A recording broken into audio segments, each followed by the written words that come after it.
Welcome to Tug Valley High School for high school football on a Friday night. Gary Justice, Billy Davis bringing you action here on the D&D Sports Network.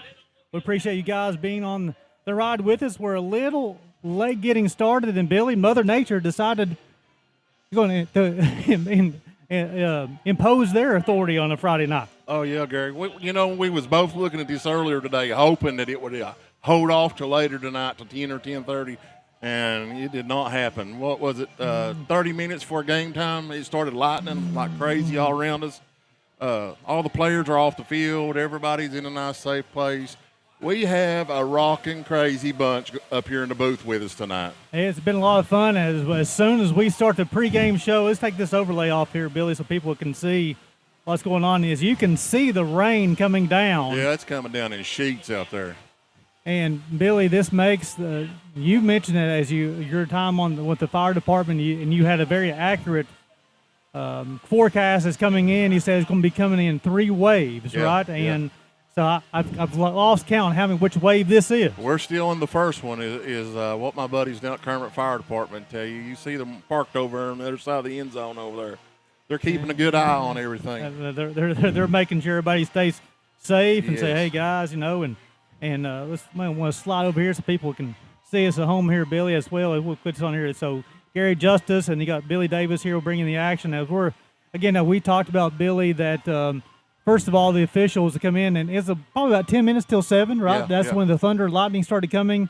Then the officials the game officials, but also the school administration said, get the players off the field, got them into the field house. Everybody's nice and safe. They cleared the bleachers as well. And then once they said it got to pretty close to getting closer to the start of game time, they said when they come back, they have 5-minute warm-up. But then another rain delay. Another band of it come through. But you know what I like about looking out through here right now, Gary? Nobody has left. They're all sitting in their cars. You see lights on in their cars. Nobody has left. Everybody is pumped up and ready for this game tonight. And this should be a good one, right? This should be a real good one. Sherman comes in this ball game 1-0. Tug Valley's an 0-1 on the season. Actually, we've got some statistics here. We'll pull it up here. Tug played Mingo Central right here last Friday night. It come down to a barn burner. Well, Billy, also, of course, we talk about Sherman 1-0 on the season. They scored 48 points last week, had 162 yards passing, and amazing 318 yards rushing. Wow. That's crazy numbers. I mean, crazy numbers. I was watching them as it was warming up, and I kept thinking, man, they're a really physical team. I haven't had a chance to watch them, but they're a really, really athletic-looking team out there. And then also, you'll see on the screen, Tug Valley comes this game 0-1, but they scored 30 points last week against a very good Mingo Central team, 211 yards passing and 151 yards rushing. Very balanced offensive attack from this Tug Valley Panthers team. Yeah, Tug Valley got down to like either the 6 or the 8 yard line, no timeouts left. And just run out of time. They were on a charge last week. So Billy, as far as like now with the weather, it changes a little bit. Of course, you have a natural surface here. It's not the turf. And this, of course, the field is crowned very well. So the rain water should drain off of it. But how does it change the game plans for the coaches? Again, Sherman had 318 yards rushing last week. Yeah, on the rush. And Tug Valley is a really good passing team too. They have Eli. They have Sloan. I mean, they've got some real tigers back here, man. You know what I mean? I wonder how much this will really change it. I know his field very good. You soaked it for him. I don't know how many times during the last drought we've had in the past month here, and it looks like so far that it's doing really good. This field has a really good drainage system under it. Give you another look here. As you can see, again, the light's still, the car's still coming in. Yeah, there's still people coming in over there. So, Billy, here, and I know you can't see the screen where I'm showing here, but some players to watch for the Sherman Tide. Mm-hmm. I live in Pikeville, so I'm not too familiar with the West Virginia teams, but getting more familiar. Sherman, I guess, about 75 miles from here. Yeah. And so we got players to watch here for the Sherman Tide. The quarterback, Eli Polly, went 9 of 13 last week, 162 yards passing, 2 touchdowns. Trey Lester, what a game he had, Billy. He had 11 carries, 172 yards on the ground, scored 4 touchdowns. Gosh. And had 323 total yards. That's unreal. Yeah. You know what I mean? That's unreal. And I believe if I'm the coach for Tug Valley, I'd be sure to know where number 9 is on the backfield. I would definitely keep up with him. And then also defensively, they had some guys Billy had some really nice nights. Number 6, Kobe Atkins, had 9 tackles. And number 40, Dawson Green, had 8 tackles with 1.5 tackles for loss as well. As a team, they amassed 490 yards total offense last week. That's a championship team numbers right there. You know, they scored the 48 points, but they allowed 40. Yeah. They allowed 40, you know, in the Tug Valleys when they scored the football. But let's look at Tug Valley as far as got a few players to watch for. The team from Naugatuck, West Virginia, Peyton May, you talked about him. He's just a winner. Preston. Right. Just a winner. Preston, man. Yeah, sorry. yeah, he's great. He's a great player, great quarterback. Yeah, you'll see on the screen it says Peyton. That's my apology. Yeah. But it's Preston May, 15 of 25 on the last week, 198 yards passing, 3 touchdowns. You talked about Bryson Eli, the running back, 22 carries. Bryson Eli is a do-it-all player. Throw it out to him, let him run it, and he's a monster on defense too. He's an all-state player.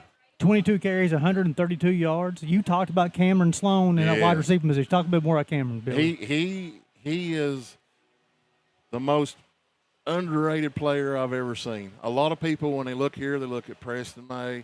They look, you know, they look at Eli. Everybody keeps their eye on Eli, but Sloan is just as dangerous. He will get physical with you, and he will reach out and catch those big catches. And then you have also, again, I have May's number incorrectly there too. He's number 3, not number 11. That's all on me. Yeah. But also wide receiver Derek Jewell had a nice night last Friday, 4 catches, 78 yards, a big touchdown last week as well. Yeah. I'm telling you, last week's game, it was a barn burner. I mean, everybody was on the edge. It could have went either way. One play could win either way. And then Billy, we've talked about the defense for Tug Valley. They had Kane Thompson had 8 tackles last Friday. However, though, we got some scoop up here in the press box here. They said Kane is going to be out this week. Yeah, they said I just heard just a little bit ago that he's going to be out this week. He's injured, and they're hoping he'll be back next week. Yeah. So in this, and he is. I mean, he's an all-state linebacker. And you know what I mean? He's a young kid, but he's an all-state linebacker. That dude just flies around the football, and he knows where to go, and he gets there with some intention, that's for sure. Yes, definitely. So what happens here, Billy, as the rain goes, we'll send it back to the station, get a few commercials in, pay a few bills. Listen, they are playing. Bring your umbrella. Rain don't hurt anyone. Come on out. They're still coming through the gate over there. You watch Gary and Billy. Oh, perfect. Good deal. We've got an updated roster here for Tug Valley. So you're watching high school football on the D&D Sports Network.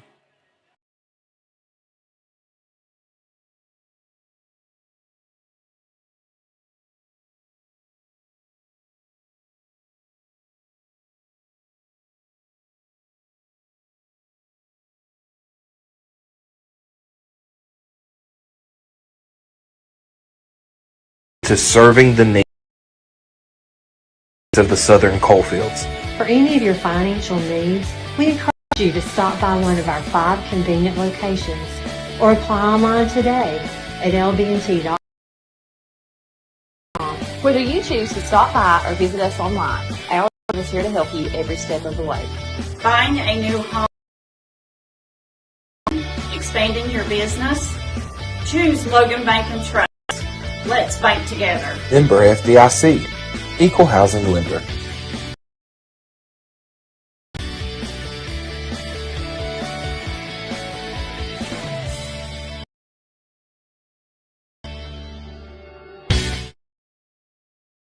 Healthcare and East Kentucky Chiropractic, offering medical, dental, pediatrics, chiropractic, behavioral health, women's health, rheumatology, mat program, x-ray, and transportation. Little Flower Clinic Rheumatology, Dr. Travis Sizemore and Brianna Cornitz, treating autoimmune disorders such as lupus and rheumatoid arthritis, and more. 487-905. Kentucky Mountain Health Alliance Incorporated, your medical home in the mountains.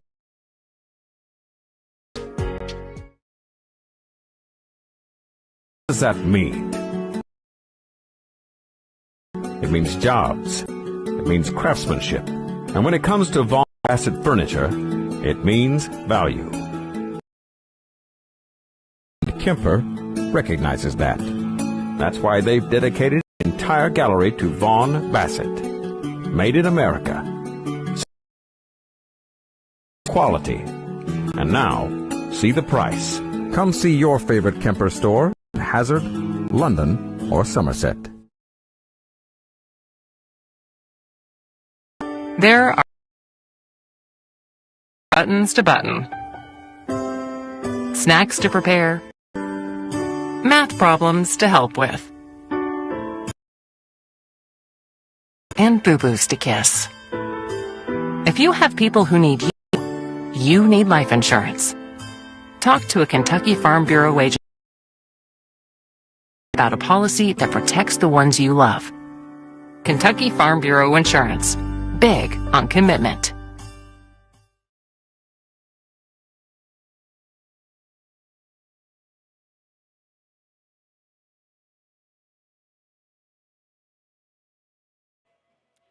Welcome back to Naugatuck. As you can tell, the rain is still coming down. But Billy, this gives us a little opportunity to recognize some of the sponsors here for the D&D Sports Network, and I know got a lot of community sponsors who's making this available for everybody to come out and watch a ball game. Absolutely, and we picked up a lot here lately. The D&D Sports family has. Let me just rattle off a few of them while we do got a little bit of a break. T&D Quick Stop down here at East Kermit has the best pizza rolls in the state of West Virginia. I don't care what anybody says, they do. They're awesome. If you guys, when you leave the game tonight or if you're traveling right now, stop in there and tell Terry we said, hey.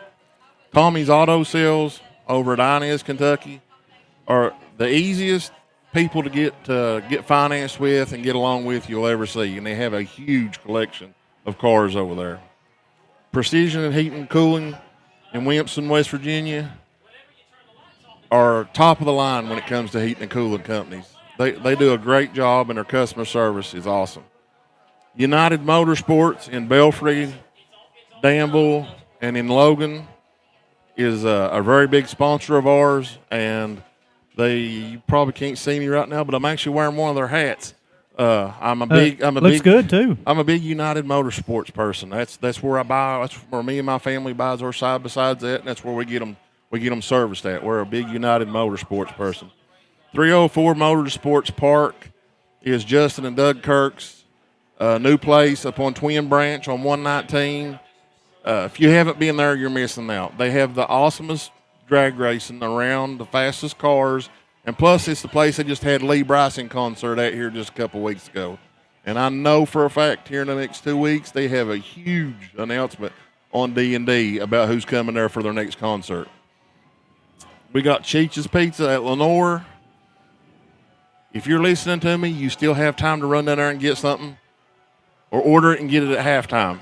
And Cheech's doesn't close till 11 o'clock tonight. So if you're at the Tug Valley game, watching in your car right now, go to Cheech's after the game tonight. Tell Bev that I'm there to aggravate her and just pack the place out. She'd love it. She's a huge supporter, always being a big supporter of D&D Sports.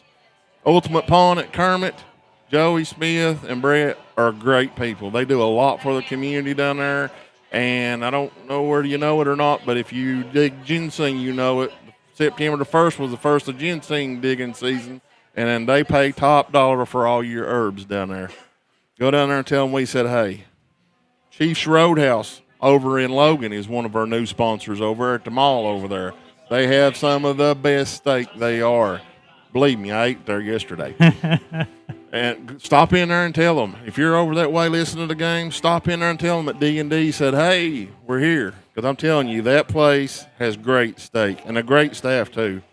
Warfield Market, formerly Warfield IGA, they got flooded back in the bad flood that happened here a while back. My buddy Brad Pack went back in there, wiped everything out, cleaned it all up. They are back and they are open. We are so glad to have them back in the Warfield community. George Swain State Farm in Williamson will get you a definite lowest price on your insurance. Give George a call in Williamson. Tell him we said give you a great deal. Markham, Ramore and Associates. My buddy Justin Markham up there, big sports fanatic. I'm sure he's watching this game and flipping back and forth between every other game going on right now. When you need a lawyer, go to Markham Ramore and tell them that D&D said to help you out.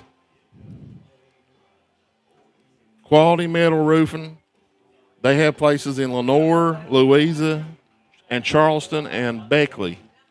Go up there and tell Jason Dempsey that you need metal roofing before it gets wintertime. If you're having problems with a leaky roof, they have the answer for it. They have the best prices on metal roofing. They also just started doing carports. They're building some great carports there at some great prices and some metal garages. I seen one they put up the other day. It was 2 bay, and it was absolutely awesome.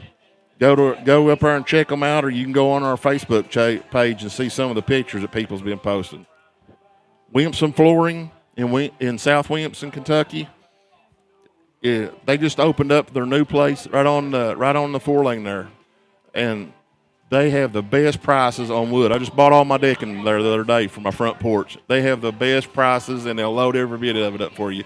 Stop in there and tell them Billy from D&D said, hey. LZR dude, everybody that's been wearing these hats that's got the leather patches on the front of it, the guy custom makes those hats that's got those leather patches on the front of it. Anything you Big want, time. he can do it. He just hooked up with D&D an hour before kickoff. He said, I got to be a part of that.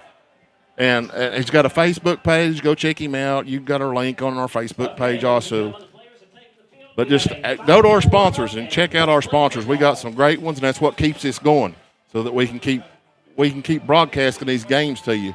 We're so excited to be back at Tug Valley. Great atmosphere here. There's people hooping and hollering. The players are starting to come back out onto the field, which is absolutely awesome. We're ready for some smash mouth football in the Valley.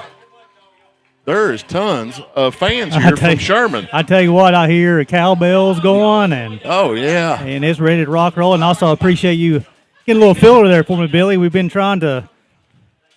We have a lot of expensive equipment we got to protect from the rain too, and definitely, as far as our angles is concerned, and you'll see in the bottom left-hand corner from this angle, you definitely see the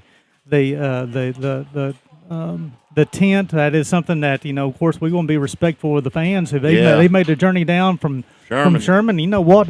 If they're sitting out there, let them watch a little ball game there, right? And that'll be and stay dry as well. Yeah, like I said, I've seen very few vehicles leave.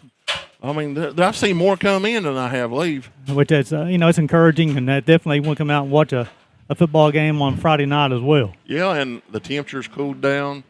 And it's blew my mind how Sherman has traveled. Oh, my goodness. They're to our left here in the press box, and they have brought a ton of people here. You'll see Sherman warming up on the screen there. We also now have an opportunity to look at the Tug Valley Panthers warming up to the right of the screen. Yeah, Tug's down there stretching, getting ready.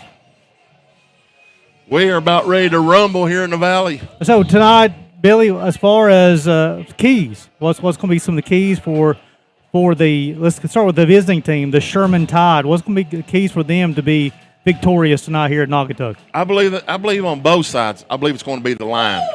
I mean, you got, like you said, a running back for Sherman who absolutely put up crazy numbers last week. Tug graduated a lot of their big linemen, their big seniors from last year. They have to contain that big dude. And for Sherman, you've got to contain the pass from Tug Valley. Because like I said, Preston has an arm on him. Well, and he's also a dual threat, right? Yes, he's able to. Yeah, he'll tuck it and run. Yeah, he's such a good athlete as well, and that's where you'll be able to. He's a dual. You talk about dual threat quarterbacks, and he's definitely one of those dual threat quarterbacks. But also, he got shifty players around him as well. So if he breaks contain, Sloan's always working to get open, and Eli is always such a good safety valve for him. Yeah. They also got the deep threat in Derek Jewell too, who's really the juniors really. He put a lot of work in over the summer. He's improved his quickness. Got a little bit of time last year on special team for the Panthers, but really showing up this year and showing he's going to be a difference maker for them as well. Oh yeah, I've noticed a bunch of them that's come back out this year for football. It looks like they've added about 10 pounds of muscle.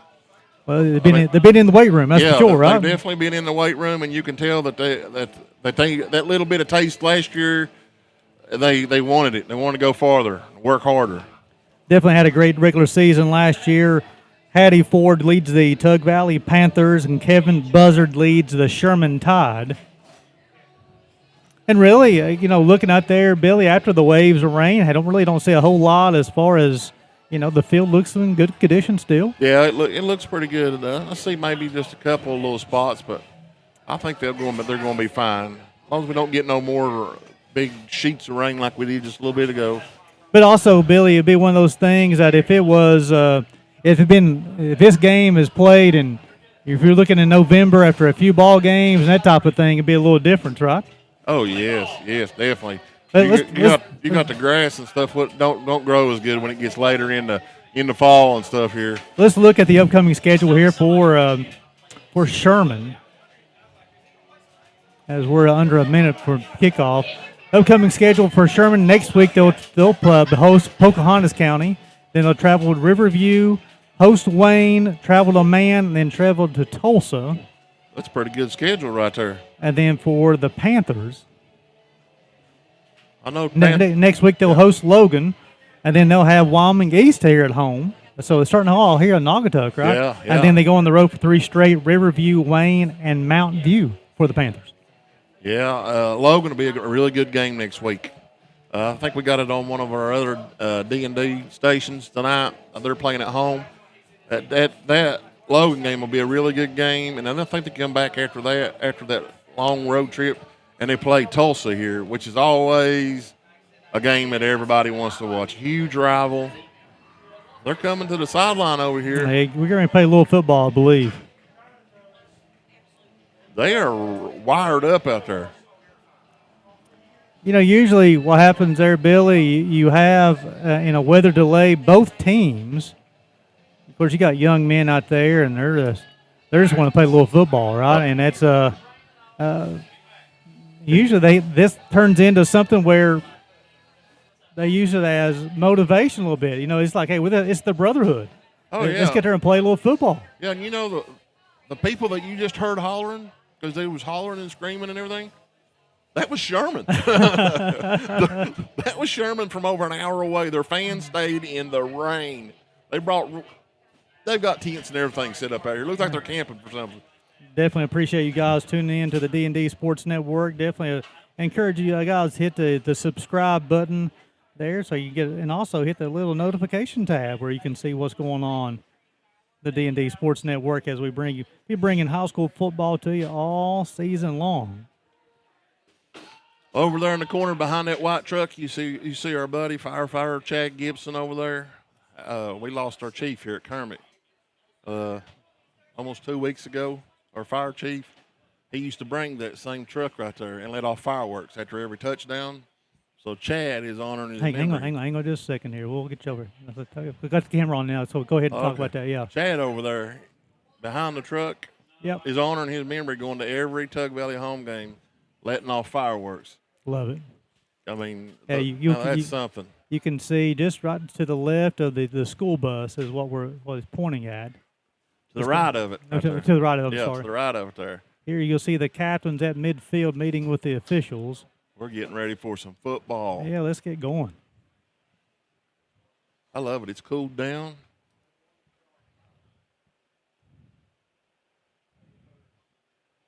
Everybody said we're already wet now. We might as well just get it.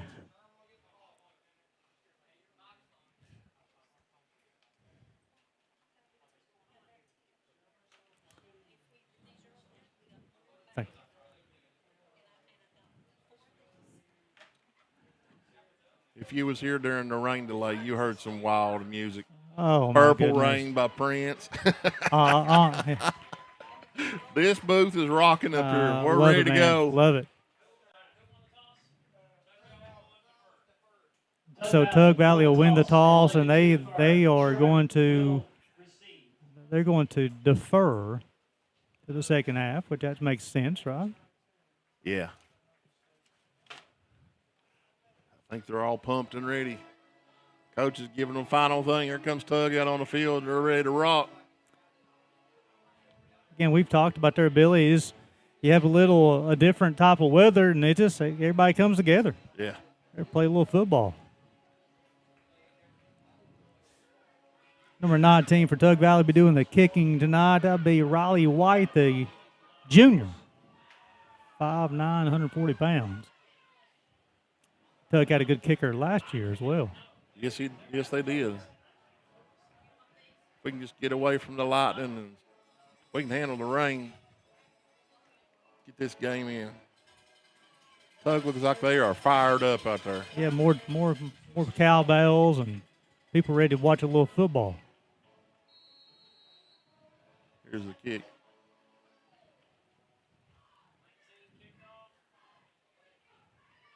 You'll see coming down the left sideline. Ooh. And then the tackle.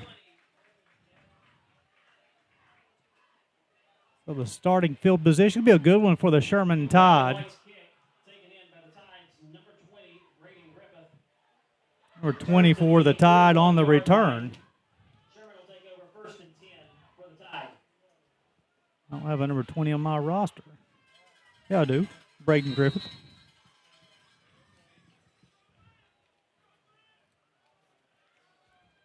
Running out of the eye. The snap will come from the 40-yard line. Yeah. A little bit of movement. Back them up 5 right there. Quarterback knew what was going on. As soon as he got it, he was just standing there. False start on the offense. It's a 5-yard penalty. It will remain 1st down. 1st and 15 for the Tide. Ball spotted at the 36-yard line. So the snap will come from the 36, 1st and 15.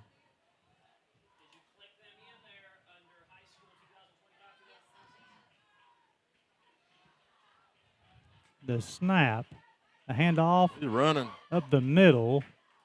Ball's on the ground. That's what's bad about these conditions, you know. You got to turn that wet grass. Did he make it back? No, he didn't make it back to. He almost made it back to the regional line, didn't he? Got to the 40-yard line. He got picked up 4. It'll be for a 2nd down and 11 yards to go.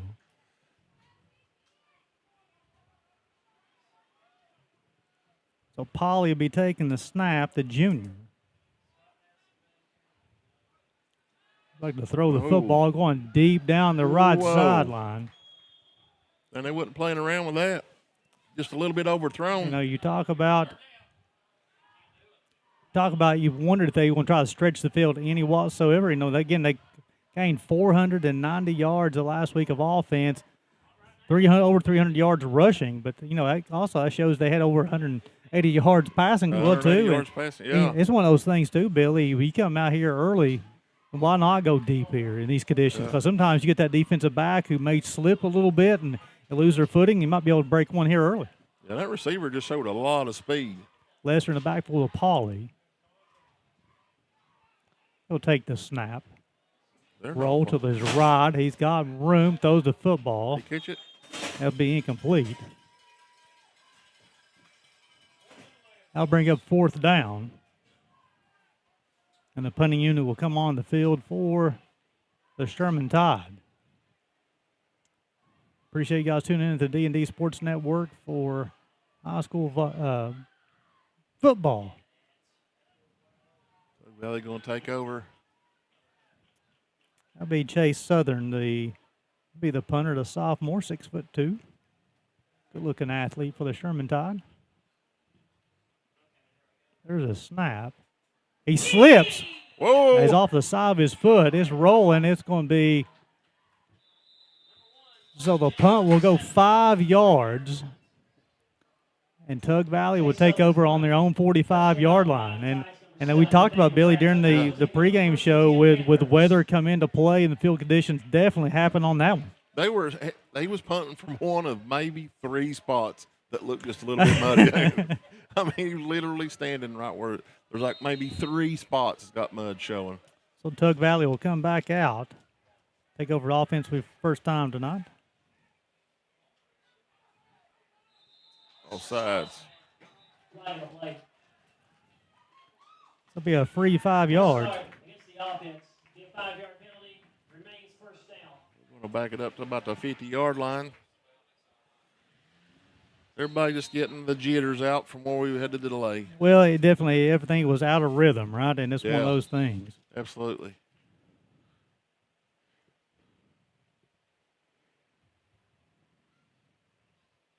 So Eli in the backfield with May.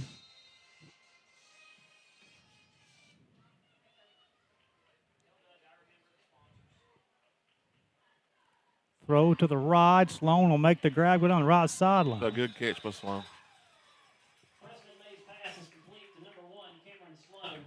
It's going to be a pickup of, we're going to call about 5 yards, maybe close to 6. Bring up a second down. Actually, no, it was second down and 5. Nice pickup. Actually, with the penalty, it's a pickup of 10.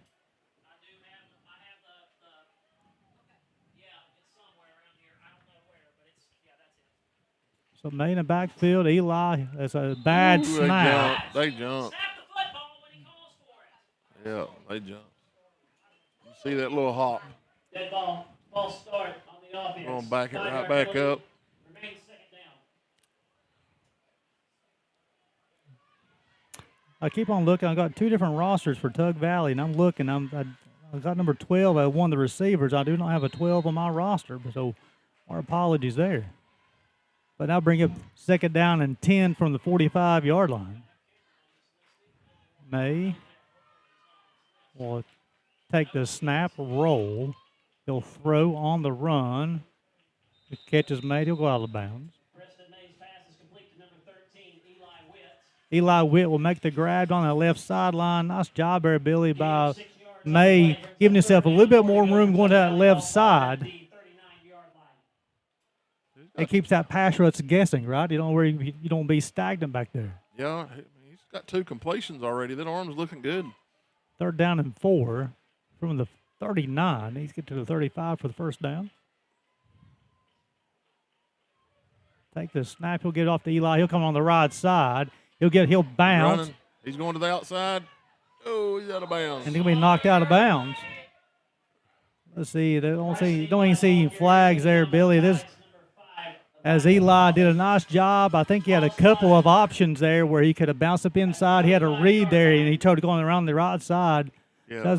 He's got so much speed that when he gets around that outside, it's hard to get him. I think about 15 for Bryce and Eli. Brought to you by Ultimate Fun of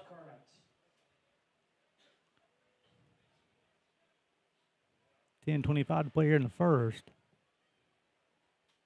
May will take the snap, roll to his left. He'll throw on the run. Has Sloan and tried to make the one-handed grab, unable to do so. May again rolling. It's such a tough thing to do there, throw it. Yeah. I thought so. Maybe he didn't really have the fundamentals there, Bill. He had his shoulders going towards the sideline and tried to throw the football. I thought he had a little bit of time there, maybe rushed it a little bit. Yeah, I think if he just stopped playing his feet, because, he was 3 or 4 yards from the closest person on defense. If he just stopped, set his feet, I think he'd been good. He's a young QB, but like I said, he's a really good quarterback. Second down and 10 upcoming. He'll take the snap. He'll throw. Oh, almost intercepted by Sherman. The old adage there is sometimes you wonder why defensive backs play defense. And of course, I'm just teasing there, but in the fact of because he didn't expect that pass to come right to him. May thought the receiver was going to zig, and he zagged. Yeah.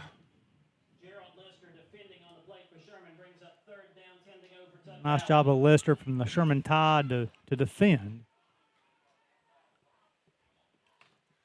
Big third down and 10 from the 25. They picked up a couple first downs on this possession so far. Long snap count down to under 10. May will take the football. Throw it again. He'll set up the screen. It's a good one as well. Be gone. Bryce and Eli. He is gone. From the 25-yard line. Valley. And it was a quick strike. Bryce and Eli is just so quick. That's what we just talking about. When he gets out to the outside. Let's talk about this job in this offensive line, though, too, because May rolls to the right. They had that screen up the entire time. As you can see, the fireworks going off there. And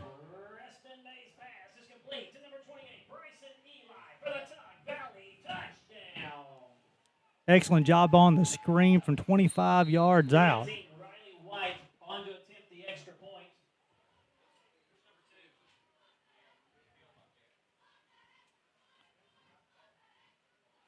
right in the mud.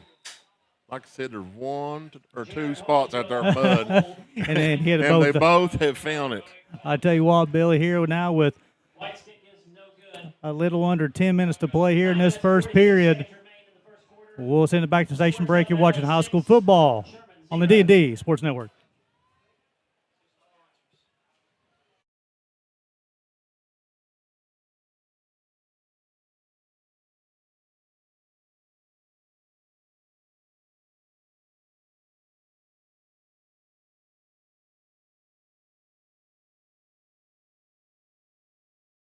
There are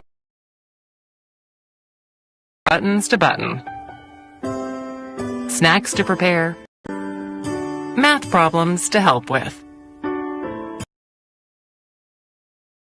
and boo-boos to kiss. If you have people who need you, you need life insurance. Talk to a Kentucky Farm Healthcare.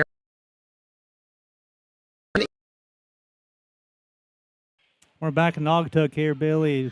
Bryson Eli with a 25-yard touchdown reception. Tug kicking. Another good kick. Oh, he It's dropped it. fumbled as well. He'll pick it up. He'll go on the right side. Nice pursuit by Tug Valley.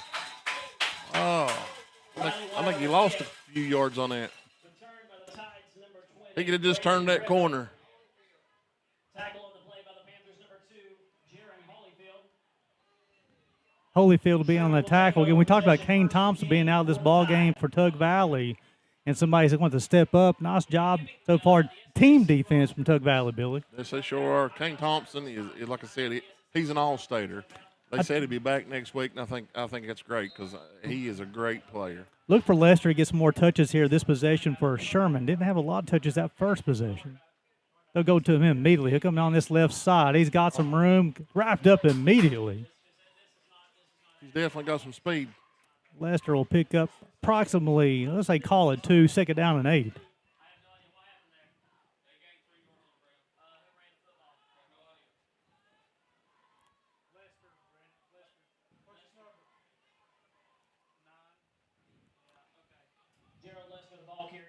It's going to be second down for Sherman. Looks like they're going to send some receivers out to the side. Yeah, of course, Class A schools, we got a lot of guys who will play both ways. Paulie will take it on the end around. Got some room. I'm not sure why he didn't just head straight up field on that one. Yeah, pick up a 3, makes it third down and 5. And again, I apologize for our camera angle here. We have limited camera angles tonight just due to the weather. Just due to the weather, but we'll keep it the best we can. But here early, it's 6-0 on a 25-yard touchdown reception of Bryson Eli. It's third down and 5. It makes you wonder after the first set from Sherman if they're going to put it in the air. Well, they've had a couple of times they've attacked down the field. Yeah. Paulie, that's going to be they jumped. Be a false start. It'll be a 5-yard penalty.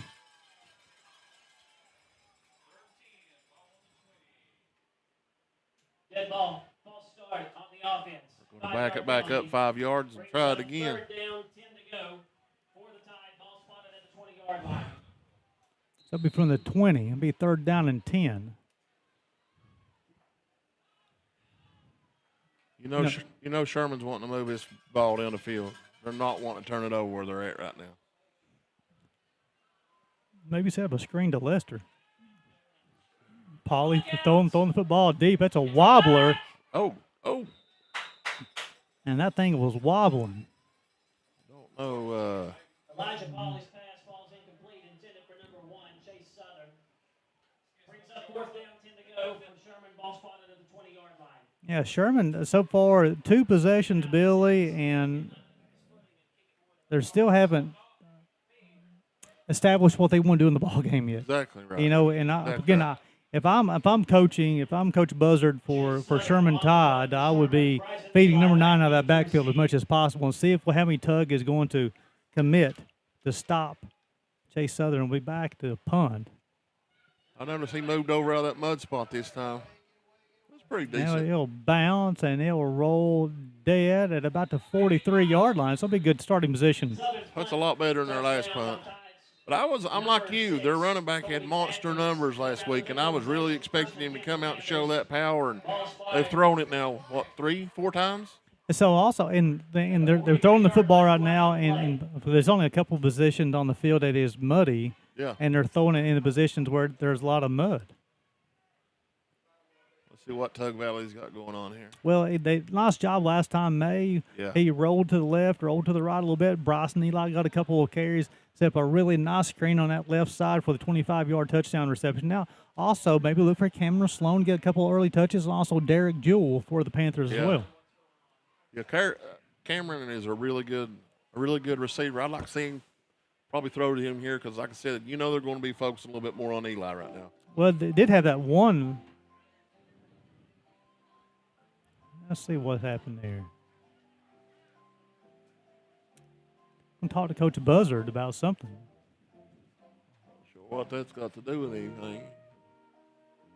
Let's go. Let's get it rolling. Weather's out. Here's what it is. It's Tug ball. Let's go. Ball start on the defense. Holding against offense.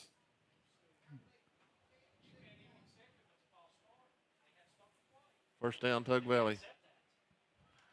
And can we back them up a little bit?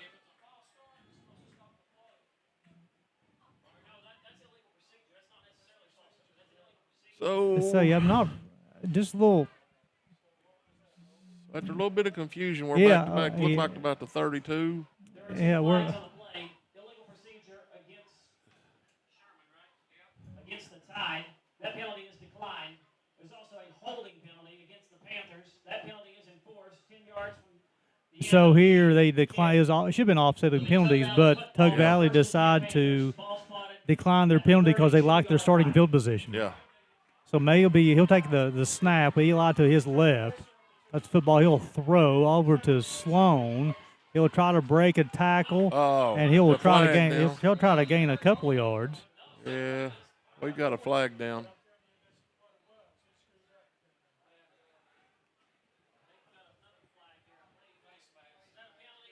Yeah, we're looking at we're finding the white hat as they'll come out here. Yeah.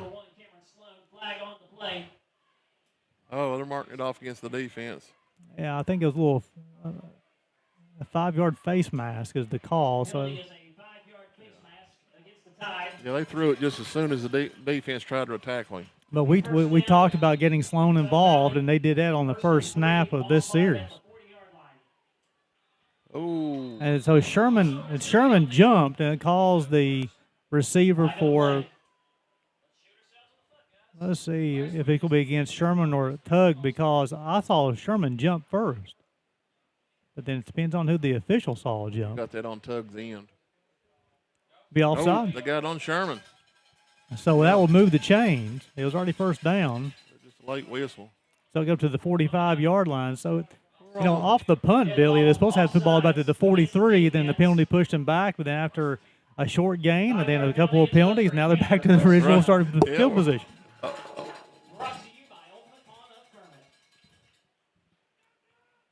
Eli will take the snap on the left side.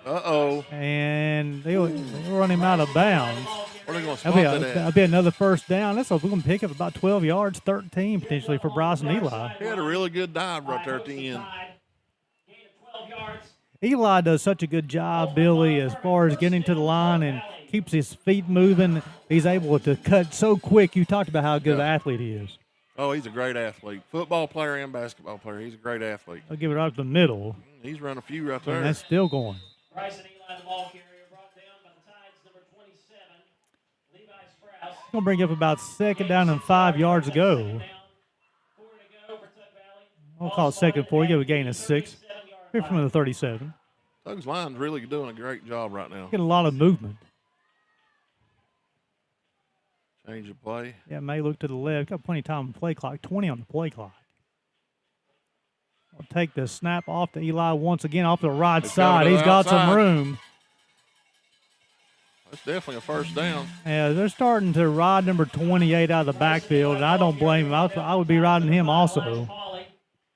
Ball spotted at the 29-yard line. Tug Valley. Yeah, this is going to be a big possession here, Billy, for the Sherman Tide. Of course, one possession for Tug Valley already scored on the 25-yard touchdown pass from May to Bryson Eli. Yeah, they just changed the play and went to wideouts. Oh, they're going to Eli run it. on the left side. He got some room, one-on-one on with a tackle. He'll dance and all the way to the end zone once again. Bryson Eli from 29 yards out. Ooh. And so Bryson Eli, 2 possessions and 2 touchdowns. Yeah, Bryson Eli's saying just give me the ball. 25-yard reception and a 29-yard rush.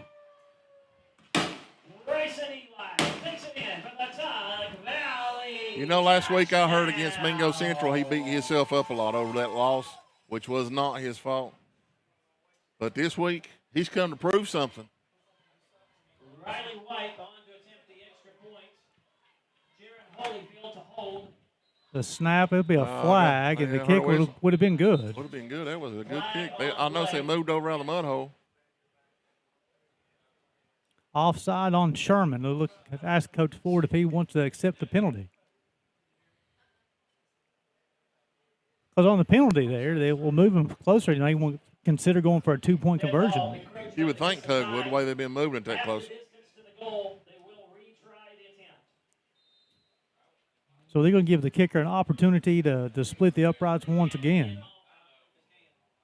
I was shocked there they didn't go for the 2. Tug Valley leading us from 12-0. It's been all Panthers so far. 2 possessions, 2 touchdowns, 2 Bryson Eli. 2 Bryson Eli touchdowns. It's off again. Yeah, the kick has been good twice. But now with 2 penalties, half a distance. Now here comes the line, Billy. We're going for the 2. That's what you wanted to see right there. They're right down on the goal line. Go for it. They will retry again.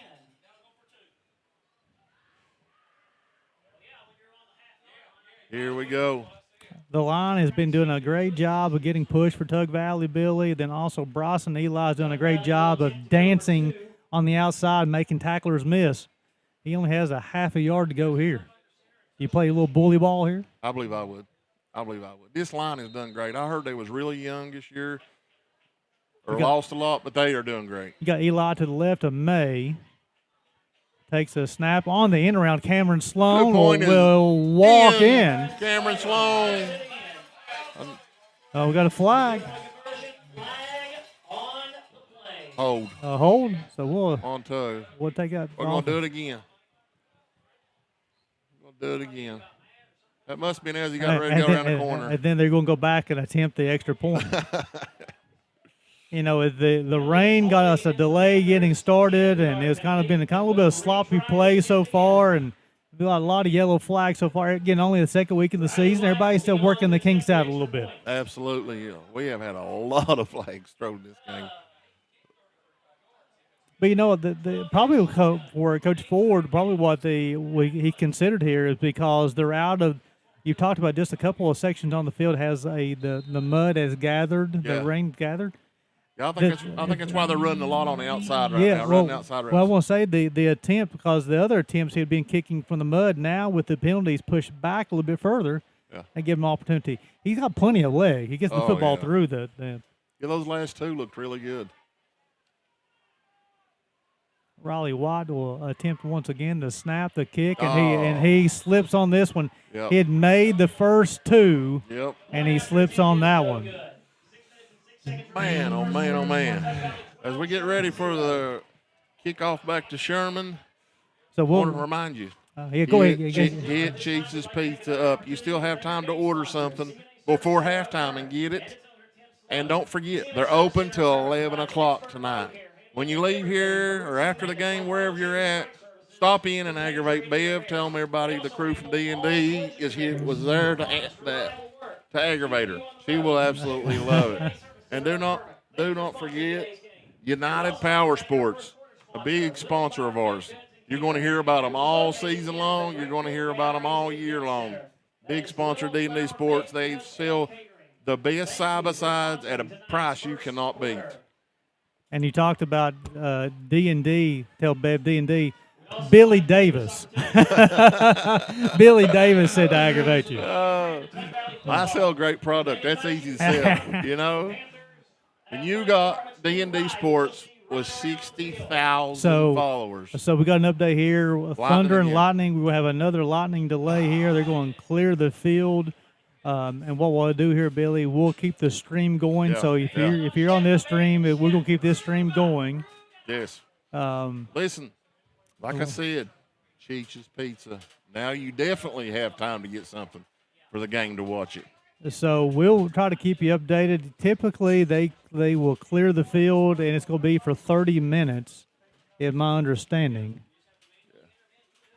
Yeah, but it was 30 minutes a while ago. And so I'm waiting for the guy to come back over through here that had the radar thing up on AcU a while ago. Can you turn the lights back on? Yeah, so there'll be a 30-minute delay. So it'll be 9 o'clock right now. So with it being a 30-minute delay, Billy, what we're going to do. Can you turn the lights back on? Light. So what we're going to do, Billy, with it being a 30-minute delay, we're going to go ahead and stop this stream because it's going to be 30 minutes. 30 minutes. Yeah, so we'll come back on just a few minutes before this stream. Log back on. We appreciate you guys' patience. It's Mother Nature's all across the coal fields tonight. I just got a message a second ago. They got us on the TV up Three Guys Pizza up Wimpson. They got us on the big screen. Awesome. Do not leave us. Tell them to leave it on there. I'll tell you what. You know what? Let's just go ahead. We'll keep the stream going. We'll you just know keep what? going. That's one of those things that, Billy, that we can make that decision, right? We'll keep the stream going. We'll do some sponsored ads here. Daryl's not here. You know what I'm saying? And I asked Brad twice. And he said, huh, so I'm going to take that as a yes. You know what I mean? We're just going to keep right on going. You got it? So I tell you what, we'll run a few commercials. We'll come back and give you updates when we get them. Appreciate you guys tuning in to D&D Sports Network.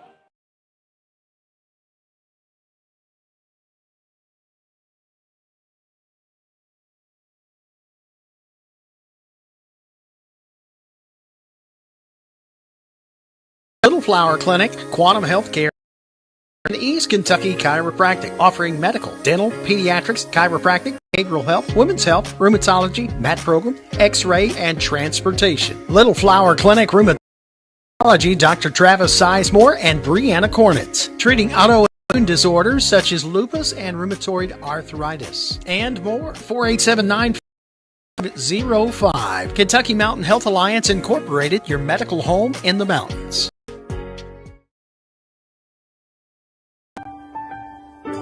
There are buttons to button, snacks to prepare, math problems to help with,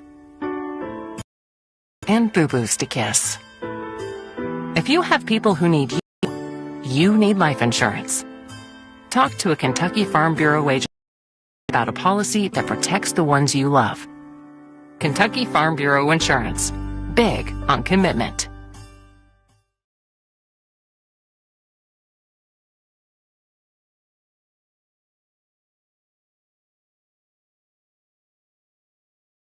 Health Alliance Incorporated, Little Flower Clinic, Quantum Healthcare, and East Kentucky Chiropractic, offering medical, dental, pediatrics, chiropractic, behavioral health, women's health, rheumatology, mat program, x-ray, and transportation. Little Flower Clinic Rheumatology, Dr. Travis Sizemore and Brianna Cornitz, treating autoimmune disorders such as lupus and rheumatoid arthritis, and more. 487-9505. Kentucky Mountain Health Alliance Incorporated, your medical home in the mountains.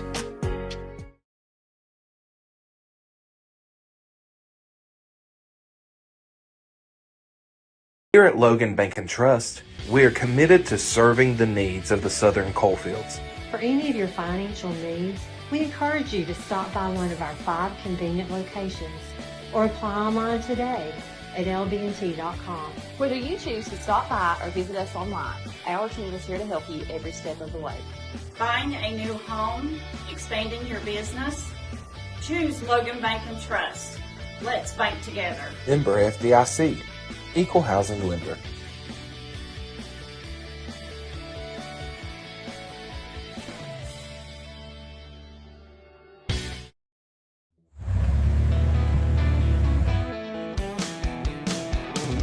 Smokey Armstrong here from United Motorsports of Belfry. Looking for your next adventure? We've got the motorcycles, side-by-sides, and ATVs needed to take your riding to the next level. Whether you're hitting the track, enjoying the trails, exploring the open road, or seeking comfort and style, we've got you covered with trusted brands like Honda, Polaris, and Kawasaki. At United Motorsports, we're not just about selling power sports, we're passionate about helping you find the perfect ride. Our team will work with you to customize your vehicle, offer expert advice, and provide top-notch service. No matter where your adventure takes you, ready to get started? Call us at 606-237-7311 or visit www.unitedmotorsportsbelfry.com or stop by today. Your next ride is waiting.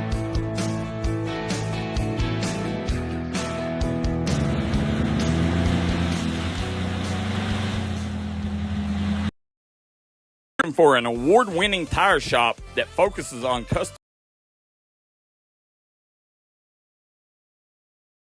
Looking for an award-winning tire shop that focuses on customer service that's family-owned and family-operated. Stop by and see our friends Jeremy and Chasta at Punk's Tires.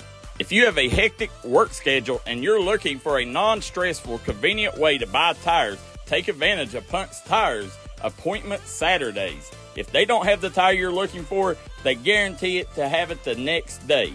Punk's Tires can take care of all your needs in tires, wheels, wheel alignments, brakes, rotors, minor mechanic work, and more.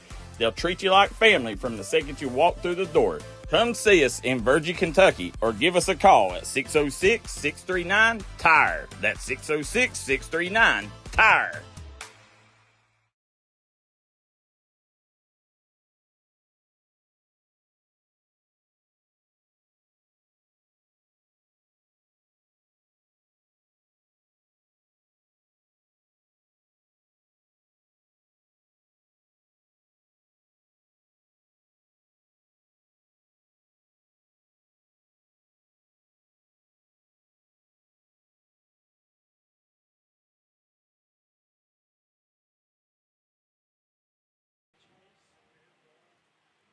Welcome back to Naugatuck, West Virginia. As you can see, the window is closed. You can see the rain going through. It's coming down, as my colleague Billy Davis just said. It is coming down in sheets. And, the tent. So let's see if we can get, you can't really see the tent, bottom left corner. There, the tent getting ready to, it's going to leave. And I can't see the parking lot on the other side of the field right now. It's coming down. This is getting to a situation where, Billy, where they're going to make a decision. Of course, they're not going to make a decision right now because even if they decide to call the ball game, they can't leave the field, right? No. And so this is a game was scheduled to kick at 7:30. I think it was close to 7:45, I guess, Billy, before we got started. Yeah, it was around 7:45. We'd made it to what we got left in the first quarter now. But we got 6:06 left in the first. I mean, so what happened though, Billy? In the first almost 6 minutes of this first quarter, though, it's been all Tug Valley, right? They've all Eli. They've been all Bryson Eli in that first possession. May did a nice job, and the offensive line I thought did a great job there too, because Bryson Eli scores from 25 yards out. He walked in, but there's also about 3 offensive linemen who was with him as well too, because Sherman went with May on this right side because Sloan and Jewell had got the top of the defense off, and they went through those receivers, and they went right back to that left side. And Bryson Eli, you talked about how good of an athlete he is. He get a little bit of space, but he had the whole left side of the football field, though, Billy. He's got so much speed. He's a crazy athlete, man. He's got speed. He's got the muscle. But like you said, the line is opening up some holes down here for Tug Valley. And then Bryson allows at 9:46, and then I've also been impressed with Tug Valley's defense. Kane Thompson not playing tonight, the leading tackler for the Panthers, will be reevaluated on Tuesday to play next week. But they had a nice job of gang tackling tonight, I thought, and Sherman's had the football twice, and they've had to punt both times, Billy. That's what I was really worried about, because when they said that Kane wasn't playing, and you see the stats from the running back from Sherman from last week, you kept thinking who's going to step up. Well, they've stepped up as a team. Let's talk about that. We talk about the players to watch here. Sherman back on the screen here. Polly, the quarterback. They had 490 yards of total offense last week. Sherman did in their victory. And Lester had 11 totes last week, 172 yards, 4 touchdowns, had 323 total yards. Definitely a difference maker out there. But Tug Valley, Coach Haiti Ford done a nice job with his defense coordinator's done a nice job of. You can tell their defense has watched some film from last week. But you got to wonder why Sherman's in the locker room right now. They're saying we got to go back to what we did last week. Well, because the first possession, you pointed it out as well, that Lester didn't. I don't know if he even had a carry on that first possession. They went down the right sideline a couple of times, throwing the football deep, and that's something I talked about. Maybe trying to stretch the defense a little bit, see if they can get that defensive back to slip, get one of those quick hitters for a score because they know Tug Valley is going to score a lot of points. Second possession, Lester got a couple of totes there, but Tug Valley did a nice job of keeping him playing that defense. What happened, playing the boundaries. What happened, what I'm talking about there is you have to set the edges. If you don't set the edges and those edges start to crash and opens up lanes for like Bryson Eli and Trey Lester, and Tug Valley's a nice job of setting the edge tonight. Yes, I totally agree. I was just noticing something. Now that the rain it's still pouring, but it ain't like it was. I can see the parking lot on the other side now. But look at the big mud hose that has opened up on this field from this really, really heavy rain. It's right down here in front of us on the 45-yard line. Wasn't like this before this last band come through here. Yeah, I know it's hard. Again, it's hard to see because we have the window closed. But Billy, you're exactly right here. You talk about the 40-yard line down on the right end zone as we sit around the 15-yard line. It's becoming really muddy. Now, that's probably going to change the game plan here. Of course, Tug Valley likes to throw the football. Bryson Eli had a 29-yard reception or 25-yard touchdown reception. Then he had a 29-yard carry. Like I said, this makes you think they're in there on the chalkboard drawing some new stuff up. This is going to change it all. Because like I said, when it come out and warmed up before the first and second wave come through, they were throwing 30 and 40-yard passes. Now the field has changed drastically. So it makes you wonder, and will Sherman come out and run the ball like they did last week? On the screen, you'll see the Tug Valley players to watch, and my apologies, it's Preston May, not Peyton May. My apologies there. 15 completions last week, 198 yards, 3 touchdowns. Yeah, he put up, for a loss, he put up great numbers. Eli, 22 totes, 132 yards. Sloan had 5 catches, 116 yards. He's already got a couple of catches, not a couple of first downs. Jewell did a nice job last week for Tug Valley of getting that top off the defense. Of course, we talked about Kane Thompson as well. Yeah. So we're still in the weather delay, folks. We're going to play a little bit of music here, and we'll come back on when we get to have some updates for you. Billy Davis, Gary Justice with DD Sports Network. Appreciate your patience. Yeah. And also, we're going to leave the sponsors on the page here because that's sometimes without those folks, this is definitely not available. We have some great sponsors. I mean, great sponsors that has signed on. A lot of them's just done it here lately because they see what we're doing at D&D. And listen, go check out their Facebook pages and websites while we're on this little bit of delay right now. Go check out that new side-by-side you've been thinking about getting your husband or something for Christmas or something. Right now they got great rates going on at United Motorsports. Hey, look at the drag racing they're going to have up there at 304 Motorsports Park. And like I said, do not forget, they have a huge announcement coming up on who their next country singer is going to be. Country singer, I said. I've heard it in the talks already. And Chiefs Roadhouse just sent me something a second ago. You are on our TVs. We're watching Tug. Hey, awesome. They have awesome steak. Go in there and get you a steak. Well, on this steak here, let's talk about this steak. Okay. So are you a rare, medium, well? What? I am a medium. A medium guy. Okay, yes. So you like a little bit of maybe a little bit of red, right? Just a little bit. And let me tell you something. I have been all over the country and had people make the steak so different ways. But I'm not a complainer when it comes to food. I'm not a complainer, and so I just eat it however it is. And it was perfect. When they come to me, they even cut it and said, "Is that how you like it?" Now, you can't beat that. Well, they got that much confidence in their cook. They're going to cut it in front of you. So I've got another, and I love the confidence there. I've had a good thing. I wanted to get over to West Virginia to get this steak. The next question I have for you, Billy Davis. So you like medium. Yes. Now here's another one. This is a big topic.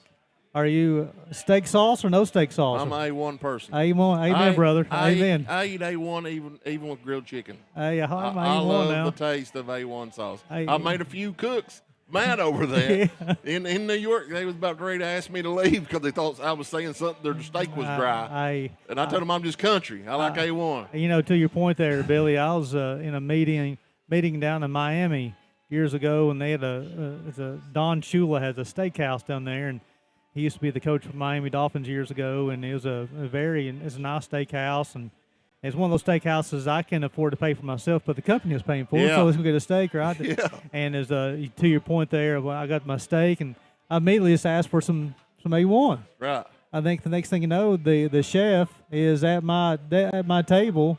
Said, "Hey, what's wrong with your steak? I heard you ask for A1." Yeah. So we'll prepare your steak the way you want. I said, I'm just country. I just like We're just country. I just want steak, a little bit of sauce, and some potatoes. He's like, "Oh, well, sorry, that's he talking about how he offended him because the steak didn't have flavor." I had the same thing happen in New York. They gave me a little steak with some little diced up carrots on the side, and then I was like, "Can I get some A1?" He thought I smacked him in the face. A little meat and taters. I don't want to make nobody mad, so Jamie Cantrell from over at Trailhead Restaurant in Mate 1. Ooh, watch out, baby. Here we go.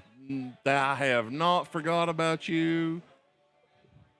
We have not forgot about you. If you are anywhere near Mate 1, and I know a bunch of you are over at Mingo Central watching the game tonight on D&D Sports, stop in, tell Jamie that the crew from D&D said, hey, and we will be over that way tomorrow, and ask for the large pretzel. Ooh. That's the only way that I can describe it, the large pretzel.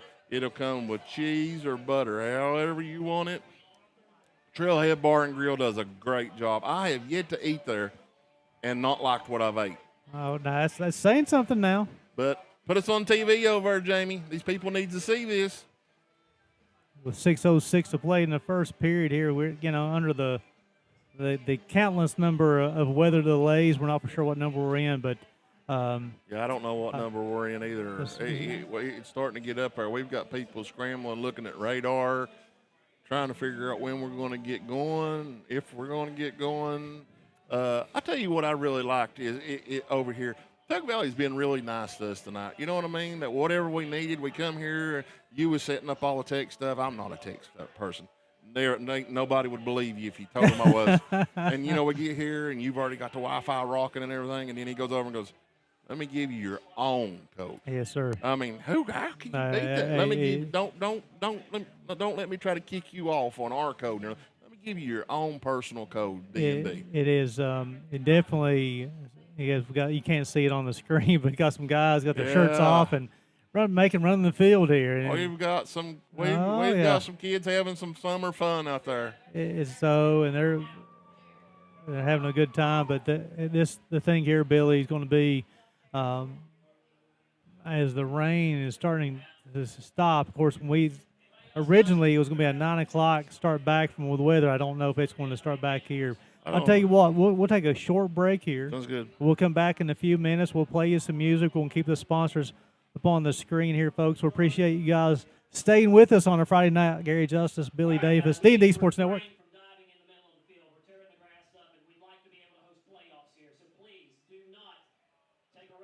So the PA announcer said, please do not do what you just did.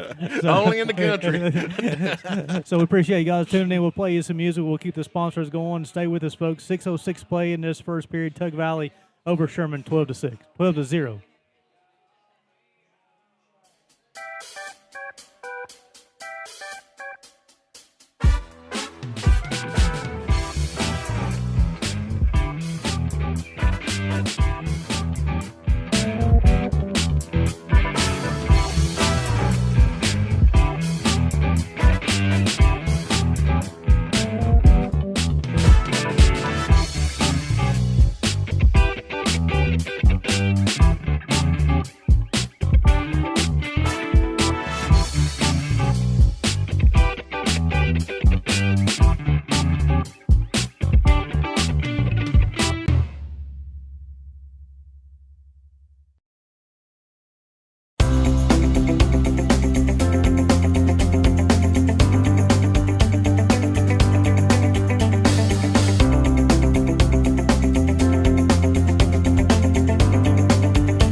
Welcome back to Naugatuck, West Virginia.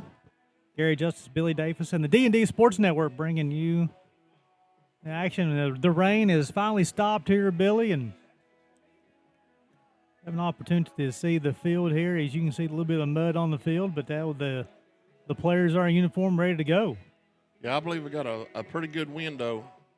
But Billy, you talked about it off air as far as having an opportunity to recognize the assistant coaches, right? Yeah. You have a Haiti Ford who gets a lot of attention here for Tug Valley in the season they had last year. Kevin Buzzard with Sherman Tide, and you always hear the head coach's name, but you don't hear a lot of the assistant coaches' names here. But real recognized for the Tug Valley Panthers, you have Noah Lucas, Coach Jarvis, Easton Davis, and Kyle Runyon. Yeah, Easton Davis was one that came up here in the booth and prayed before the game. The sports medicine staff is Joey Carey and Blake Chapman as well. Again, Noah Lucas, Gideon Jarvis, Easton Davis, and Kyle Runyon. Then for the Sherman Tide, Kevin Buzzard, the head coach, Dane Brown, the assistant coach, Brian Guthrie is assistant coach, Tom Hensley, Willis Hensley, Leland Salmond, and Dustin Trail are assistant coaches. Again, it takes more, especially a game, a sport like football, where you have position coaches, you have offensive, defensive coordinators, you have a lot of people, travel staff. Oh, yeah. You got to make travel plans, right? You got to make sure, you got to fill out the bus forms. It takes an army. It takes a lot of things, and you come into a Friday night and it just runs smooth as silk. But there's a lot of people put a lot of time and effort into it. They sure do. To make sure that happens as well. It's like Noah Lucas. It's one of Tug Valley's assistant coaches. I talked to him probably 2 or 3 different times during the week. He makes sure the field's kept up, where it needs water, where it needs the dry patch put down on it. I mean, he's here till dark a lot of nights. Easton Davis, same way. I know his parents. His brother played last year. He graduated. Ashton Davis. Yeah, I remember watching him play. Good player too. Yeah. He got a scholarship. Joey Carey over there. That's their trainer. That's also Williamson Fire Department's chief. Great guy. It's great having him here too. He's a paramedic. That's great to have him here. The temperature has really dropped up here. It was, I don't know what it was at the kickoff or before kickoff when we got here a couple hours before the ball game started. It was in the 80s. It was hot. Yeah, it was muggy as could be in here. We was trying to find a fan. That's right. And I'm hearing from down in Prestonburg from our other D&D crew that they haven't even started a game there yet. Yeah, so it's I know it's frustrating here in Naugatuck being able to about the rain and stuff. But at least we've been able to play half the first quarter so far, and hopefully maybe I don't know any type of weather updates. I know you're in the know. I've been watching everything everybody's been sending me here. It looks like we've got a pretty good window of nothing severe. We're still gonna get another couple bands of rain, but I didn't see nothing severe for. It looked like we might have like a good 40-minute window in it. We might be able to get some football in if we start playing here before too long. My son Peyton, he's up at the Belfry Johnson Central game. They're under delay too up there. Just the severe weather coming through, right? Yeah, I mean well, we've been hearing it all day long on the news. They've been blowing it up. Some people chose to have games tomorrow, and some of them chose to move them up to 6 o'clock kickoffs. I don't think you'd have got it in even if you moved it up to 6 o'clock. Well, I think I don't think you'd had the entire game in, that's for sure, right? And then also you got to consider travel time too as well. 70, a little bit of a travel for Sherman to come down to Naugatuck, and they still got school and that type of thing. And yeah, you got a little over an hour drive to Sherman, but I'm looking out the window of the booth right now, and they're still out here. They're pumped. Hey, they're ready to go now. I mean, I see them down through here now. They've got 4 canopies lined up down the bleachers as Sherman people do down through here. They are here for Friday night football. They're ready to go, baby. You Sherman people staying here all night? Give me thumbs up. My man Billy Davis, boys. They might just camp out. They might have a tent down there on the end. I'm not sure. But he's going to be Billy Davis with a headset on, or New York City, or Billy Davis. It don't matter, baby. I love it. I'm Billy Davis. That's it, And my mama always said, just bloom where your feet is planted. It don't matter if you're in Jenkins, Kentucky, or Naugatuck, West Virginia, or New York City. That's it right You there. bloom where your feet's planted and help people when you can. Be a helper. Well, now I'm born and raised from Kermit, but I've been all over the country. My grandma, actually right here across from the softball field is where she used to live before she passed away. Right here across from the softball field. So you know this area well. I know this area very, very well. And they're great people in this area. And like I said, I love the fact that people are sitting over there in cars. I see with your headlights on and stuff, and hey, they're waiting for them to start back. They're not leaving. I tell you what, Billy, let's go back and, as they say in broadcasting, let's pay a few more bills here. We'll run some more ads here for our sponsors. We appreciate you guys staying in with us. You're watching high school football on the D&D Sports Network. Gary Justice, Billy Davis. Glad to be on the ride with you tonight. Care. East Kentucky Chiropractic, offering medical, dental, pediatrics, chiropractic, behavioral health, women's health, rheumatology, mat program, x-ray, and transportation. Little Flower Clinic Rheumatology, Dr. Travis Sizemore and Brianna Cornitz, treating autoimmune disorders such as lupus and rheumatoid arthritis, and more. 487-905. Kentucky Mountain Health Alliance Incorporated, your medical home in the mountains.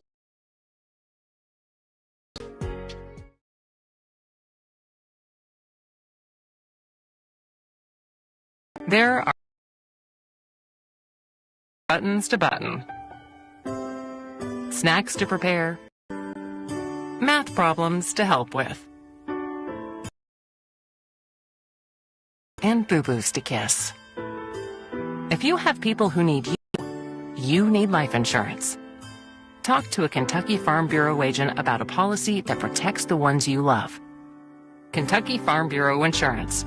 Big on commitment.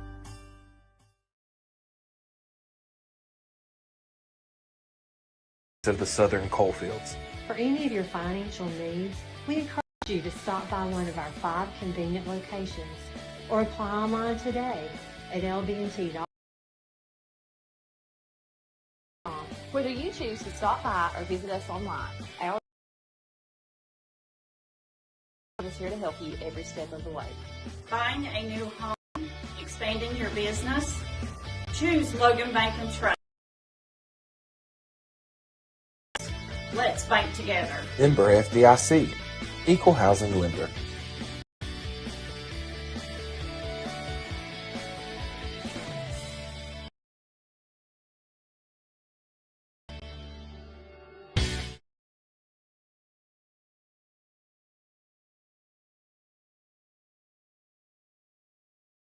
Alliance Incorporated, Little Flower Clinic, Quantum Healthcare, and East Kentucky Chiropractic, offering medical, dental, pediatrics, chiropractic, behavioral health, women's health, rheumatology. Here at Logan Bank and Trust, we are committed to serving the needs of the southern coalfields. For any of your financial needs, we encourage you to stop by one of our 5 convenient locations or apply online today at lbnt.com. Whether you choose to stop by or visit us online, our team is here to help you every step of the way. Buying a new home, expanding your business? Choose Logan Bank and Trust. Let's bank together. Member FDIC, Equal Housing Lender.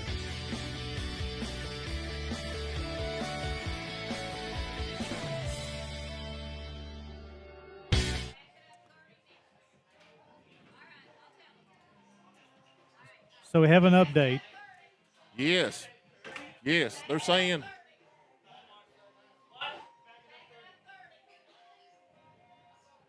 We're getting a live update right now. Back up 30 more minutes now, so it is currently 9. We're looking at about a 9:30 kick. So it went from 15 to back to 30? I wondered at that time, Billy, when they made that announcement. I saw a couple of lightning flashes, Billy. I don't know if that caused the additional delay.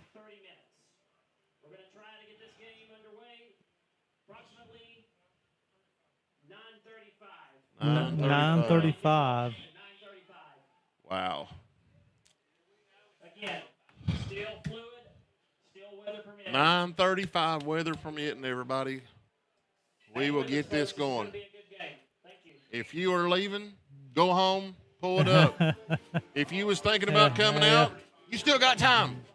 30 minutes. Yeah, if you want to come out, I mean, definitely a Friday night here, and then it's very, as far as the temperature, you talked about it, Billy, it's very comfortable now, and just but it's going to be one of those nights. You talked about how we got a report from just up the road at Belfry, Kentucky, on the Kentucky side of Belfry and Johnson Central, which is going to be just a huge game in the mountains tonight. Also, they're under the weather delay, and you talked about too. We've got a crew at Prestonsburg covering Prestonsburg and Hazard, and they haven't kicked off yet. Yeah, the boss man said they ain't even kicked off yet. I was trying to click on her and see what they're into over there. We also got a crew at Logan covering that game. Chapmanville's on the road this week. We got a crew with them. I'm not sure where they're at. They're upstate West Virginia somewhere, I believe. Listen. A little bit everywhere, right? Yeah, a little bit of everywhere. This is the perfect time to grab a snack. Okay? Perfect time to grab a snack. And, hey, if you're wanting something good to eat, go to Cheech's Pizza. Like I said, they're open till 11 tonight. If you're looking for some chips and salsa, T&D Quick Stop, or Warfield Market, they're still open over there. Tell Brad we sent you over there. If you say, hey, my car insurance is a little bit too high while I'm thinking of it, I might need to check that Monday. Click on George Swain, send him a message, or get on their State Farm website. They will help you out. If you've got in a little bit of a trouble, car wreck or maybe some other kind of trouble, and need a lawyer, Markham Ramora. Hey, I just seen where Justin put on there a while ago his weekend cell phone number. People, who else puts their cell phone number on Facebook in the first place? And more or less for the weekend. You know, that's a dedicated person in my book. And Quality Metal. Listen, Jason and them is doing a fantastic job, and they employ local people up there making metal at Quality Metal. And like I said, ask them about their carports and garages. I'm telling you, you won't go wrong. When they tell you the prices, you're going to think you got a huge discount. And mention D&D Sports. Tell them I run you up the road to there, up Lenore, or down at Louisa, or Charleston. They can order all that. And let them show you the new, I don't know where you know this or not, they have a new metal. You know how a lot of people have started using metal roofing for underpinning and stuff? Yeah. They have a metal now that looks just like wood. Interesting. I mean, it literally looks like wood.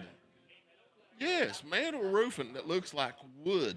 Literally, they can do anything. Yes, I just seen it up there the other day, and I'm like, what is that? Is that what I think it is? Yeah, it looks just like wood. And they have a camo thing, too, a camo package. In this day and age, they can do anything. But man. I was up there the other day, and I was with a friend of mine, and he was asking him about a carport. He was waiting for some ginormous price on it. And when he told him, he said, just go ahead and ship one down the road. Just go ahead and ship it down the road. Go ahead and take care of me right now. Yeah, Jason Dempsey and him does a great job up there. And like I said, they employ local people. You cannot beat that. And like I said, if you're over in the Inez area, especially tomorrow, they're open. Tommy Maynard's Auto Sales. Stop over there. Tell them we sent you over. I'm just looking here, just kind of looking through YouTube, make sure we're still on the air and stuff. And Billy, we've been in a delay for probably, I don't know, we're supposed to come back we'll probably be on a delay 40, 45 minutes, right? Uh-huh. We still got 190 people watching us right now. 190 people. We told them we're not going to be back on for a little bit. Yeah. But listen, D&D is just, they've set the bar high. You know what I mean? And that's why I believe that you got all these sponsors starting to come on board. We've set our packages low for more sponsors, and we're putting more kids out there, promoting more and more kids and more schools and sports. And even sports. We was calling a volleyball game the other night, and I know that's not – I know you've called volleyball games. I've never called a volleyball game. But, hey, I loved it. You know what I mean? The energy them girls bring to it. We've covered softball games, covering volleyball, football. I can't wait for basketball season to come around. We've already hooked up with so many schools that we've already added at least 8 more schools than we had last basketball season. And if anybody knows us, they know at last basketball season we had a game, anywhere from 1 to 6 games every single night of the week. And we've added that many more schools. You know, you've got a lot of people who spend thousands and thousands of dollars on their kids getting training, playing AAU ball, going to camps. Also, I want to let you know too, Billy, this is something that I'm going to listen to the fans. They wanted me to move the overlays on the screen for the advertisers. Just did that. I know a couple of folks are talking about the point of views on the cameras are terrible. I apologize, folks, to the rain. We had brought several different cameras in today, and we had opportunities to set things up with Mother Nature and very expensive equipment that we had to protect. And that's one of those things we didn't bring any kind of rain gear for our cameras. If we could show you the booths, they've got sliding glass windows in the booths, and everywhere that the windows are open, we have a camera, and every glass is so fogged up you can't even see it right now. I mean, it's pretty bad. I blame it on where Tyler Hodge was in here a while ago. You know what I mean? I think it had a lot to do with it. Maybe not. So definitely, appreciate there and appreciate you guys tuning in and staying with us as well. And we're here to bring you the best product that we can tonight. And again, a lot of things that we wanted to do tonight. We come prepared for a ball game, and we put together the upcoming schedules and the players to watch. Put a lot of time and effort into this to bring a quality product. And Mother Nature has decided to put a little damper on it. But you know what, Billy? We're not going to let ruin our spirits. We'll have a good ball game here. 6:06 to play in this first period. Tug Valley leading this one 12-0. And Billy, here let's have an opportunity here. Let's talk about the upcoming schedule for the Sherman Tide once again. Again, next week they'll be hosting Pocahontas County. Then they'll travel to Riverview, and then they'll host Wayne. They'll play at Man on October the 3rd, and they play at Tulsa on October the 10th. So next 5 games, pretty challenging for the Sherman Tide. Yeah, they don't play a weak schedule at all. That's a really good schedule. I look at the coach out there walking on the field right now, and I got to wonder what's going through his mind. Is he thinking, let's go back to last week, or do we stick to the game plan? Yeah. And then let's real quick, let's take a look at Tug Valley schedule upcoming. They'll host Logan here next week, and then they'll host Wyoming East on September the 19th. And then they'll hit the road for 3 consecutive weeks, beginning on October the 3rd. They'll go travel to Riverview. October the 10th, they'll travel to Wayne. And then on the 17th, they'll travel to Mount View as well. So a challenging schedule for the Panthers upcoming. But you talked about here, again, the Mother Nature's not playing the ball game here. And then so their first 4 games of the season will be played here in Naugatuck. So the field won't have a lot of time to really to dry up for the next ball game. Do you think that they might have planned that out a little bit to get the games in before it gets into late fall? Potentially, and the field can't recover that good at all from it. Tug Valley, they don't shy away from anybody, and I know these Tug Valley people, and I see Tug Valley fans out of right of my eye down there. They'll stay here if they play at midnight tonight. You know what I mean? It's Tug Valley. They'll play you anytime, any place, anywhere. They love the mud. I mean, they're ready to play. And it looks like that Eli is setting the tone for everybody tonight. So got a couple of scores updates in the comment section. Definitely appreciate that. Have updates. The Scott Skyhawks and the Wayne Pioneers. It's 3-0.5. Also halftime, Capital leading Cabell Midland 14-7. Also halftime, Huntington leading Martinsburg 22-7. So appreciate you guys updating us on the scores. Yes. So right now it's 9:15. We have a tentative kick at resume play at 9:35. Chapmanville is playing on the road at Nicholas County tonight. Looks like they're playing on a nice turf field. So definitely, again, appreciate you guys during this delay, and it's hard to have a lot of filler at this time. As far as this concerned, we had to. Again, we had big plans. We brought the multiple cameras tonight, and definitely with this agreement between the D&D Sports Network and Tug Valley Panthers, and this is something I know, Billy, you had a big part in getting this partnership going on between D&D and Tug Valley, and definitely had some plans tonight and put on a pretty good show. We're going to do our best tonight, even with Mother Nature here, and so we'll do the best that we can for you guys tonight. Yeah, I think it was just a misunderstanding that it had worked out more than anything. Tug Valley was going to have their own students start broadcasting their games, and D&D is in the process of helping schools. The kids. We're going to take a break from the music, and we're going to thank our game sponsors for today's game. The kids that want to go into journalism and do this, D&D is trying to bring them up and train them. You know what I mean? Train them. Yeah, offer them a job at doing it. You know what I mean? You talked about, as far as even with the training, what goes into training. There's more than just putting the headset on and talking.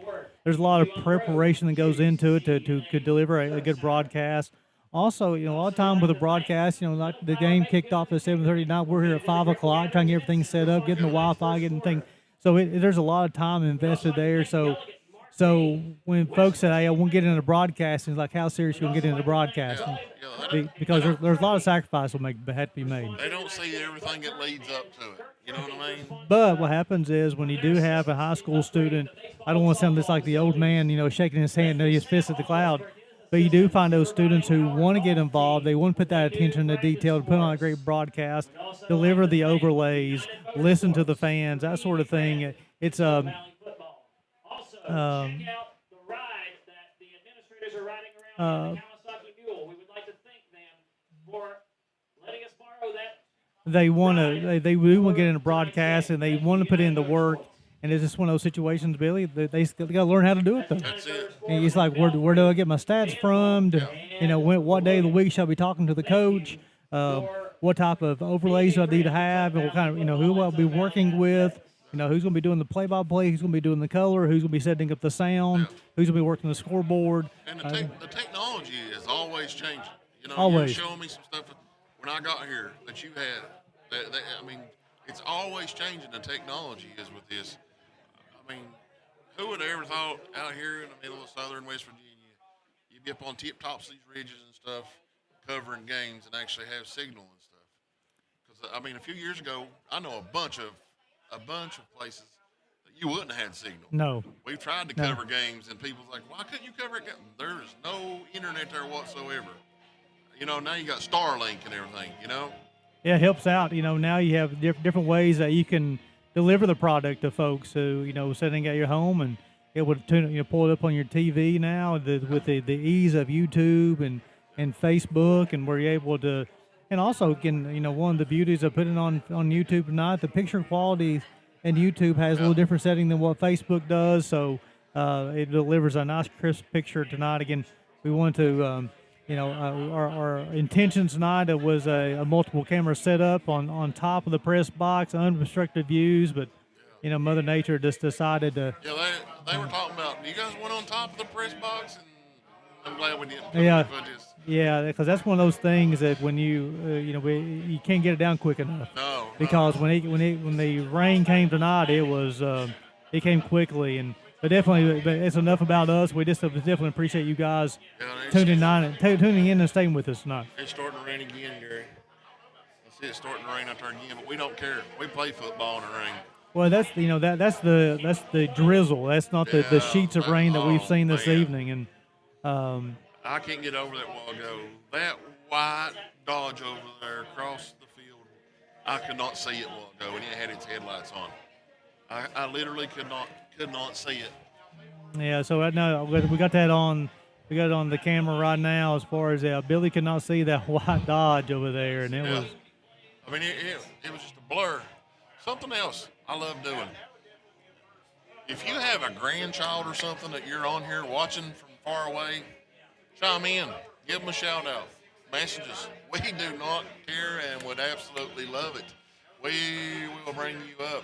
And I know there's a bunch of them from down in Tennessee, a bunch of them out in Ohio that's grandparents, because you messaged me earlier today to make sure the game is going to be on D&D.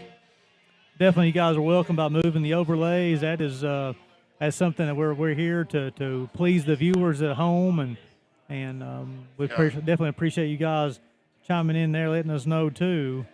And definitely, one of the commenters in the section says, "You haven't played at Tug Valley until you played in the mud." Well, it's a great opportunity tonight. Yeah. It's Mud Bowl 2025 tonight, baby. And somebody's asking what time is the Belfry game tomorrow. I'm not for sure if you have some information about that, if they called that game. We're not for sure. Last time we heard, they were under a weather delay also. Belfry Pirates and the Johnson Central Golden Eagles on the Kentucky side. Yeah. I apologize that the windows are fogging up again. That hot air is Tyler Hodge over there. You hear on the other side of the booth. From United Motorsports up Belfry. Go see him about a side-by-side. You need riding gear. They have tons of riding gear. You need your vehicles. You need your side-by-side service. My dad's is over at Logan right now getting oil changed and a new belt put on it. That's who we trust to work on ours. It ain't just about the sponsorship, about who we say on here. That's who works on ours. So we trust them. Like I said, do not forget Cheech's Pizza tonight. They are a big sponsor of ours. They have been with us a long time. And if Bedge is watching this, a long, long time. But make sure you stop in. Yeah, I wish we had some good jokes to tell you, which my wife tells me not to tell any dad jokes whatsoever. And mine tells me just not to say none. Jamie Cantrell says she just heard us on there talking about her a little bit ago. Jamie's a good friend of mine. Her and her husband are great people. They're over at the Trailhead Bar and Grill over there at Mate One. They are straight across the street from a trailhead. If you pull into Mate One, look for where all the cars are eating. That's Jamie Cantrell's place over there. And I'm telling you right now, it is and we just had another flashlight. So if you heard that in the booth, that is another flashlight. Yeah. Oh. And there comes the thunder as well, as that one shook the press box. Yeah. And that one, that was we talked about it, Billy. You was sharing the weather reports as we got here, and we was trying to decide on the camera placements, and I was really thought about getting on top there. You said, Gary, we don't need to be putting no cameras up there. We need to put that inside the press box here, and I've been getting updates from my buddies from the fire department, and we definitely didn't need to get up on there. So you got to wonder. Now we're closing in on 2 hours since we've attempted to start the ball game. We've not even made it through the first quarter. Halfway through the first quarter. Yeah, halfway through the first quarter. You still have a lot of fans though. Look over in front of the school at all the fans are still here. And people still pulling back in. Yeah, I see people. I don't know where they run up Cheech's and got some pizza, or run down T&D maybe and got them something. You see the cars coming back in, and as we thought we had a little window there as the rain had stopped. It started back a little bit, but then the crack of thunder and lightning came through. You just got to wonder what's going on. And the officials are outside of the Carl Parsley Athletic Complex, and they're with somebody. I can't really tell. I don't know what they're doing. I don't know if they're checking the field or they're trying to figure out what to do. But let me say something real quick. Justin Kirk and Doug Kirk at 304 Motorsports Park and Kirk Trucking helps us a lot. They helped me, put it that way. Okay? Last Friday, we didn't know we was going to have internet here in Austin. They called me and said, "Do you got internet?" I said, "I have no clue yet." They said, "We got Starlink. We're going to run up to the track and bring it down here."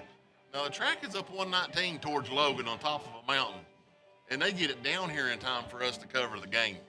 And then, and right now, they're on their way to South Carolina to get a racing motor. They both professionally race, too. Okay? Now, instead of them worried about what they're going down to South Carolina to get, they called me on my way here. "Do you mean for me to send somebody up to the racetrack and get you guys Skylink so you'll have internet there. And I said, I think we're good this week. He goes, whatever you guys need. That's awesome. Now that's my type of people. Whatever you guys need. That is the dedication to Tug Valley. That's for sure. You know, and to make sure this stream gets on. Is it on the? And let me tell you something, Gary, that a lot of people don't know. We're getting ready to start streaming a few big races up there at 304 Motorsports Park tomorrow.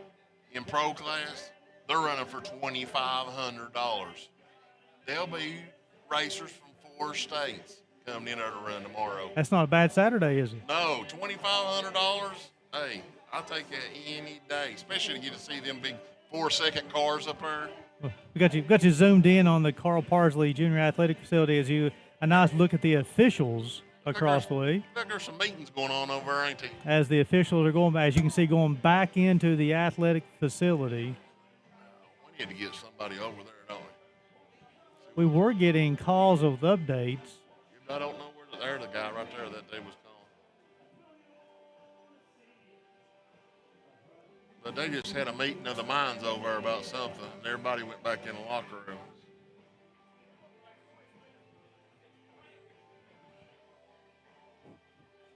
As you can see, the officials, they're trying to decide what they're going to do right now. There's another one. You hear it? Yeah, they're definitely having a meeting of the minds. So, folks, we're not really for sure what to do here. We're patiently waiting. We appreciate you guys staying with us as well. And yeah, if you guys don't mind, go on there and post. We're on YouTube. I've still got people blowing up my phone. Where are you guys at? Yeah. We are on YouTube. But we're not going anywhere. As long as they say they're going to play, we're here. Like I said, Mud Bowl 2025 will be here. I'm sure I can call Doug and him right now, and they'll say 304 Motorsports Park, Mud Bowl 25. Well, you asked for it, Billy, and the viewers are coming through for you. Deborah Estep watching my grandson Bryson Eli tonight from Tennessee. Go Tug. Oh, he's a beast. Yeah, and then Lisa Canterbury just said bad storms all around. Roads are covered with leaves and slick. Everyone be careful going home tonight. Oh, goodness. And then also Lisa posted that she's watching her nephew, Cam Sloan. Cam Sloan, hey. Good athlete. We talked about him a while ago. Is Sherman going to come out if we get a play and try to cover Eli? And is Cam Sloan going to come alive and show what he's got? They've got so many weapons, Tug Valley does. You know, then they got Preston May back there with the cannon arm. I mean, as I see, look like some of the Tug Valley players that came out. Now they're going back in the athletic facility as well, across the screen, as you can see. Does some of them not have shoulder pads on? We're ready to play. Let's get this thing rocking. Yeah, we were scheduled to 9:35, but now of course it's only 7 minutes from here, and the players have not come out.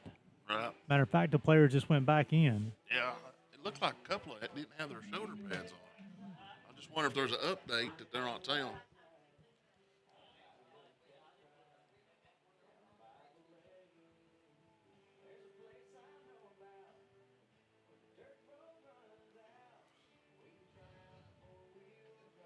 I'm not sure what they're not sending they're not calling back over right now. Everybody's kind of holding their head, wondering what's going on. It's not bad weather right now. I say that, and it'll lighten. So you'll see the view is we got the camera locked in on the officials' locker room as, again, once they come out and make that decision, you'll be able to be one of the first to see. Yeah. We'll zoom in a little bit more here. We'll have some fun. They was calling the press box, giving us updates, but now it's like everybody's kind of scratching their head over right now. Waiting for somebody. Yeah, so there you can see the officials are coming together. I want to keep it locked in on those guys, and I apologize. Typically, I don't like to move the camera. Yeah. But we're going to do it right here as people. You'll see the officials getting together with some of the school officials. Yeah, I wonder what they're getting ready to say here. Everybody kind of dropped their head there. That wasn't a good sign. And the officials, again, we're locked in right there. Yeah, They kind of dropped their head when they walked off that time. Listen, people, if you're looking for a brand new ride, a brand new car, go over and see my little buddy, Eric Evans, over at Walters Ford. He can sell any kind of vehicle you want. But Daryl just went over and bought a vehicle today, and he has bragged all day long about the deal he got. Now, listen, I know he lied to me a little bit because he told me he got a discount because he was so good looking. Anybody that knows Daryl knows that was a lie. But now I did see the paperwork, and he got one killer deal on a new vehicle. So if you get a chance, go over there, make Eric Evans buy you a pop or something, and buy a car off of that guy. They're big supporters. The Walters family is big supporters of D&D. They always have been. They're a great family. My son Peyton played with EB. Go over and show them some love and buy a new car from them, and try your best to find out how Daryl really got a discount. Oh, Daryl likes a good discount now. He likes good discounts, but I'm not sure who hooked him up with that. He fibs every now and then is what Bree told me. But now, so again, they got the camera locked in on the men in stripes, and as you can tell, they're in no hurry. And we're peeking inside their locker room, and they're not even on the field as of yet. The Sherman locker room door is shut, but they got a few coaches sitting outside, and it looks like Tug Valley is. A few of the coaches are at the door trying to see what's going on up in the sky. And now you got to wonder that the players are staying in, of course, of the thunder and lightning. That's definitely a safety protocol, and to keep everybody safe there. Yeah. But also, of course, I know we keep them safe there, but we also have a lot of people sitting in the stands. We have a ton of people out here under canopies on both sides. Yeah, the Sherman people are still here. I love it. I love it they're still here. I hate it for their safety because we're on bleachers, So here got a couple updates here through the comment section. Todd Blevin said, looks like a little break in the weather according to the radar on the WSAZ app. Yeah. Luann Lavelle said, but Belfry has not even started their game yet. I've heard it's going to be a 10:30 kickoff is what she heard. Oh, my goodness. And then Big Skip said they're going to finish the game, Billy. I'm not sure who Big Skip is. Big Skip? Hey, Skip, we're hoping they are, brother. And we're going to stay here till they say one way or another. We're hoping. Hey, the weather looks good out in front of us, Skip. Hey, and Dr. Carrillo in here, my buddy, Gabe Carrillo, it said Dollar General still open. Dollar General still open? Oh, yeah, my buddy Dr. Carrillo. Hey. He's a good one, folks. Heck of a singer, too. You can't, really? Heck of a singer now. You can't beat. Again, we're keeping the camera right on the officials. Justin Kirk just sent me something. It said 10 o'clock kickoff from Aaron Lucas. He's running the chains. But now listen, people, I know Aaron Lucas. You don't figure he's fibbing a little bit, do you, Justin Kirk? I'd say if anybody knows, it probably is Aaron Lucas. I guarantee he's right over in the middle of it. It looked like I just saw the official. Again, we got to zoomed in on the official's locker room, and he had so the official is communicating with both coaches right now. Yeah, I see Aaron over that way. Matter of fact, right now, 10 o'clock would be another 26 minutes. Yeah. So what happened? I thought he did this right here, but also you got to keep in mind, though, Billy. They've been in a delay for over an hour now, so they're going to have a little bit of an extended warm-up period. Yeah, they're going to have to warm back up, stretch, and all that stuff. I see some assistant coaches making water or maybe some snacks across the field down here to our right down here. Yeah, we are seeing movement out of the Sherman locker room. Yeah. Okay, ladies and gentlemen, we just heard another message from administration and the referees. We are going to attempt to start this game back in 10 minutes. 10 minutes. 10 Start minutes. back in 10 minutes, not 10 o'clock. So we this just is heard 10 wow. minutes. So you hear the honking of the horn to the people who approve of that one as well, right? Yeah, you heard that in the parking lot. That was the parking lot people. That it wasn't people below us. That was people in the parking lot still watching D&D and listening. This we're going to get back at it in 10 minutes. That'd be 9:45. So now let's talk about this here, Billy. Where that's 10 minutes, and we are going to have a 5-minute warm-up. 5-minute warm-up, so in 15 minutes. Yeah, so about 9:50, which makes sense. You definitely have to let these out warm up. So Billy, let's just talk about this a little bit, and the fact of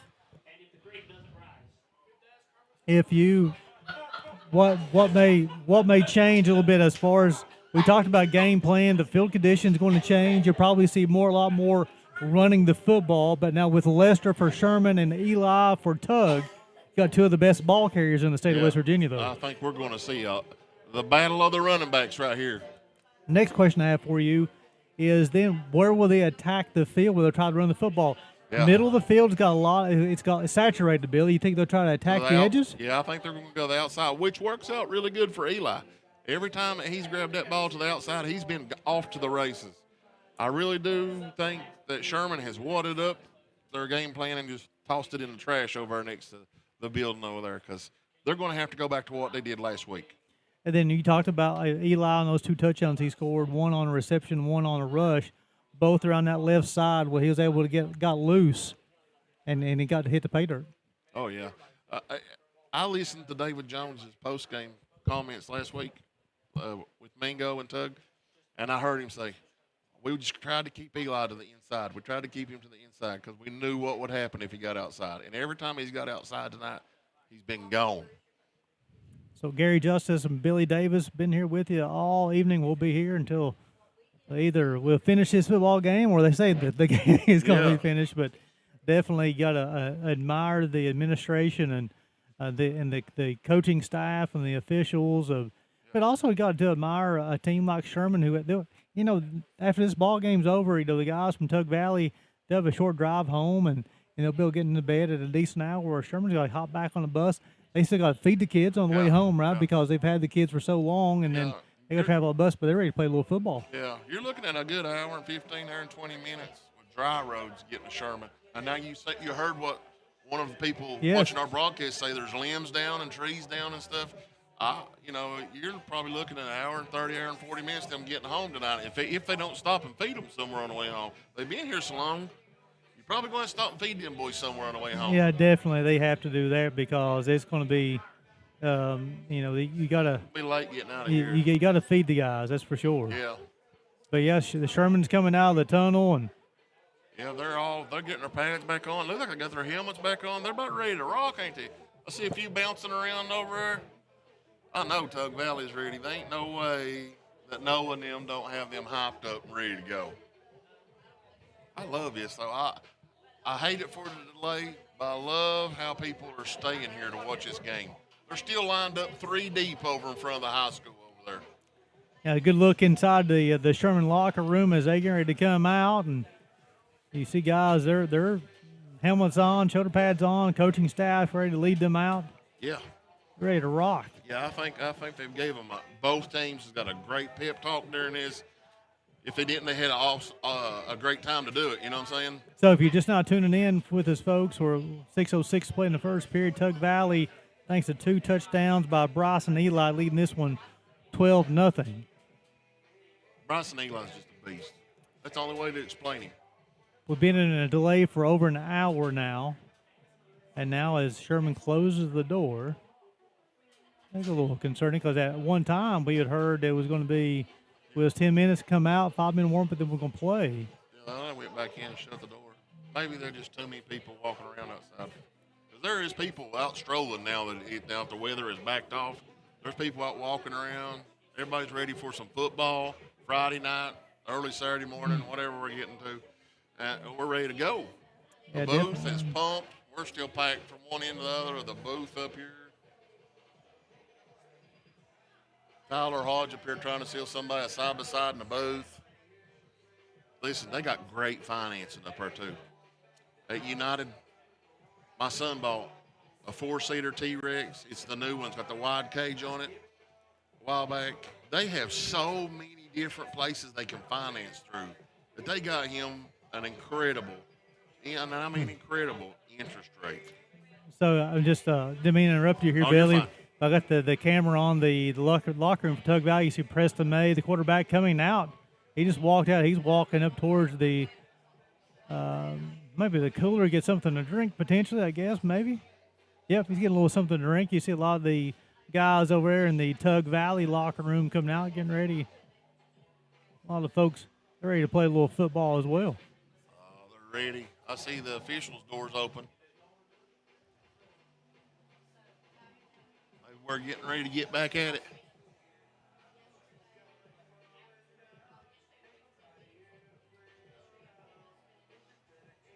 There's the officials again. They're ready to rock and roll too. You know that's one of those things, Billy. We talk about the players and the delay. It's the same thing with the officials. They get into a flow. They have a pregame ritual as well, right? And they talk about, they discuss their responsibilities and what they will be doing.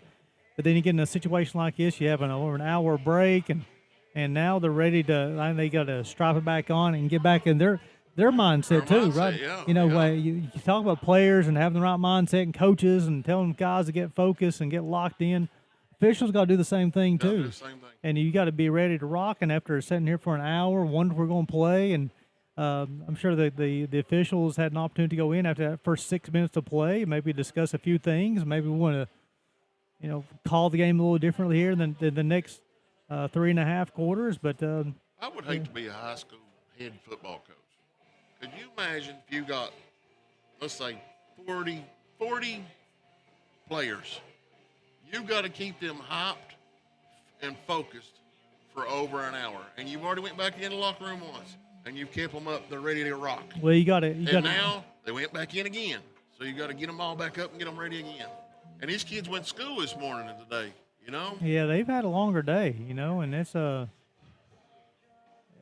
but you talked about keeping them focused, and these guys are ready to play a little football. As we now take a look inside the Sherman locker room, as we was concerned when the Sherman Tide's rolling out, baby. Here they come. Here we go, and then got their helmets on. They're ready. They say, hey, we're not done. Listen to them fans, them Sherman fans. Let's bring on the Panthers. There comes the Tug.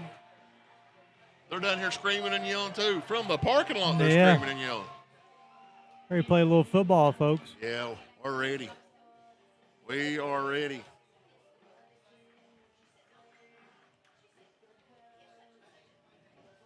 I love it. Gary, when you get a chance, you need to go up 304 Motorsports Park. Maybe we'll get a cover something up there together. So we've got a couple of things here from YouTube. Appreciate you guys, the comments as well. Todd Blevin says, I say it's going to be a running game on both sides. The field is really spongy and hard to keep the ball dry and hands dry. Donna said, let's go Tug for Naples, Florida. Probably a little different Florida. It said, thanks, D&D, for the coverage. Appreciate you all. Go Bryson Eli. Hey, Bryson Eli's had an effective game this first 6 minutes. Yes. Then Kim Smith, Mingo Central under a weather delay also. Mingo's 12, West Side 6. Major lightning on Minor Mountain right now. Oh, yeah. I'd say it is up there on top of Mingo Mountain. That's right in the middle of Hatfield-McCoy Trail Country. Get all good. They're all down here stretching. Good look at the Sherman Tide getting warmed up. I'm ready for some football. We've sat long enough. And good look at Tug Valley getting the legs loose here as well.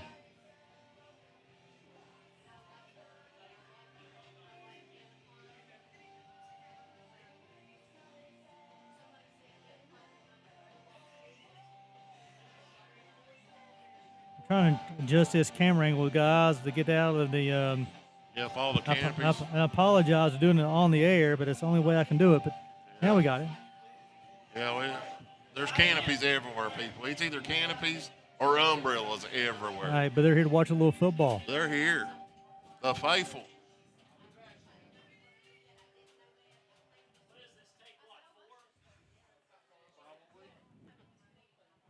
So with 6:06 to play, and then, so we'll recap this one real quick. 9:46.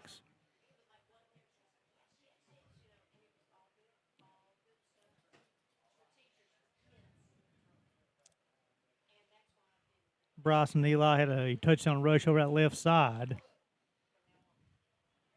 And then at 6:06 in the first period, Bryson Eli took a 29-yard screen on the left side and was scored. And that's one of those things, Billy, we talked about, again, the ability of Eli, that backfield, Of course, he's dangerous when he catches the football. But again, an excellent job by the offensive line here early by Tug Valley of establishing themselves.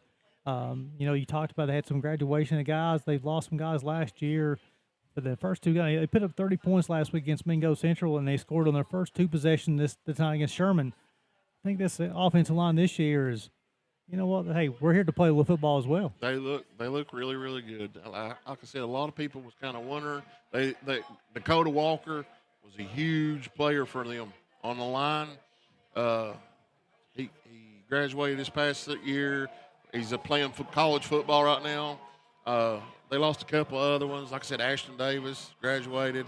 They lost some big players, but man, they're not showing it tonight.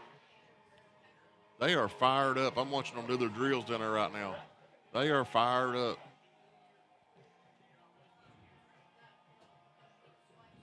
So, Billy, I must admit here, it's been so long since we played. I'm not for sure who has the football. I think they said Tug ball. I just got an update from my sister from over at Mingo. Giving Mingo till 11. 11 o'clock. And if not, they will finish play Monday. Monday? Well, Monday. Interesting. I didn't see that coming. Interesting. Yeah. If you can, send us those updates from whatever games you're at. I know there's weather delays all over our area. Let's keep our fans up to date with what's going on so they ain't got to flip back and forth on different pages and stuff. Well, Sherman has completed their warm-up, and they're ready to play. They're ready, ain't they? What is it? Yeah, Daryl's paying us by the hour. Oh, goodness. Yeah, I'm glad to see this. Sherman looks like they're ready to go. Tug's still down there warming up. I think they're ready too now. I see Tug heading to the home side.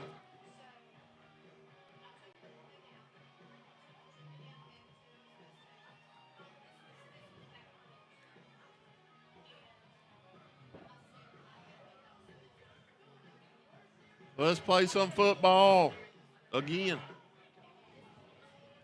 So the coaching staff for Sherman is. So look here, going back to Sherman as far as offensively, look for Polly, the quarterback, to get things going here. Maybe try to find Lester with be handing the football off of maybe a little run pass option. Now with the field being slick, the offensive player has the advantage, right? Because the offensive player knows where he's going with the football, and now that's where the defense has to count on the footing in order to make the adjustment. Now, remind me again, what number was Lester? He's number 9. Number 9. He's back. You will see. Sherman will get the ball. Yeah, so Lester's one of the deep men for Sherman as we're ready to play. Appreciate you guys staying with Billy and I as we told stories about steak and A1 sauce and. Yes, sir. Hey. If anybody said they ain't going to play this game, call a friend right now and tell them we're on.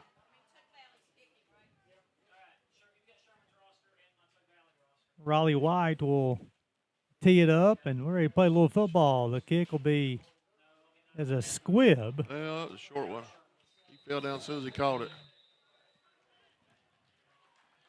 I'm really interested to see if they're going to come out with a run. Riley White's kick down by Sherman's number 15. Sherman's got a good-sized line. Good starting field position for the Tide. Officially bit to 38.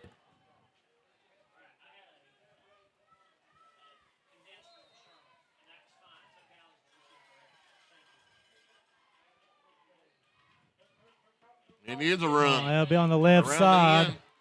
Be forced out of bounds. Number 27 will be on the carry for Sherman. Tackled by number 10 for Tug Valley. Yeah, be Levi Sprouse, the junior, will be on the carry. Matter of fact, number 10 for Tug Valley didn't grab him. I think he was gone. This is what we was wondering during the delay. And also attacking the edges too, right? Yeah. That's going to be one of those things.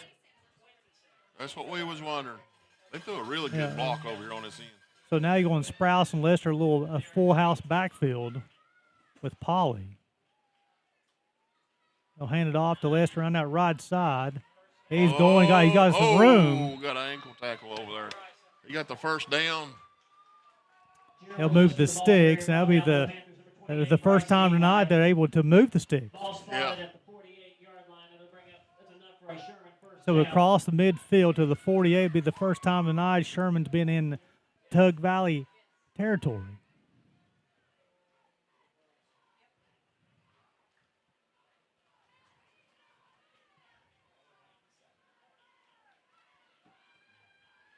Lined up a slant to the right. Yeah, full house backfield once again. He'll take the snap off the right side. He's got some room. He wiggles, jiggles. That will pick up. And we got a flag down. Atkins on the carry. Let's see what the flag is. Holding, he'll push him back. Holding against the offense. 10 yards from the spot of the foul.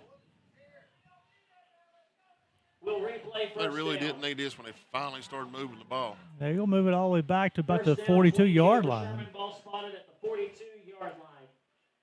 First down and 20.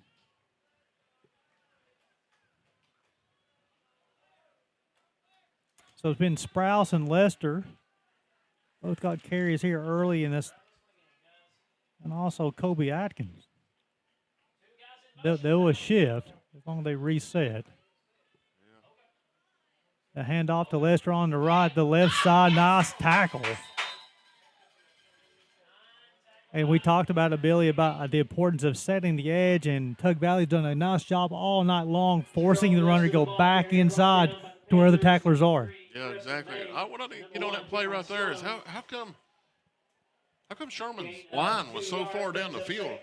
You wonder if it was a potential, as far as a miscommunication, whether it be a run-pass option or whether, hey, we're going to, there's a play change at the line.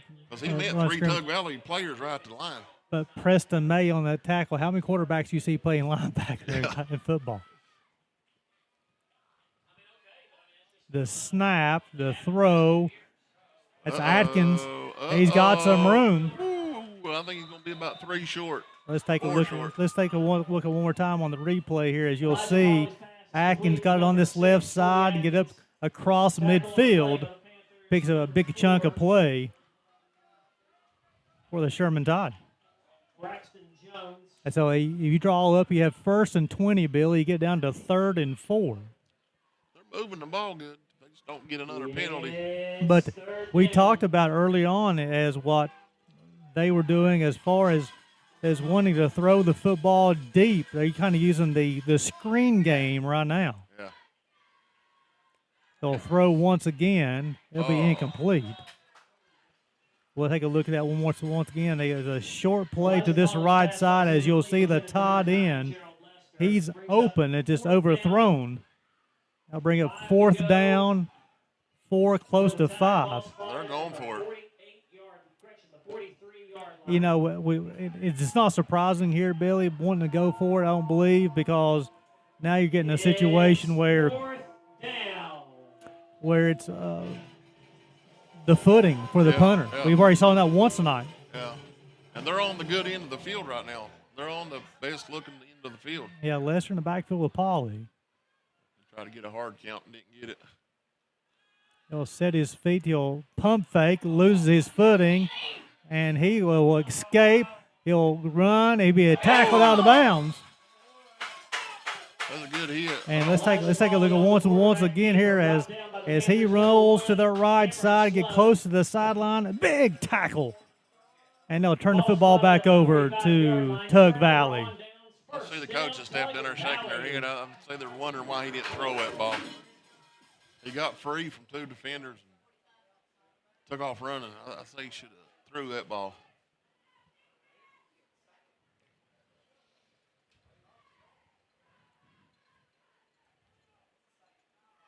So here, this is going to be a big possession here, Billy, for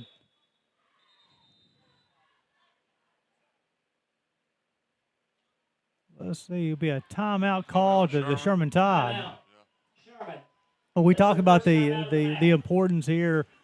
Sherman moving the football a little bit here. They had the screen game, Billy, picking up some big chunks of yardage. had Atkins, Sprouse, and Lester carrying the football. They relied on the pass on 3rd and 4th down, and Tug Valley's defense held. It cost a turnover. But this is a big time for the Sherman Tide. Now Tug Valley already leading this one 12-0. The Tide defense has to step up here.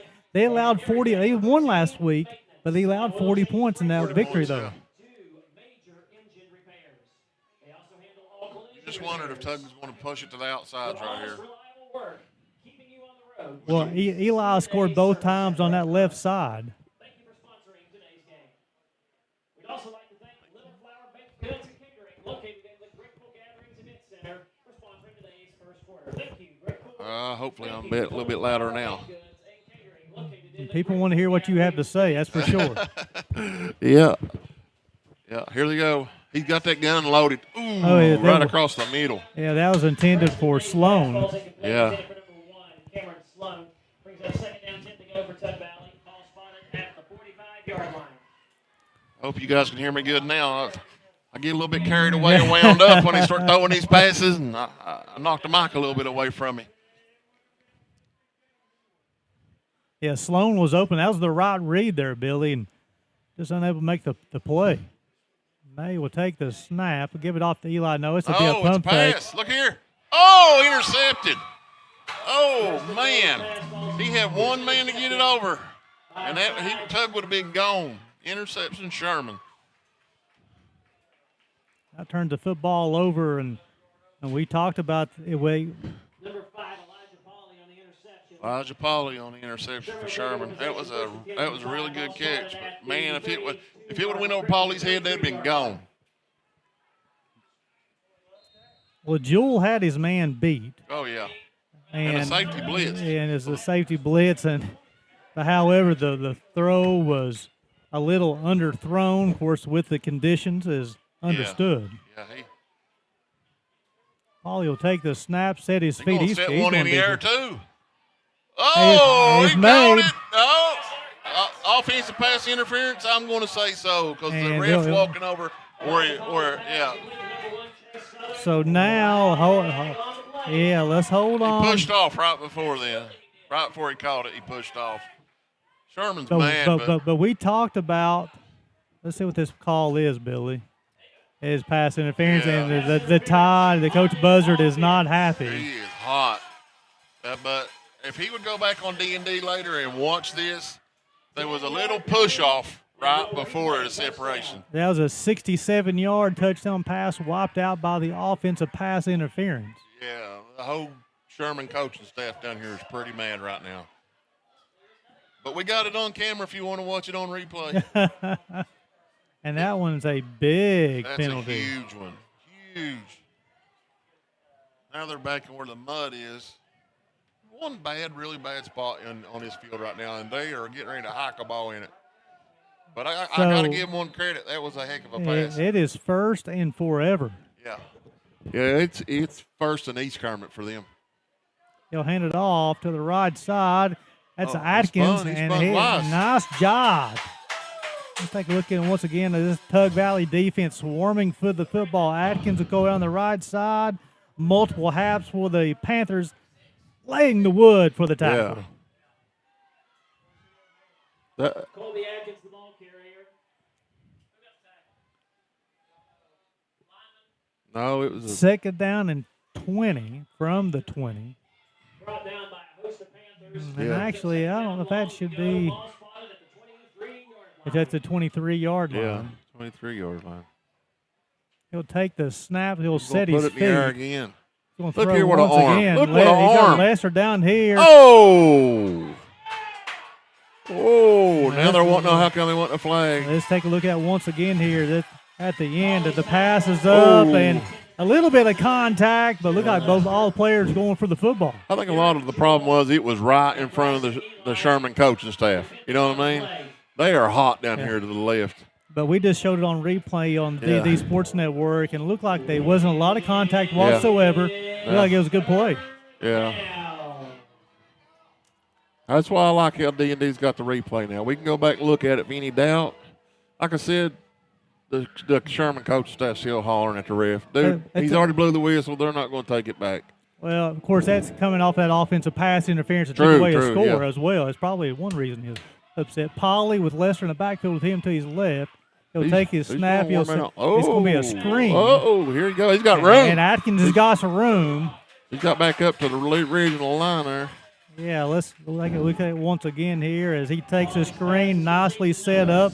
Offensive lineman out in front of the play. Brings up a 4th and manageable now. Yes. The game is 15. Tug is laying some serious hits on these boys. They're going to punt it. Chase Southern back to punt for Sherman. Under a minute and 40 played in the first period. Eli back deep. The snap. There's the kick. Not a bad punt. Bounce to the 45, go back toward the 47. We got a flag. Uh-oh. This could be big. Maybe a hold. Yeah. Probably blocking the back is what in the booth is at least what we've talked about.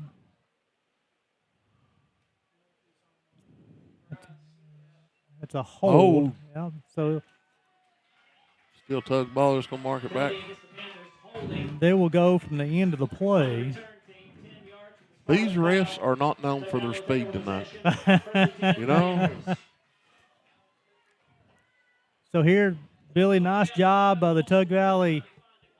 Just don't have a very good camera angle right now. My apologies, folks, in this area of the field. But they did a nice job of their defense of pick up their offense after the turnover. May will take the snap with Eli to his left. He'll throw it to Bryson Eli. He's got some room as well. He wiggles, he jiggles. He'll get up past the 50-yard line. He's still going. So here, May, you'll see Eli up that left sideline and able to finish the play by putting his hat down. Yeah, you know, a lot would run out of bounds there and not take the hit. He laid the wood to whoever it was that tried to get him the first time. We first down Tug Valley from about the 48. Take the snap. He'll give it out to Eli on the right side. He slipped. Bring up second down. What's on? They won't give him a warning. The lineman a little bit slow getting up. Under a minute to play in the first period. They're going to say no gain. Maybe a half a yard. That middle of that field is just. Yeah, Eli had a lane there. Nice job by Sherman Todd, though. Uh-oh. May will set his feet. He'll throw and he slipped. Yep. It's the middle of that field. You see this right here. As you see the receiver down the bottom of the screen, he'll slip. And the throw will come as incomplete. Be third down for Tug Valley coming up. I look for them to go to the outside. You can't get nothing going down the middle of that field. You know, they scored twice, Billy, in this first period, going this direction of getting Eli on this left side. Had a big gain on this possession as well on that left side. Look for them to attack over there once again. Sloan in motion. Be a flag. Yeah, it's going to be offsides on Sherman, I believe. I think the defense calls. Now they got flags coming from both sides. I'm going to say false start. Okay. Tug Valley. We had some mad Sherman fans out here. Yeah, something also I've been noticing, Billy, as far as what Sherman's doing defensively, getting a little stun action going up front there, trying to entice that Tug Valley offense to move. Yeah, I've seen a few backs move just a little bit, just a little bob. So the snap will come from the 46-yard line.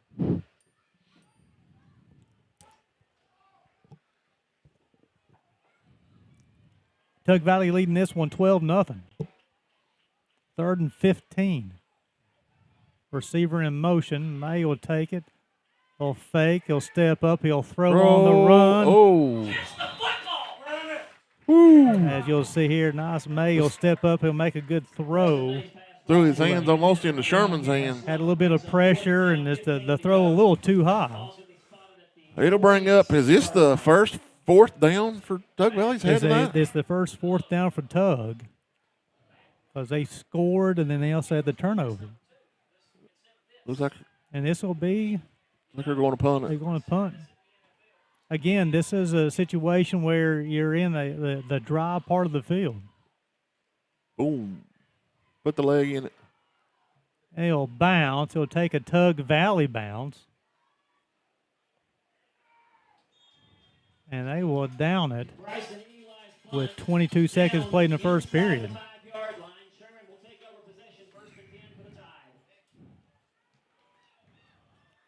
I'm telling you what, they've had a lot of penalties called back on them, but the Sherman quarterback is showing he does have an arm on him. Well, also, I like this first period. Sherman, they've been able to withstand.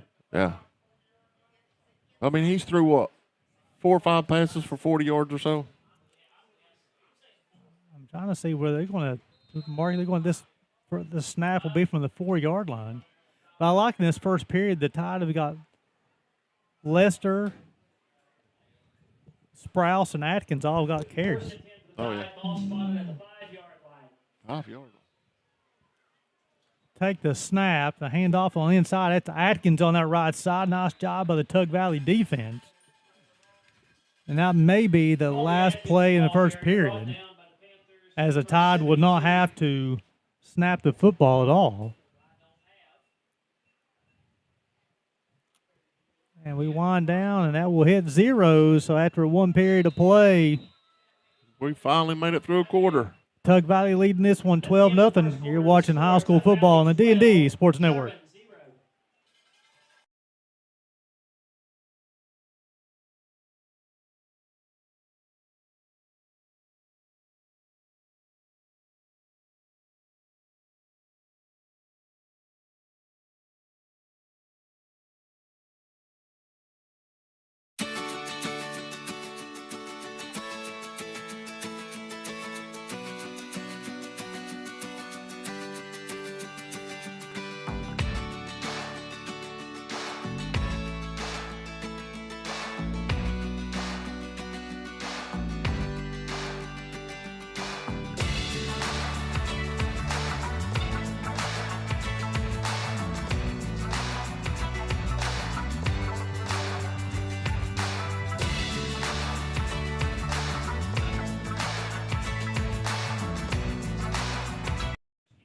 And Billy, I know this is a good opportunity to recognize some of our sponsors here tonight. They got a lot of guys who really wanted to make sure this stream is possible for folks at home.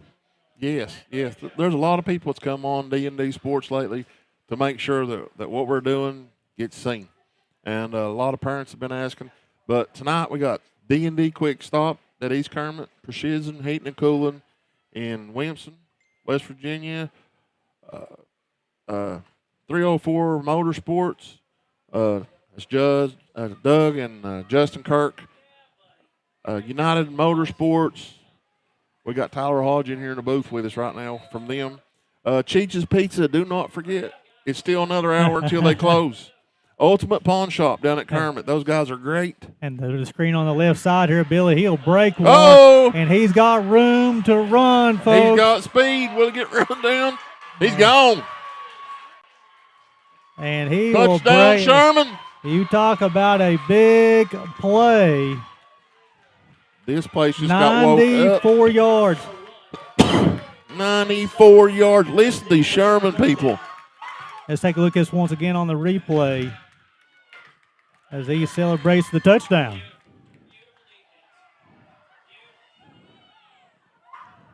Wow.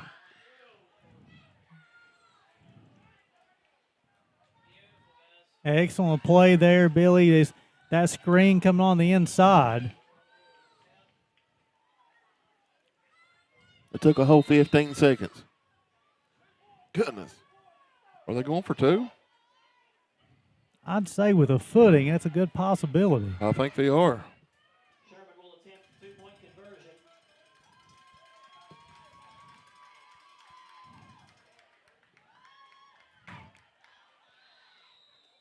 A flag on the play. That, Flag on the play. gosh, the flags tonight. Dead ball. Don't get Tug. The defense. 5-yard penalty. Correction. Half the distance to the goal. They will reattempt the try. That's Chase Southern on the touchdown reception. Sophomore. He handles the punting duty as well. They're right there on the goal line now. They lined up almost like in the old, what they're calling in the NFL, the tush push. The snap back to Lester. He'll go around the left side, and he stood up. He tries to get in, and he will. He's in.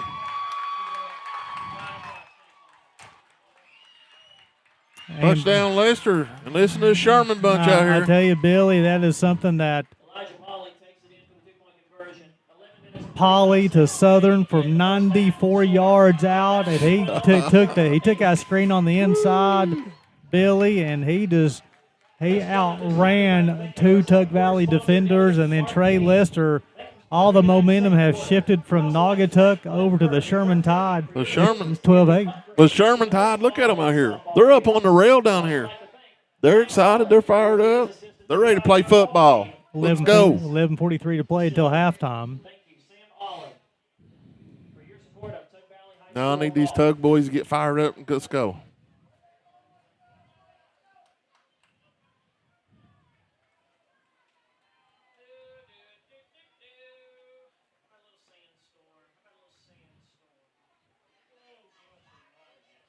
These Sherman guys look at the difference in the momentum shift just now.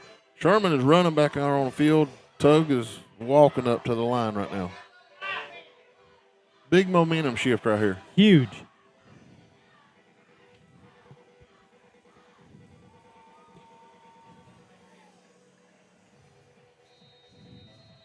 Polly to Southern from 94 yards out. The kick is away. Good starting position for Tug Valley. I'd give it to Eli or Sloan and big dogs let them eat. Down by the Panthers, number 18, Derek Jewell, at the 35-yard line. Jewell will be on the receiving on the onside kick attempt. So it's an opportunity here for the Tug Valley. You know, it was up 12-0 with the football, ended up throwing the interception, and then there was a defensive stop by the Sherman Tide defense. Now Preston May will take the snap.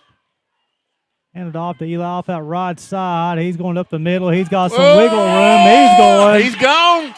Bryson Eli. One person to beat. For the third time tonight. Tug. Woo! 65 yards out. Bryson Eli for the third time tonight will score a touchdown. Now that's some speed.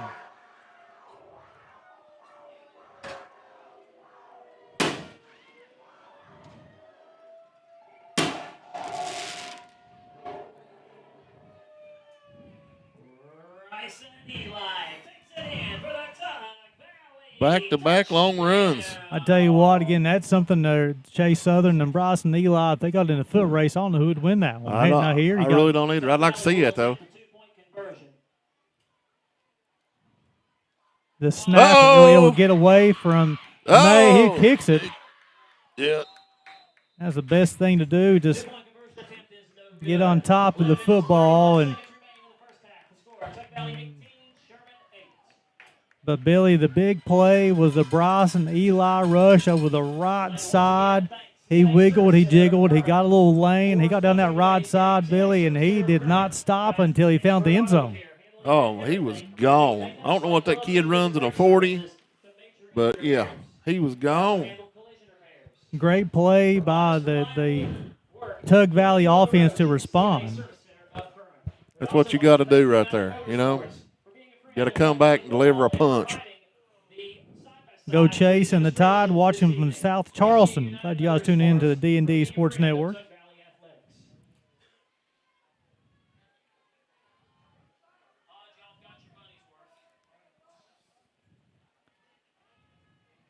So now Tug Valley will kick off. 11:27 to play until halftime.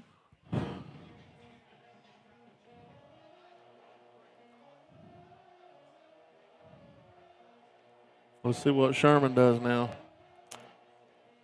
And, you know, Sherman, they come out on their kickoff and did the onside kick.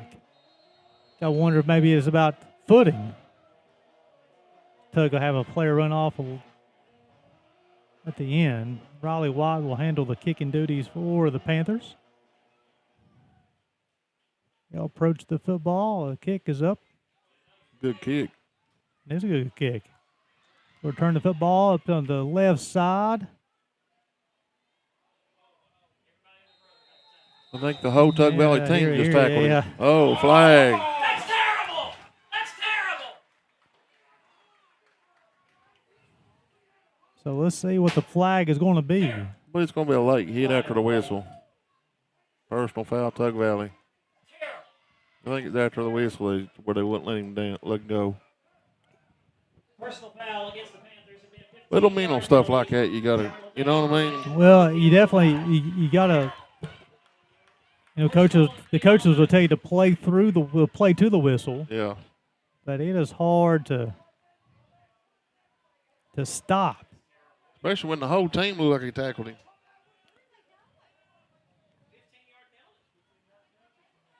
So the snap now, Billy, will come from the 44-yard line. Last time the Tide had the football, Chase Southern went for score from 94 yards out. Polly will take the snap. He'll hand it off to the right side. He'll slip. You cannot get no footing in the middle of that field. And you can watch him right here on this right side. He'll come down and you'll see him lose his traction here. Nice handoff. He made the cut up on the ground. Loss of a yard on the play. Brings up second down. Neither team's been able to get anything going down the middle. Ball spotted at the 43-yard line. You know, with Southern, when he got that touchdown catch on that last possession for the Tide, Billy, it was on that left side up there out of the mud, right? The receiver came in and got up on the dry side. Look for them to attack up there. They're out wide on our side. He's handing to the other side. Oh, Sprouse, he whips around, breaks a tackle.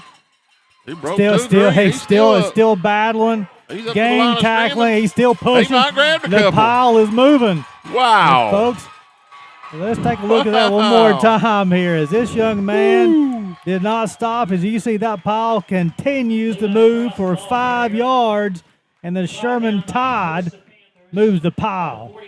That was Sprouse on the carry. Wow. 3rd down and 5 from the 49-yard line. You talk about chugging the legs there, Billy. He didn't want to go down. No. Oh, and he had 2 or 3 Tug people on him. Great run right there for him. You know, the game plan since the delay has been over is run the football. Takes the snap. He'll set his feet. He'll throw to the right side. He got the first down and about a yard more. I'll move the sticks. Elijah Pauley's pass is complete to number 6. Toby Atkins on the catch. Pushed out of bounds at the 44-yard line. That's enough for a Sherman first down.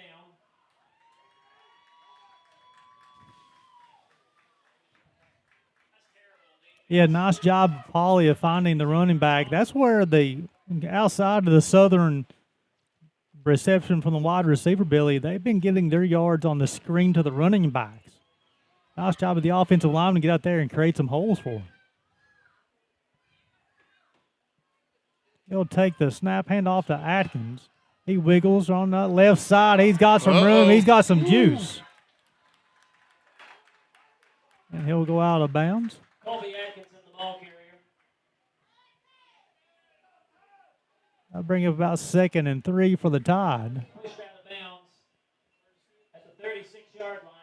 At the 36. I tell you what, this 3-headed monster they have, Billy, between Atkins and Sprouse and Lester, they got some juice to them. Well, they've come out since that lightning delay with a whole different game plan. 2nd and 2. He fumbles the snap, picks it up. Nice job defensively by the Tug Valley. As this right defensive end, you look here, he's able to, after the fumble snap, to make the play behind the line of scrimmage. It's third down. Bring up 3rd and 7 on a running clock. Tug Valley leading this one 18-8. Got 20 on the play clock. Tug Valley plays with a little bit more pace on the offensive end than what Sherman does. But this is a big down. A very big down for them. They got wideouts. Takes the snap. He'll set his feet. No, he'll roll to the right looking for a receiver. He'll throw it up for a grab. Bang. And it is intercepted. Cameron Sloan will come away with it.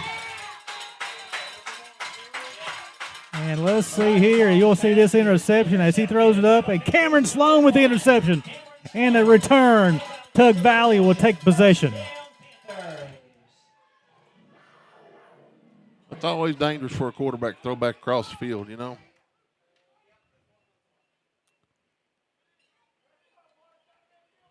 So that's the first. That's the first turnover for the Tide tonight.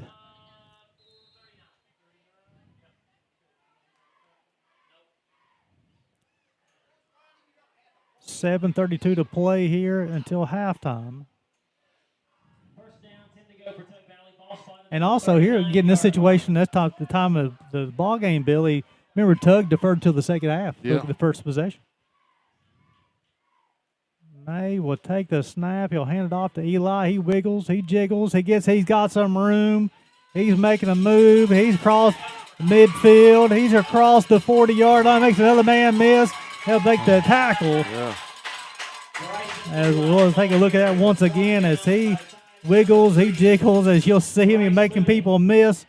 Excellent job by the running back. He's had a heck of a night.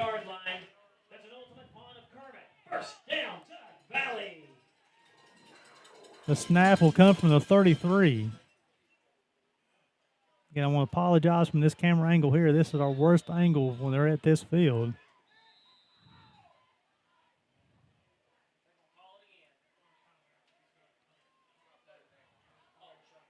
As you'll see, turn the scoreboard off as Sherman's got a player down.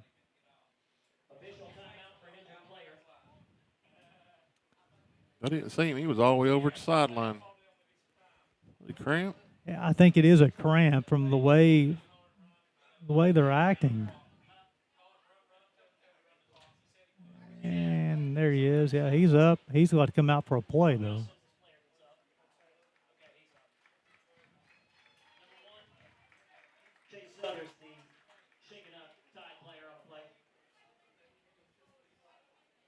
So Southern, who scored a touchdown, Billy, would end up getting hurt. Again, he looked like he popped up. Yeah, he's up.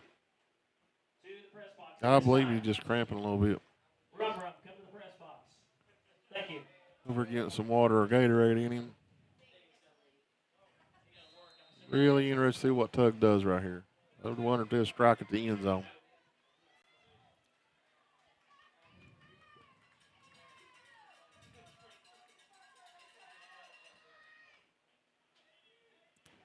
So the snap will come from the 34 and be 1st and 10. Takes a snap, pitch to Eli on the right side. He wiggles, he jiggles. He's got some room once again. Gets down across the 25 up close to the 20. Eli's just on a mission tonight, you know. I don't know how many yards he's got right now, but it's got to be way up there. You get into the 18-yard line. Another first down for Tug Valley.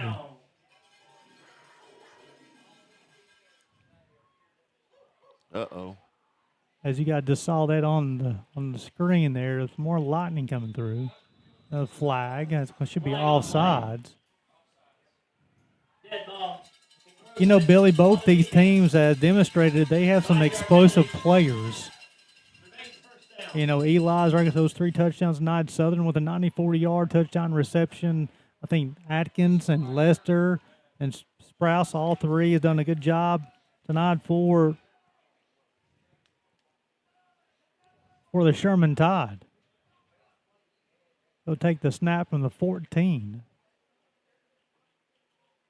Hand it off to Eli up the middle once again, and he'll score for the fourth time tonight. We'll take a look at that once again here as Bryson Eli right up the middle. As you see, the line opening a huge hole as he scores for the fourth time tonight.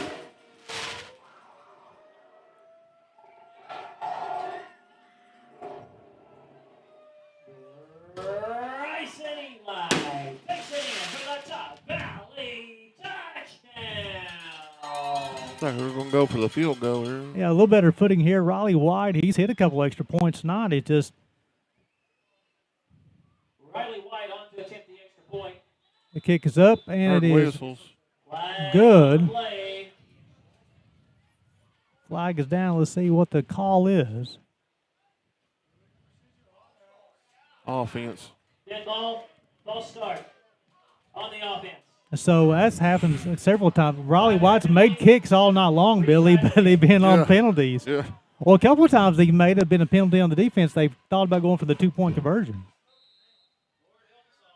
We're going to try to kick it out again. I figured it might Yeah, try to go for it. this will be 25-yard extra point here.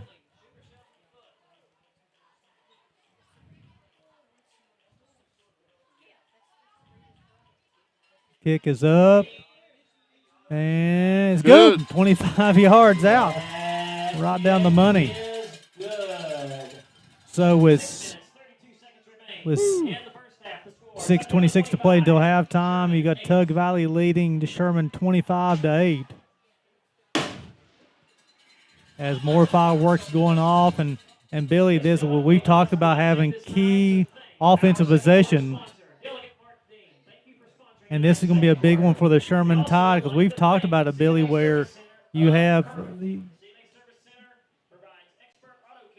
first possession of the second half. If Sherman's unable to score here, 6:32 to play until halftime, Tug Valley is able to get the football again and could double up a score. They can turn a 17-point advantage into 30 really quickly. Yeah. It's a key possession right now for Sherman. They need to get something going right here. That's all there are to it. I mean, I'm sure the coach is saying the same thing.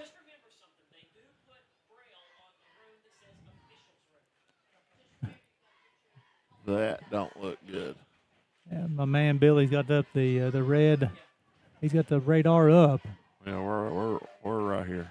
Yeah, where the red is coming. Yeah, red's coming again. White kicks up.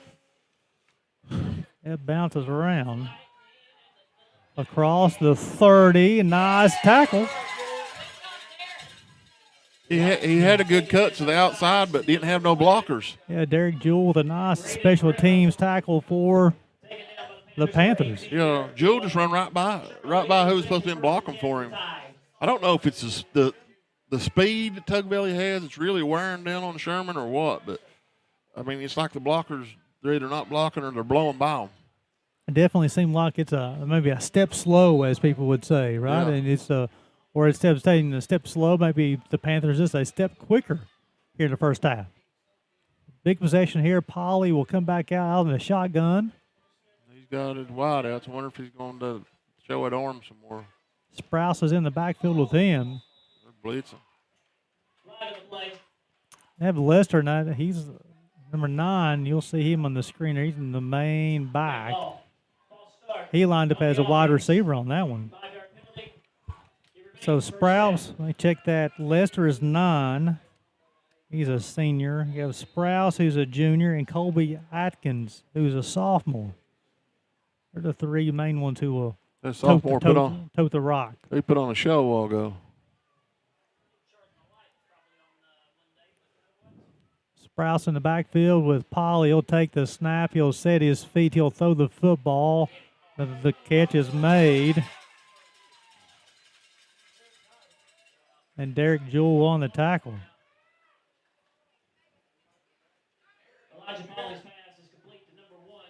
Southern, who had the 94-yard touchdown catch, he made that catch as well. But that Derek Jewell, nice open field tackle there, one-on-one, and holds it to a 2-yard gain. That's a huge play because Southern, if he gets free, he's already shown what he can do, Billy. Oh, yeah. He's got a lot of speed. Polly will take the snap. He'll throw the football. That's Lester on the reception. He dropped the football. Oh, got to wait to catch it before you take off. How many times you heard a football coach say that? You got to catch it first. Got to catch it before you take off. He'd already turned his head. Heard footsteps coming up behind him. Oh, man. It's lightning around us again.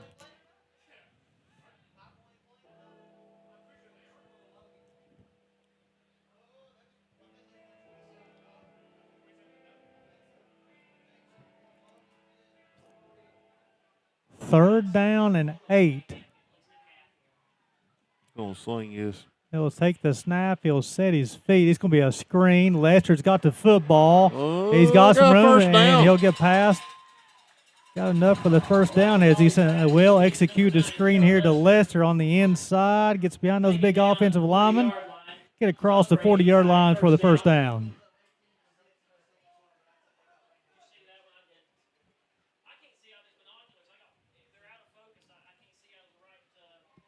That's a big first down for the Sherman Tide, Billy, because if the Panthers defense was able to hold the football back there, it could have been lights out. But the Tide is showing we're here to play a little football tonight. This has been their MO for the night, is getting those screens to those running backs, Lester, Atkins, and Sprouse. Takes a snap. He'll hand it off this time. There'll be a run option for the quarterback. He'll run out of bounds. A couple yards. Nice job here by the Panthers defense as you're on the read option. The Panthers defense not fooled. Pickup of 2. 9 to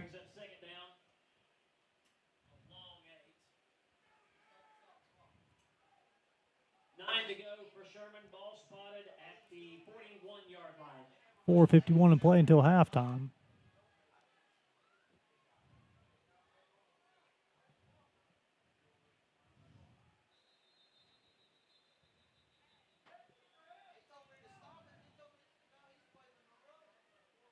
Not sure what that whistle was. Yeah, it's something about the time.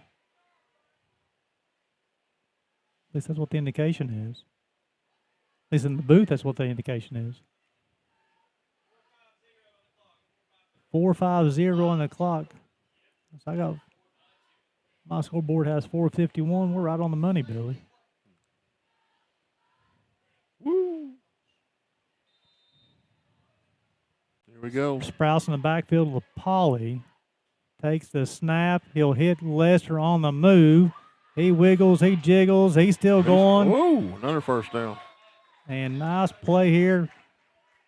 You got to give him credit. Lester catching that thing on the move. He gets a cross up close to the midfield. That'll be first down. You got to give him credit. They keep digging after that first hit.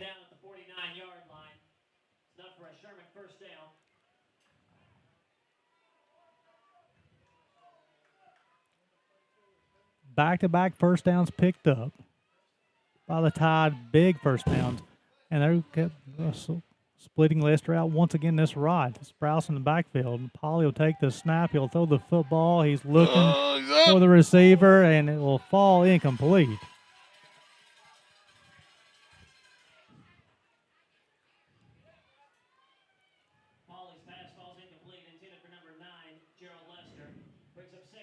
Yeah, Lester was the intended target, and again, I'd be going to that young man as well.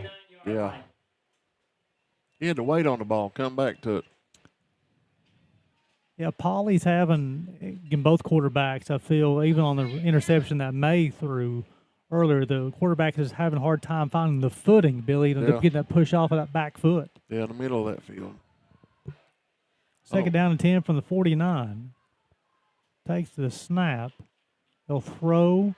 Lester on the reception once again. 2 yards. Take a look at that once again here as he's able to find some footing on this one.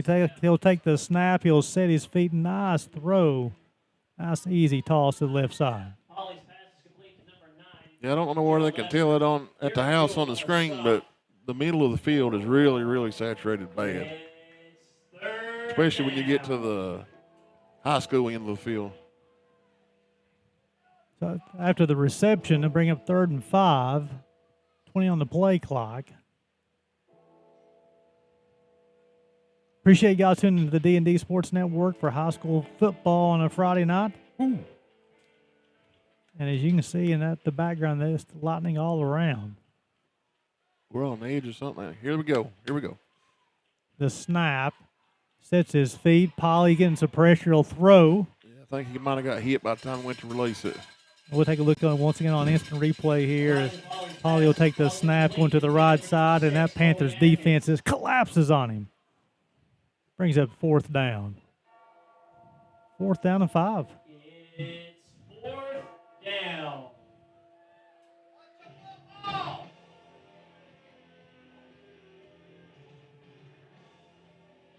This will be a big play here for the Tide. They've already picked up 2 huge first downs on this possession. They really need to get a first down right here. Coach They don't need Buzzard, to turn the ball back over to Tug at midfield. Coach Buzzard said, give me a timeout. Yeah, we'll talk about this for a second. It'll be the second in the first half. Timeout. Sherman. That's their second timeout of the half.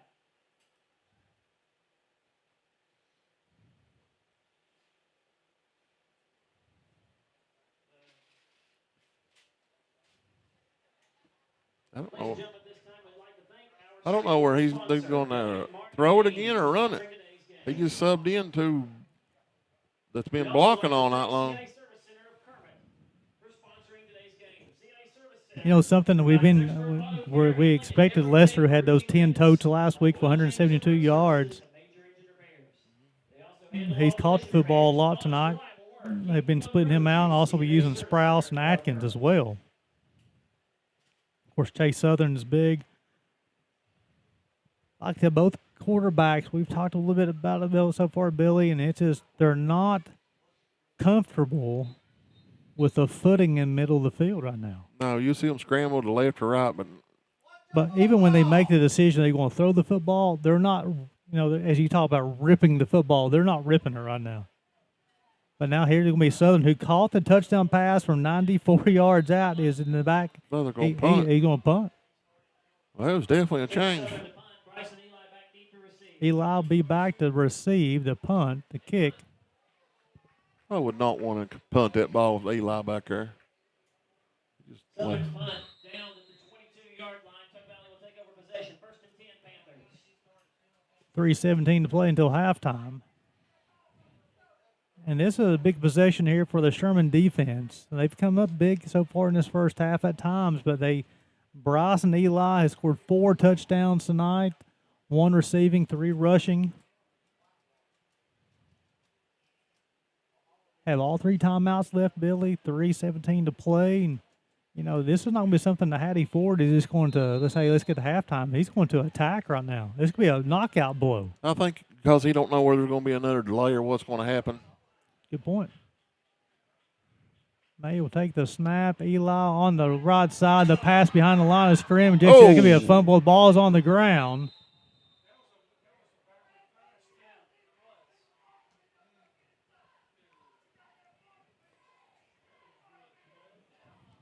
Lucky that the fall back on that one.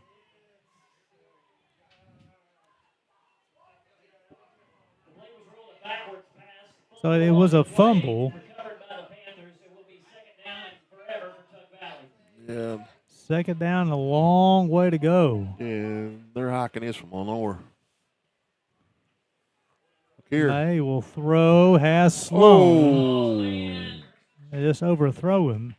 Man, if he'd got that Sloan, he'd been gone. Well, he definitely got behind the defense. Brings up 3rd down, very long for Tug Valley. We talked about the defense had coming big. It's a 3rd down and a long way. Look for the Sherman Tide defense to play conservative here. 15 on the play clock. Hattie Ford says, give me a timeout. Yeah. Wants to calm them down, I believe, a little bit. I've seen a few of them a little aggravated over that last play. Well, it's a situation there that you have you had the backward pass for the fumble, had the overthrow for Sloan. So they had a couple plays not go their way. It's third down and a long way to go. Third down and 28 to be exact.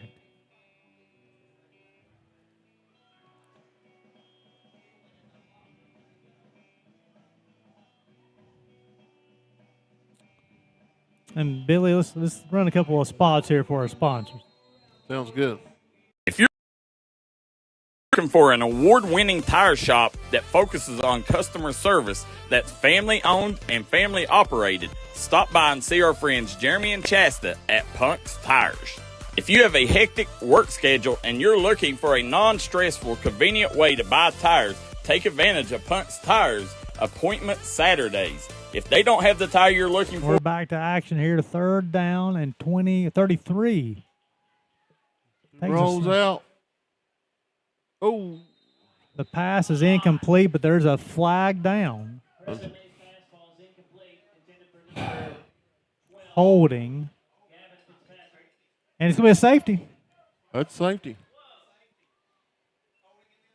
Holding in the end zone. Yep. Flag on the play. Holding in the end zone by the Panthers. So this possession started on with a backward pass that Eli is unable to handle. It's a fumble, incomplete pass, and went pass again because it's third and 33 results into the safety. We're talking about the Sherman Tide defense had to come up big, and they did, Billy. Oh, this is right exactly what Sherman wanted to do. I mean, they got some momentum on going again. You see them bouncing around down on the sideline again. The coaches are talking to them. They're trying to keep everybody dialed in. And if I'm Tug Valley, I'm saying calm down. So now it's going to be like, where do they have an option to punt or kick? Most time you'll see schools punt. Now Raleigh White got the tee out though.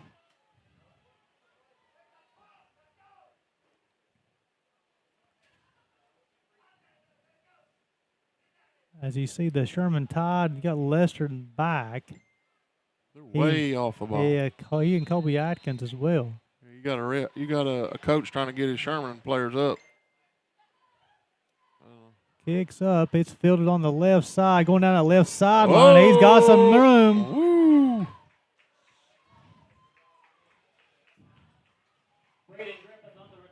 Griffith on the return.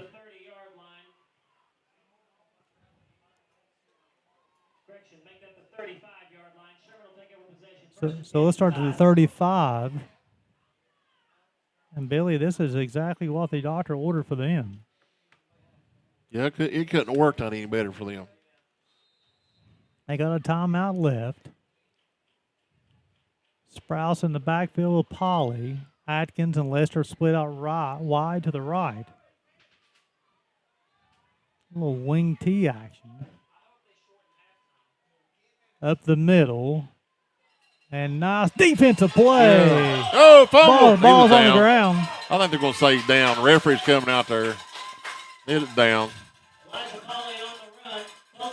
Oh. They're going to say Tug Valley football. Let's take a look at this one on replay here. We didn't get at the end of it though, but it was. They're marking at two different places. That ref come out there and said he's down. See the ref, our side facing away from us. He's saying he's down. He walked out there and stood. So that changes everything. Oh, they still gave him the ball, though. I don't understand that. It'd be the second turnover in the first half to the Sherman Tide. Two timeouts. But you marked it where he went down? So May with Eli in the backfield. Receiver in motion. It'd be a false start. It's on the center. The center thought it was a different snap count. He took the football, faked the snap, put it back down, hoping the official didn't see him.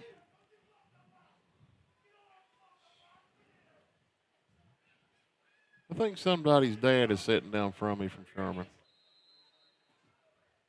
Don't know who he is, but I hope he ain't riding home with his dad tonight.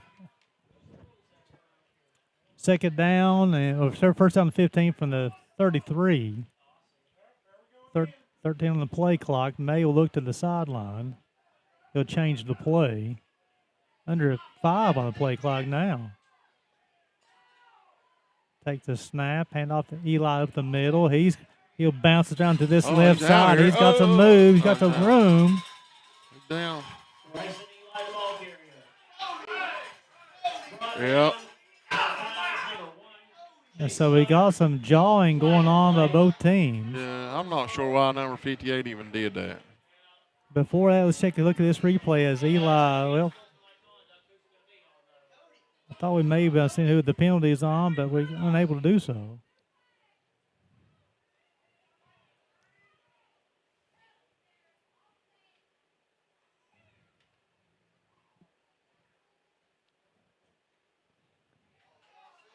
Offsetting penalties.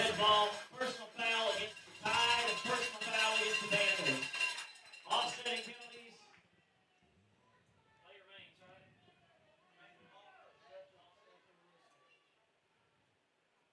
So we're trying to negotiate what's going on here. So they all.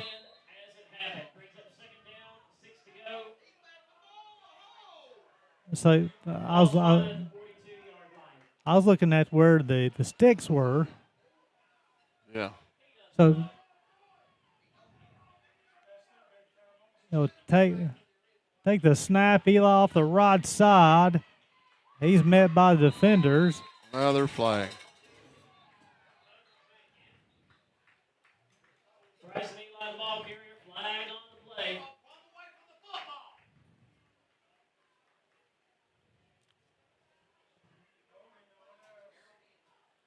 Holding on the Panthers. 10-yard penalty. Be 2nd and 15 from the 32 now. Have we had 4 plays tonight that ain't had a flag thrown in them? Yeah, it definitely it's affected the pace of play after the long delay.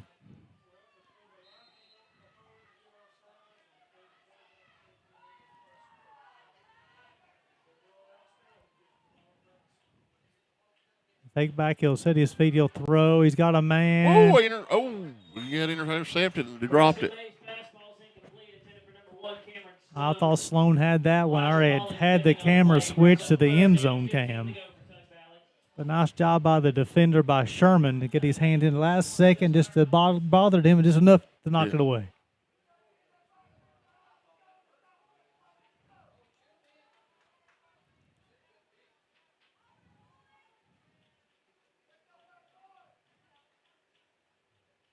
Shows blitz off the right side. 15 on the play clock.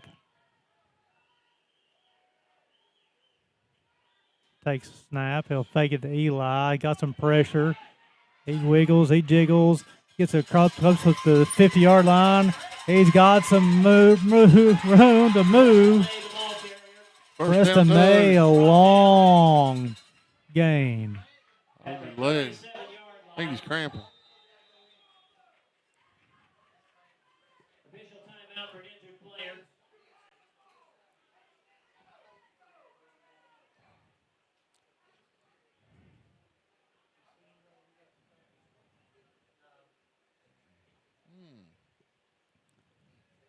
Yeah, look, Joey's trying to work a cramp out.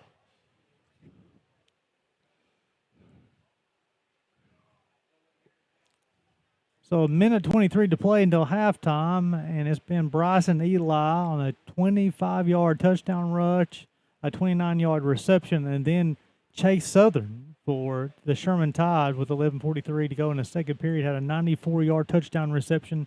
Bryson Eli scored from 65 yards out on a rush and also scored from 14 yards out for his 4th touchdown here in the first half. Now Preston May got around this left side, the big rush, a key first down for the Panthers. And that's our right leg. It's definitely a cramp, you can tell. Yeah. You can tell by kind of like the wobble, right, on the cramp. And you can start seeing it work out there as Preston's able to run off. First and 10 for Tug Valley. Ball spotted at the 37-yard line.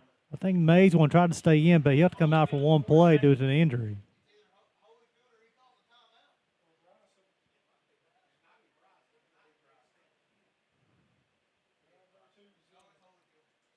Holyfield will come in for one snap.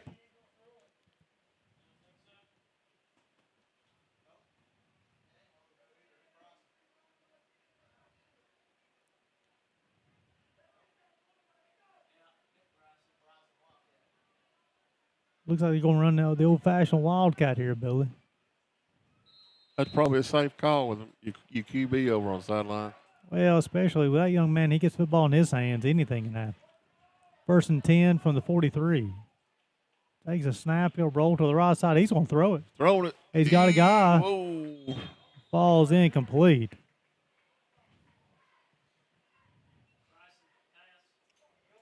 That was a surprise there. You thought he would just take the football, tuck, and run, but Bryson Eli, he saw the receiver, said, hey, I got my buddy out there. Yeah. May checks back in. Sloan and Jewell will be up to the top part of the screen. Sloan in tight. Jewell out wide. Sloan in motion. False start called on Tug Valley. So I'll make it 2nd and 15 from the 42. 1:06 to play until halftime.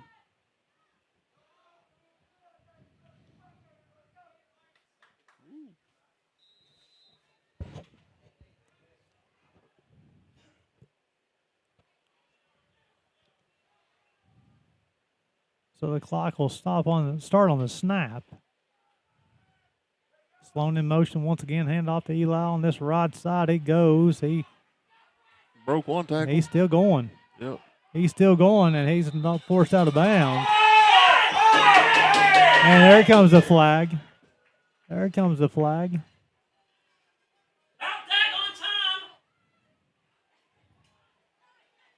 Bryson Eli, the ball carrier, flag on the play. They will sort things out here.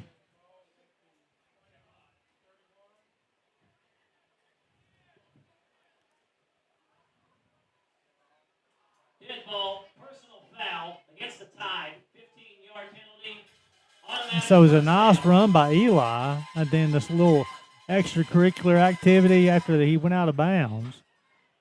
And Billy, that changes things here too. With Tug Valley leading this one 25-10, under a minute to play.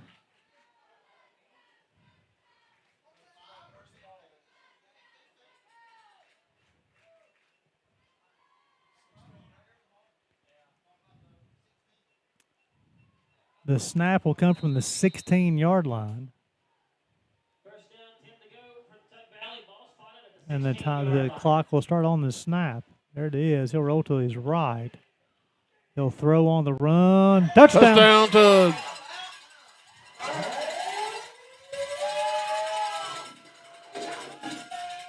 That's a big score. As you'll see here, as May going to that right side, found Sloan in the back part of that end zone. Makes it 31-10. Pass is complete to number 1, Cameron Sloan for the Tug Valley. Touchdown. Riley White on to attempt the extra point. Jared Holyfield to hold. Guys, come on, let's go. Get this in. White, the snaps up. Got it. Kick's good. That kick is good. Makes it 32-10, Tug Valley. Tug Valley 32, Sherman 10. And Billy, that is something there with Tug Valley scoring at the end of the first half. They had the first possession in the second half. The mountains got even higher, but it's a larger climb for the Sherman Tide. Yeah, look how Sherman's moving now. They was pumped up, running off field and on the field. Now they're walking around.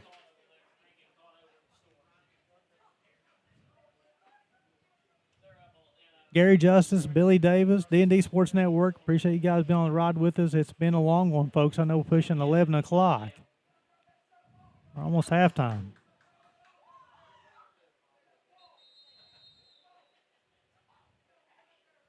like a lot of other people, I wonder if they're going to shorten halftime or what they're going to do here.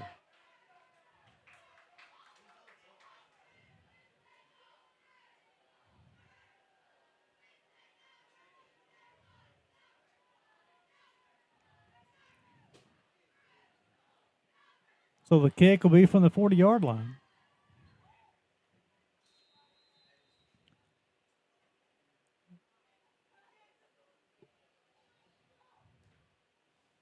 The Pooch. Taking up the left side. Nice play by the Tug Valley special team.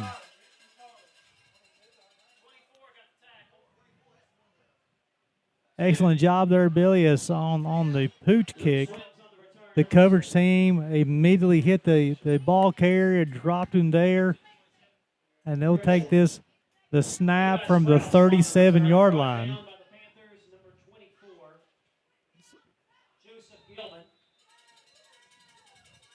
Not a whole lot of blocking going on the Sherman side. Yeah, they got one timeout to go. You wonder do they take the knee, go into the halftime with 49 seconds, or they try to score? They're going to spread it out. Takes a snap, Polly does. He'll set his feet. He'll throw. He's got his receiver down there. He'll fall incomplete. Elijah Polly's pass falls incomplete. He's got word it'll be a 10-minute halftime. 10-minute halftime?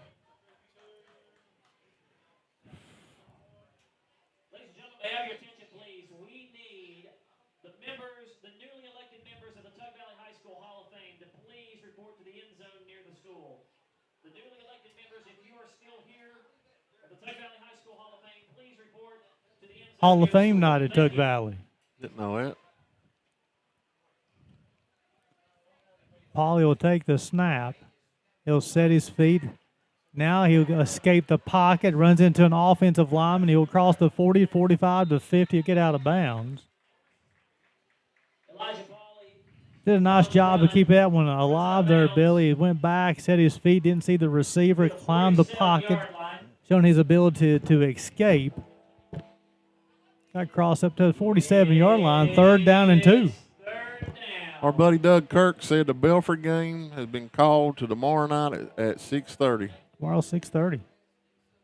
That's a big game, too. A huge game.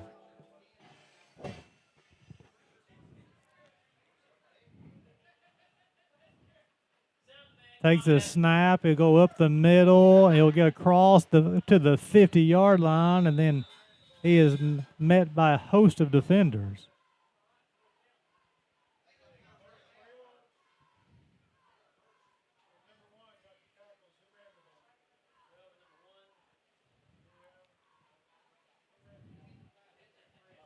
So nice job to pick up the first down, move the sticks.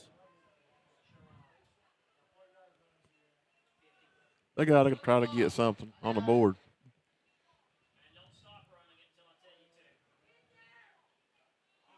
Steps in the pocket, throws on the run. Oh, he's got a gone. receiver. He's gone. They calling it back.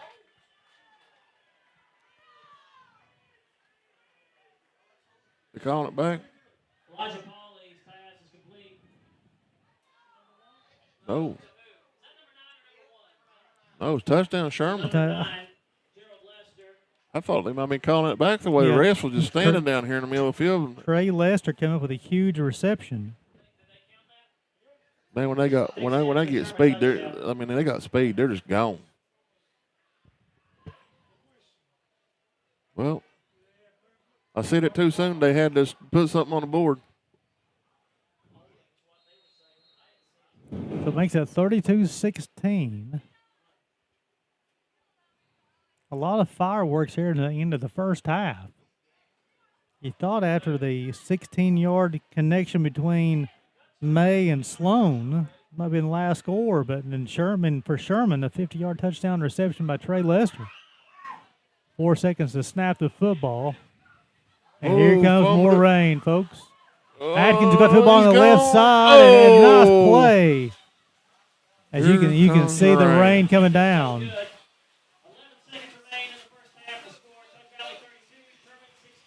Well, that's the rain we had a while ago. I believe we have moved back over to the original D&D on Facebook, too. Okay. D&D Sports on Facebook. Somebody wants to put that out there for us, that would be awesome. We're sitting in a packed house right now, and since it's raining, there's even more came in off the roof. 32-16, a lot going on. Appreciate you guys' patience tonight. We have great fans, you know it. We have great fans. 305 people watching on YouTube right now. That's awesome. We've been on the air for 3 hours and 20 minutes. That's awesome. We got great fans. People want to watch these kids play a little football. It's Friday night. Football, baby. I guess it's still Friday night. What time is it? 11 o'clock? Still Friday night right now. So 11 seconds to play until halftime.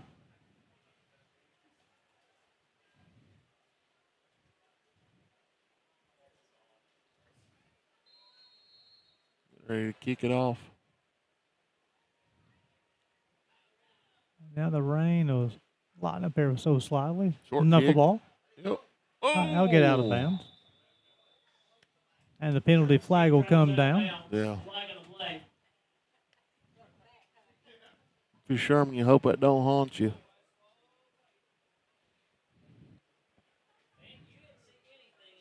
I want to be interested where this one starts at because it went out of bounds at the 42.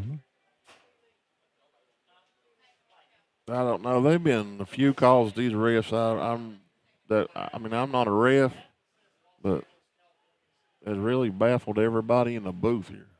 Illegal procedure against the kicking team. Ball will be spotted where it went out of bounds. It will be Tug Valley football, 1st and 10 for the Panthers. So they're going. The snap will come from the 47. We'll get the football in May's hands. He'll take the snap. He go to his right. He'll throw on the run. He's going to receive. That's Sloan down there. Oh. That's a good catch. That's a good catch. And that's talk about trusting your quarterback and receiver. Yeah.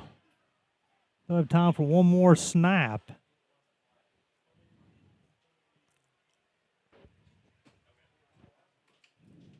(32-16), Tug over Sherman.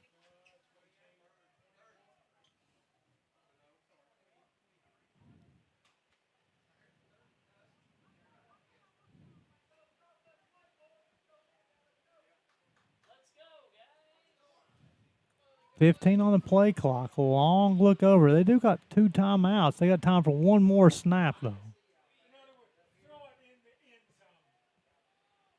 May's got the football. He'll set back. He sets his feet. Now he'll escape the pocket. He'll throw on the run as Eli, and that ball will fall. And that will take us to halftime. The Tug leading this one 32-16, and Billy, first half thoughts. Way too many flags.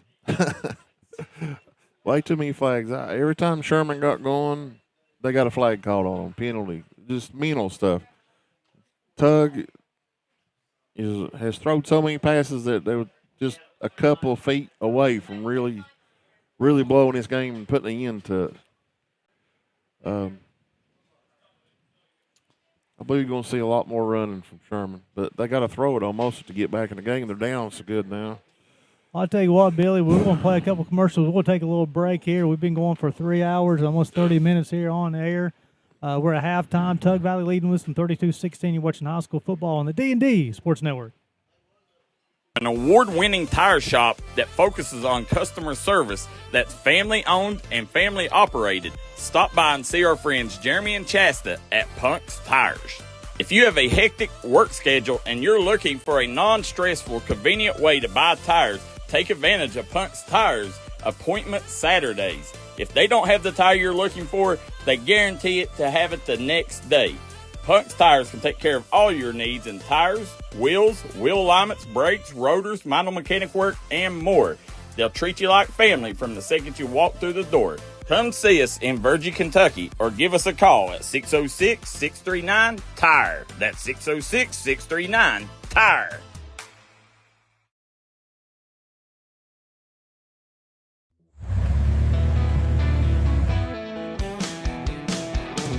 Smokey Armstrong here from United Motorsports of Belford. Looking for your next adventure? We've got the motorcycles, side-by-sides, and ATVs needed to take your riding to the next level. Whether you're hitting the track, enjoying the trails, exploring the open road, or seeking comfort and style, we've got you covered with trusted brands like Honda, Polaris, and Kawasaki. At United Motorsports, we're not just about selling power sports, we're passionate about helping you find the perfect ride. Our team will work with you to customize your vehicle, offer expert advice, and provide top-notch service. No matter where your adventure takes you, ready to get started? Call us at 606-237-7311 or visit www.unitedmotorsportsbelfry.com or stop by today. Your next ride is waiting.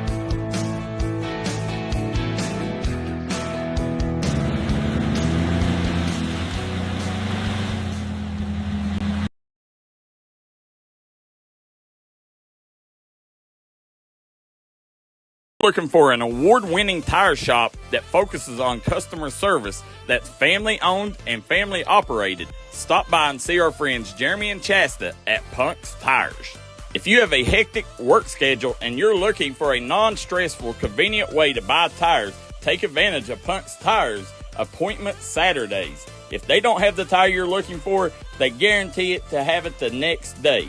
Punk's Tires can take care of all your needs in tires, wheels, wheel alignments, brakes, rotors, minor mechanic work, and more. They'll treat you like family from the second you walk through the door. Come see us in Virgie, Kentucky, or give us a call at 606-639-TIRE. That's 606-639-TIRE.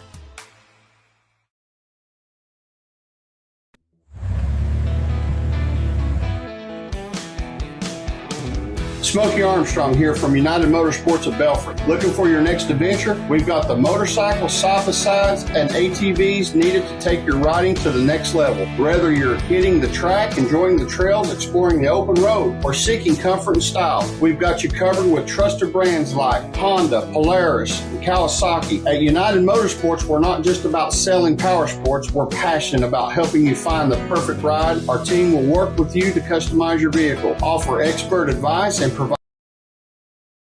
Looking for an award-winning tire shop that focuses on customer service that's family-owned and family-operated? Stop by and see our friends Jeremy and Chasta at Punk's Tires. If you have a hectic work schedule and you're looking for a non-stressful, convenient way to buy tires, take advantage of Punk's Tires Appointment Saturdays. If they don't have the tire you're looking for, they guarantee it to have it the next day. Punk's Tires can take care of all your needs in tires, wheels, wheel alignments, brakes, rotors, minor mechanic work, and more. They'll treat you like family from the second you walk through the door. Come see us in Virgie, Kentucky, or give us a call at 606.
Welcome back in to Naugatuck, West Virginia, and appreciate you guys' patience as we adjusted the camera a little bit, try to get a little bit different views for you. It's going to be a quick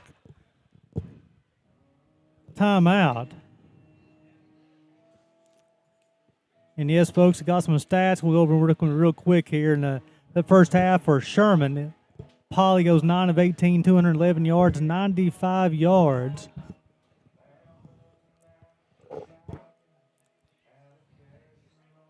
Long of 95, 211 yards, 2 touchdowns in that first half. Southern led the way with 2 catches, 102 yards. For Tug, May goes 3 of 12, 28 yards. Eli had 12 carries, 224 yards in that first half, 4 touchdowns. Sloan had 3 catches and 52 yards. Now, yeah, 224 yards and 4 touchdowns in that first half, Billy. That's a pretty good first half, isn't it? That's crazy, huh? That'd be a good season for a lot of folks. Oh, yeah. He played a great first half. You look here, Tug Valley's already out stretching, ready to go. Yeah, Sherman has yet to come out of the locker room yet. As trying to make some. Their coaches has come over here.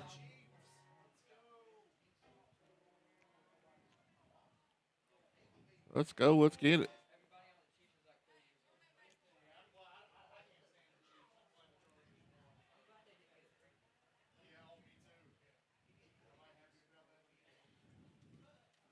Yeah, the short halftime has allowed a little less adjustments for everybody, including the camera crew. Exactly right. There's the refs. I don't see the team.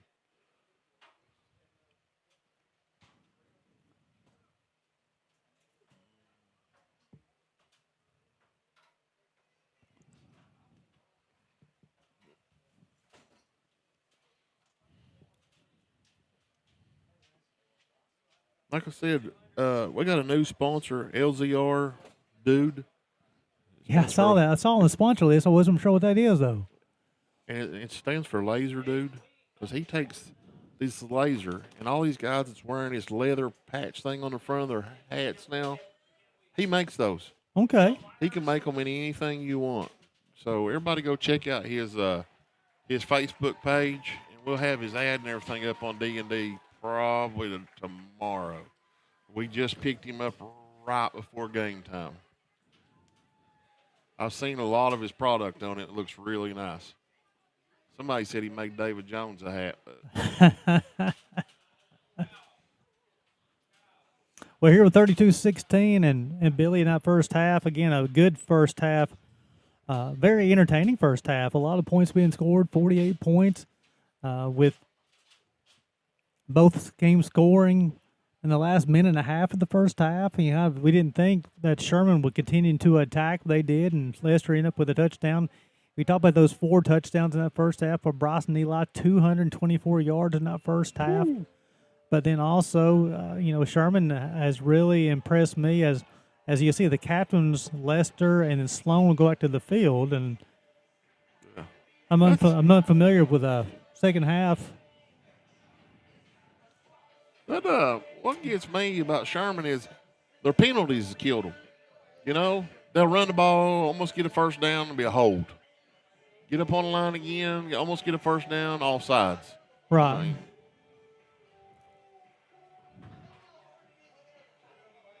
I'm interested to see what this conversation is. Unless they're maybe trying to get maybe cooler heads to prevail here. No, they're just going to show them what sides they're going to be on. So Tug already had won the toss, so they had the first possession. For the second half, I guess they give Sherman an opportunity which goal they'd want to defend, maybe?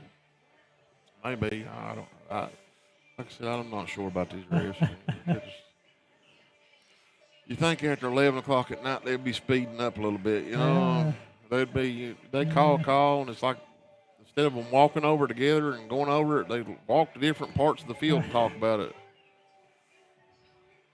Appreciate you guys staying locked in with us, and also appreciate you guys. I know it's very unprofessional of me adjusting cameras while it's live, but it's not a regular night.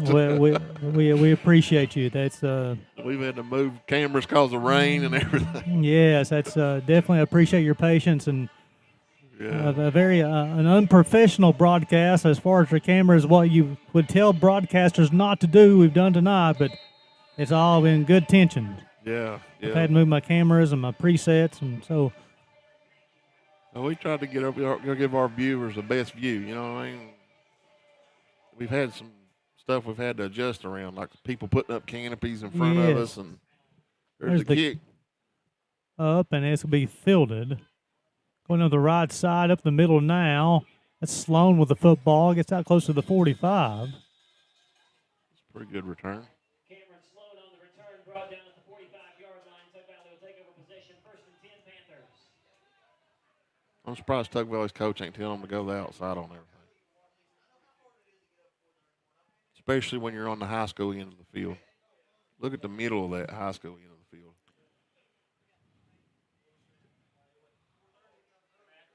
Eli was 12 totes and 224 yards in that first half.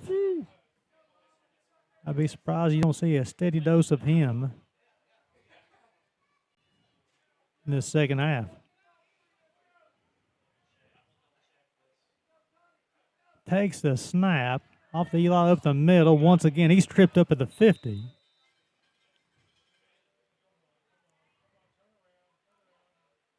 We can call it 6. Gets him a 230. Bryson Eli, the ball carrier, brought down by the Tide's number 7. Nathaniel Pratt, gain of 6 yards, brings up 2nd down. Pratt will be on the tackle. Correction. 2nd down, 4 to go for Tug Valley. Ball spotted at the 49. May will take the snap. It's a bad snap. He'll fall on it. As the football doesn't even get to him. Must have hit somebody's leg or something. 7 to go for Tug Valley. Ball spotted at the 49-yard line. Brings up 3rd down. And this is what Sherman would need. They need a 3 and out.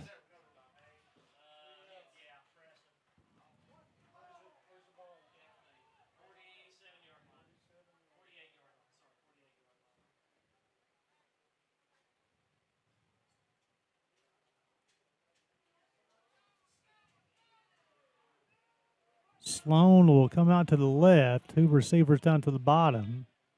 Eli in the backfield. He'll throw on the run. Has Sloan. Makes the grab. He is still going. Still going. They got him down. That was a good run. First down, Tug Valley. Big of it. First down again. Sherman was looking for the 3 and out. I think they were looking for Eli to grab that ball. Yes. Sloan bad snap once again. Eli on the right side looking for his 5th touchdown of the first half of the ball game. Gets all the way to the end zone, and he's in. Touchdown, Tug. Gosh.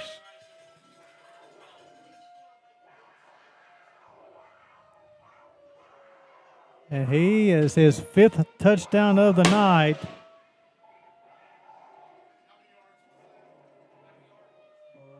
Bryson Eli takes it in for the Tug Valley touchdown.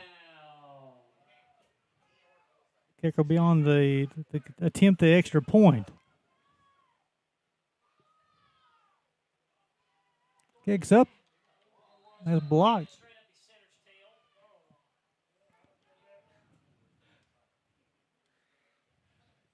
And with 10-12 to play in the 3rd period, Tug Valley leading this one 38-16.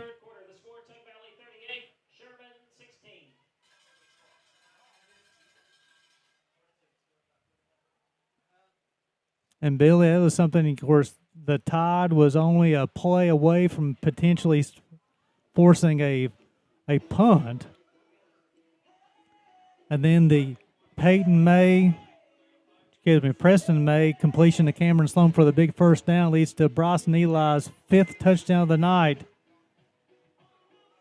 Makes it a 22-point advantage for the Panthers. You got to wonder, Billy, how many more punches can the Tide take tonight, though? I think it took a lot of steam out of them right there. I really do. It had them on their heels after that Sloan catch. It had them on their heels. Because the Tide had the momentum going into halftime. They had the Trey Lester touchdown pass, the 50-yard touchdown pass from Pauly. Had all the momentum and then just unable to capitalize on it.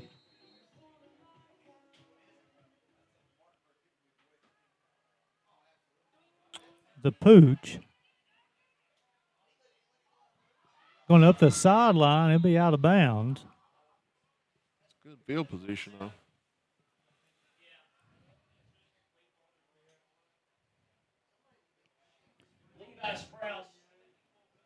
Sprouse will be on the return. Runs out of bounds at the 43-yard line. Sherman will take over possession, 1st and 10 for the Tide.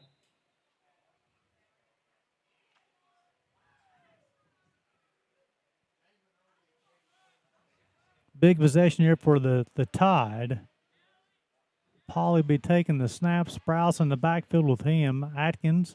Lester's out there as well in the wing tee. Takes a snap. He'll give it to Sprouse. Come on this right side. He has some wiggle room. He's got a first Gets down. crossed to the 45. Still moving the feet. Let's take a look at it once again as he's able to get on this right side. Get the feet moving. Get across to the 45. Brought down by a host of Panthers at the 44-yard line, brings up 1st and 10 for the Tide.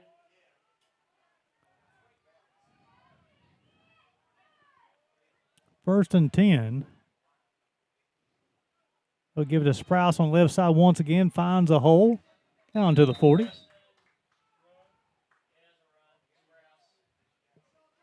Getting into that part of the field where you got to run it to the outside. You know, if you're Tug Valley, you don't mind seeing them run the football. Up by 22 in the second half. Yeah. Clock's running.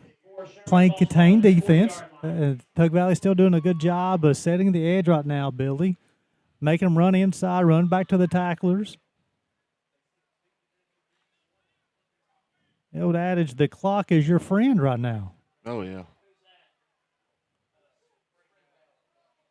How far the corners are playing off of. Takes the snap. He'll come around the right side. Sprouse once again gets back up the middle. Got another first down.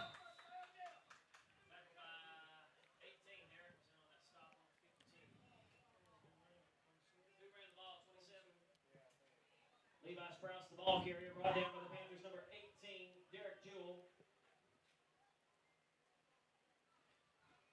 Also in on the stop, number 52, Garrett Hensley. Oh, they didn't say it. They said it was short. Short of a first down. It's 3rd down.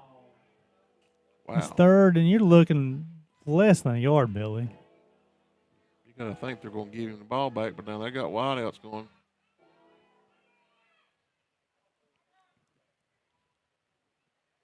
Takes the football. Sprouse once again on the left side. Nice job. Good penetration for Tug Valley.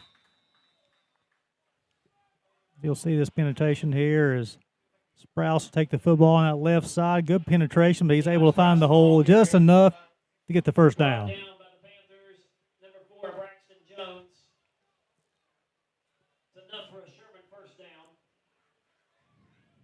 Sherman's moving the ball pretty decent right now, running it like this.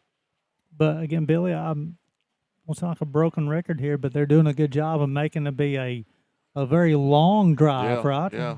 I really thought they'd come out and start slinging it. Moving the football. Sprouse once again. That's Lester on the right side. Good Nice job. Ooh, there good. you Good go. contain. Look at that once again. This defensive containment by the Panthers on their right side. The stiff arm. Nice job. Good gang tackling. 5 guys, 5 hats on the football.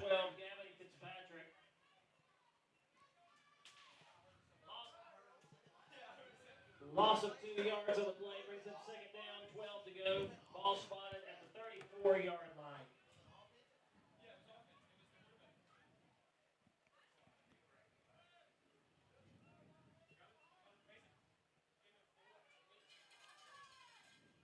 Takes a snap. Give it to Atkins on that left side, and there's the tackle made. Check this out right here. Nice job here. Atkins on the end around, on the inside. Then the tackle's made. Brings up third down and behind the sticks. It's 3rd and 12 from the 32. When Sherman goes back and look at this, they're going to want to know where their blockers is. It's 3rd down.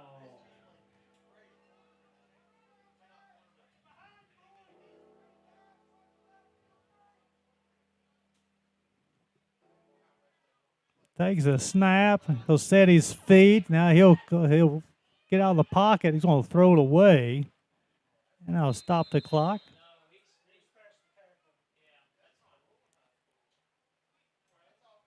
Elijah Pauly's pass falls incomplete.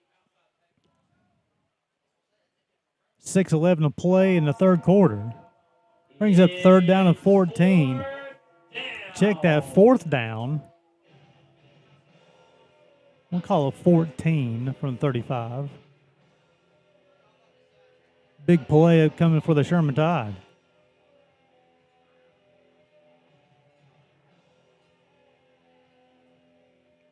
The snap, he'll go to his right.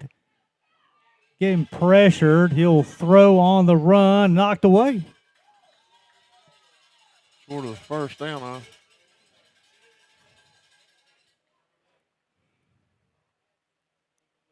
Should be a turnover on downs.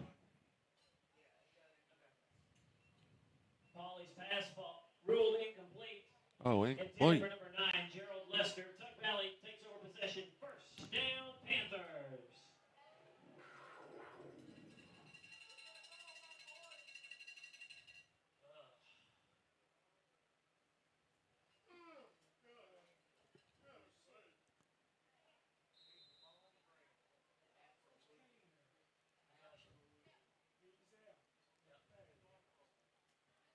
(38-16) with 6:04 to play in the third. Appreciate you guys staying tuned with us on 11:30 ball game. Been on air for almost 4 hours. Eli on this left side. Oh, he broke Stiff arm. Goes back inside. There's a hold. It's coming back. Bad hold there. Oh, he got flags galore.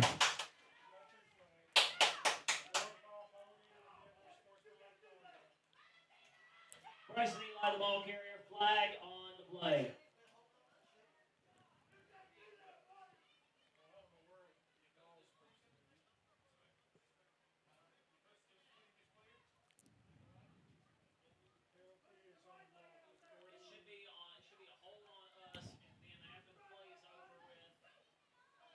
This should be an interesting one.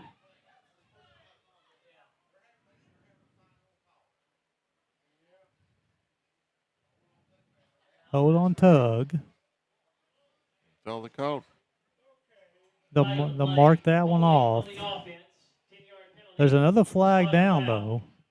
Now they'll mark the sportsmanlike contact and ejection as well. Ejection? Personal foul. Unsportsmanlike conduct on the Tide.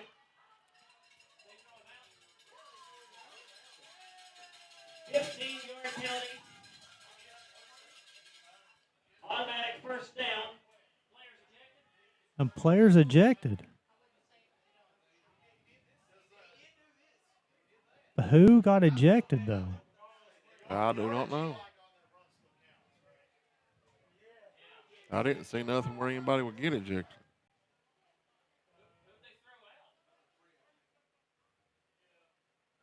They didn't report the ejection to the booth.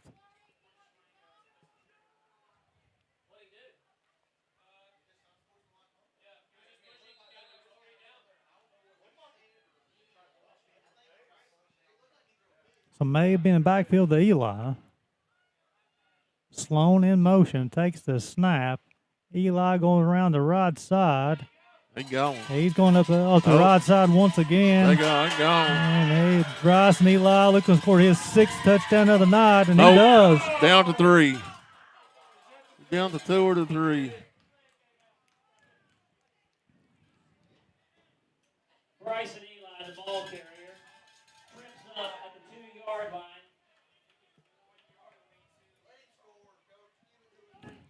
First down, Tug Valley. And the booth is already telling the PA says give it to him. Tell you what, man. The Sherman people are riled up down here.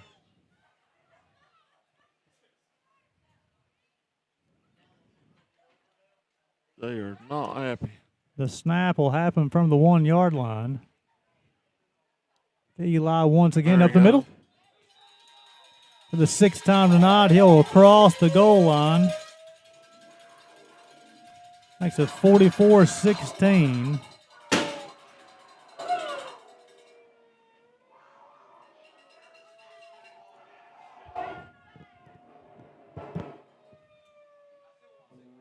Bryson Eli takes it in for the Tug Valley touchdown.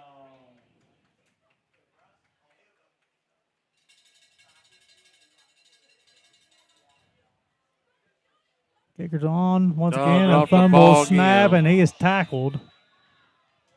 The extra point attempt is no good. 5 minutes and 5 seconds remain in the third. And that's happened a lot right there in the mud. Sherman 16.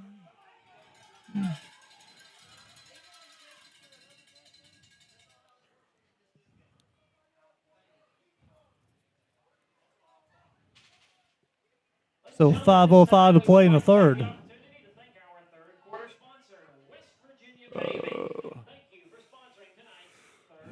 44-16. 24-16. You had Tug scored 32 in the first half. They scored 12 here in the second half. Bryson Eli with 6 touchdowns on the night. That's unreal, ain't it? Had 224 yards in that first half.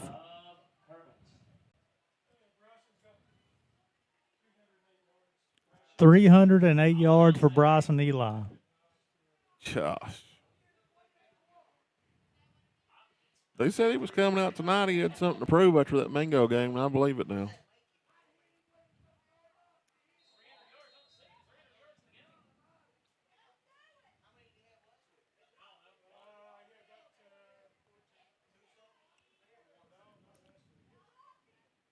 There's the kick. It's up. There's some squibber. Onside. Cut all the way back around. Oh, He wiggles. He jiggles. He's a gang tackle. well.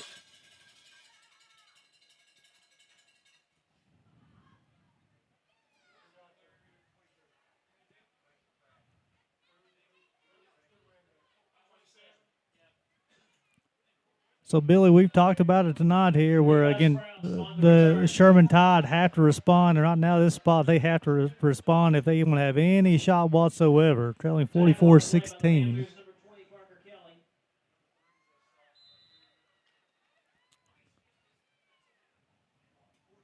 So, Polly got Lesser split to the right. Atkins is inside of him. Sprouse is in the backfield. Fakes it. He throws it away. I'm not sure what happened there. Well, it was Lester went in motion, and he thought he was going to have the tight end come out to the flat. Nobody was there. He just threw it away.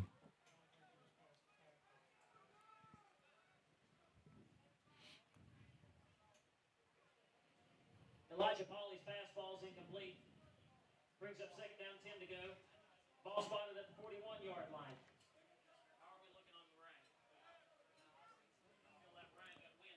Be 2nd and 2.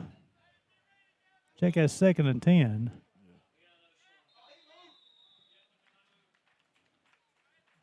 Another flag.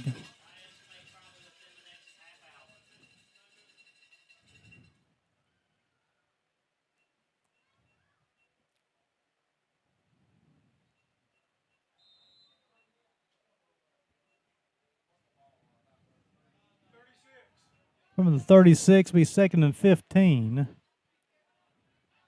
There's a snap. They'll fake the let's get Atkins on the inside. Nice job by the Tug Valley defense, again setting a nice edge. Bring up third down. Third and long.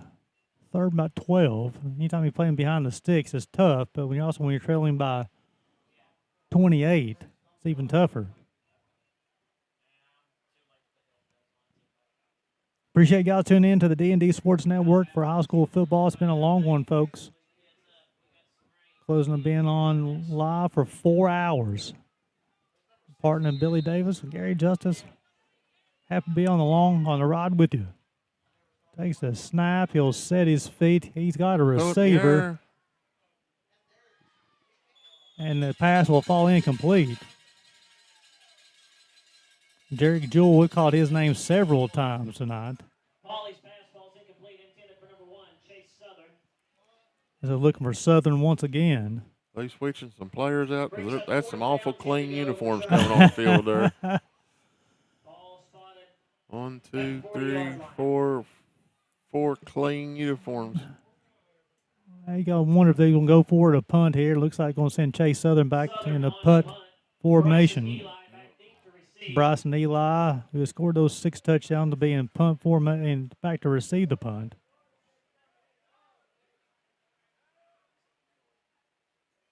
Oh!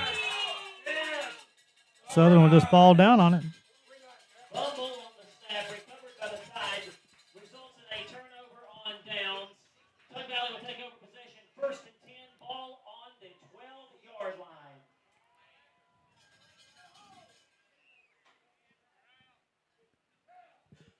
So it's got a situation here, Billy, where I believe the Sherman Tide are starting to, some of the players maybe just starting to pack up a few things right now. I think so too. Cause look how many, like I said, clean uniform you see out there now.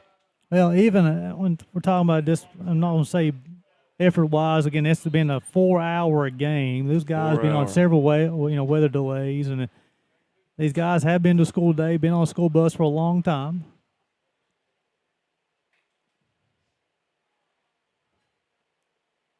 Takes the snap, get off the Eli to the middle once again, and he'll be tackled.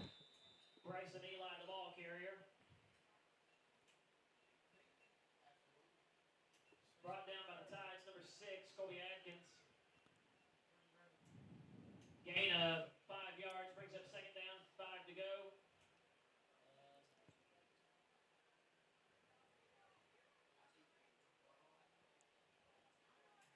Ball spotted on the Eli scored 6 tonight. Can he make it 7?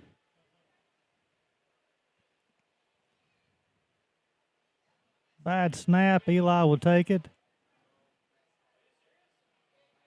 A host of tacklers. Bryson Eli, the ball carrier, brought down by a host of Tide, led by number 50, Waylon Baldwin. We'll bring up 3rd down and 5 from the 8-yard line.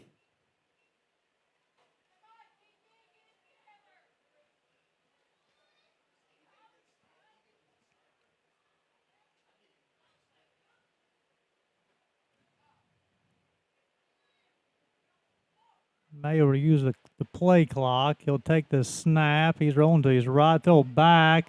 Wide open receiver. He wiggles, he jiggles, gets all the way to the end zone. 6 more points for Tug Valley.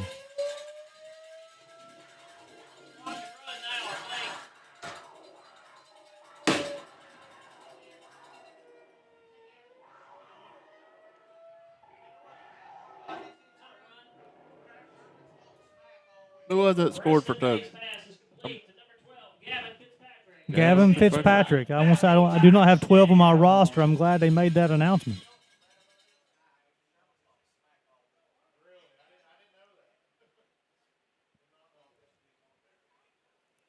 Kicks up.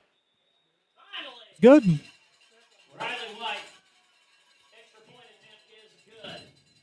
2 minutes and 49 seconds remain in the 3rd quarter. The score, Tug Valley 51, Sherman 46. Correction, 16. Whoops. Yeah, I'm not drunk, I'm just tired. 51-16, 2:49 to play in the 3rd.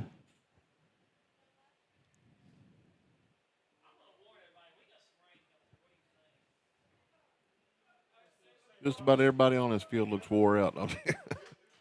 You just tell the way they're moving now. Including the booth, too. Yeah, I believe everybody in the booth as well. Everybody's kind of. Yeah, literally in the booth down there got really quiet here in the last half hour or so.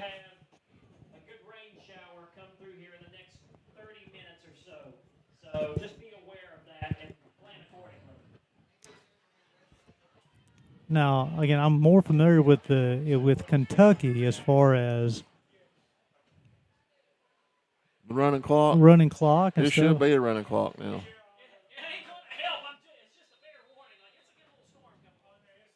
It should be a running clock now.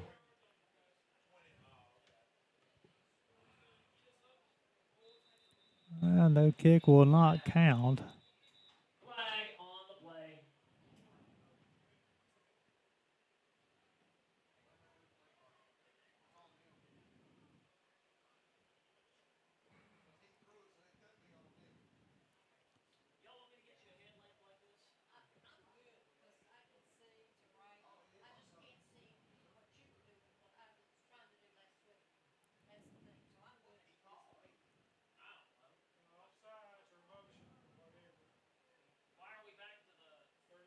So it's gonna be motion. I'm sorry for the pause. I was trying to figure out what's going on. They'll be called on Tug.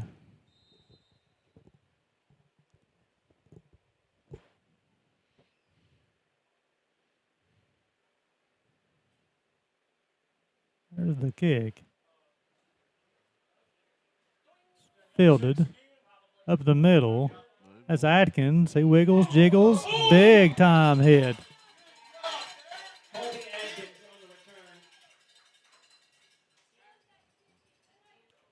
Atkins has gained crazy yard running up the side. You know, and last two carries, he tried to go up the middle. Yeah.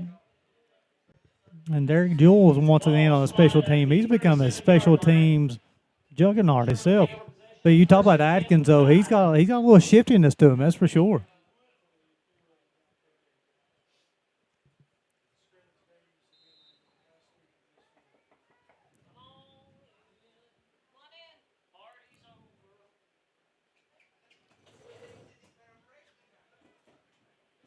.243 to play in this one in third quarter. 51-16 Tug. They scored 19 here in the third. Ollie will take the snap. He'll hand it off to Sprouse. He's got some room, and he'll be tackled. Picked up about 8. We'll take a look at once again here on the handoff. Come off on this right side. Nice job of gang tackling by the Panthers.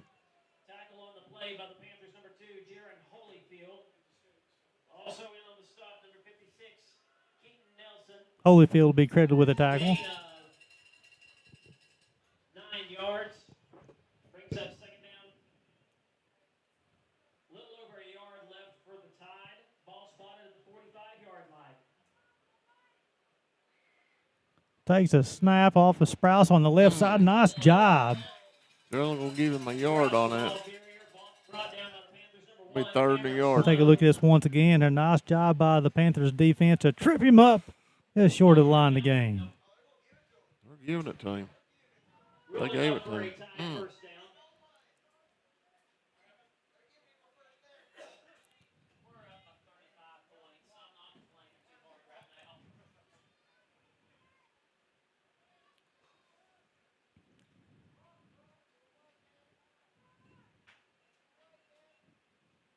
Polly will take the snap.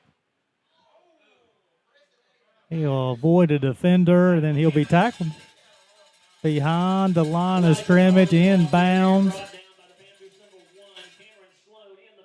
Sloan be credited with a tackle.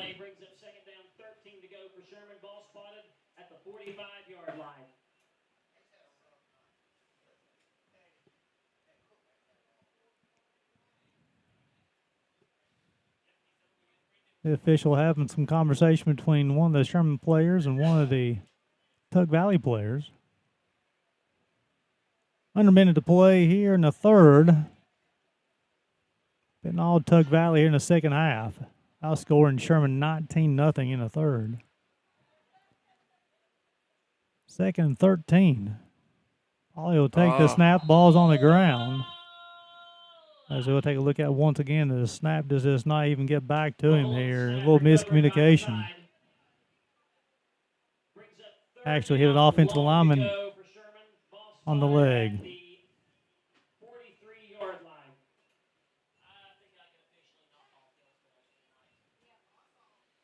We still got a nice little crowd here. It's surprising. Yeah, it really is. People over sitting over against the road. I guess they're waiting on the next round of rain. Trying to see if they may have to snap the football. Takes a snap. He'll go. A lot of pressure, knocked down. And Cameron Sloan. That's May. The quarterback's still playing here in the third period.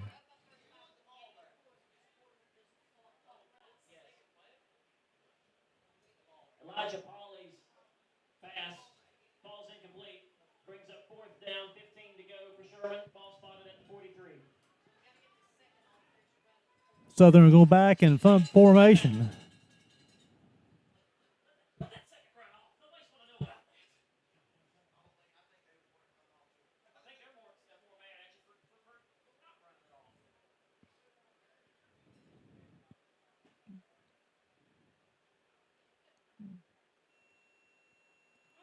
It's up. Good punt. And that will go out of bounds, and that will end the third period. Tug in control of this one, 51-16. You're watching high school football on the D&D Sports Network. Award-winning tire shop that focuses on customer service that's family-owned and family-operated. Stop by and see our friends Jeremy and Chasta at Punk's Tires.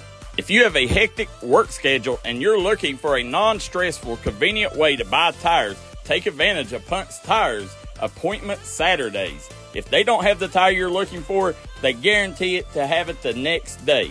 Punk's Tires can take care of all your needs in tires, wheels, wheel alignments, brakes, rotors, minor mechanic work, and more.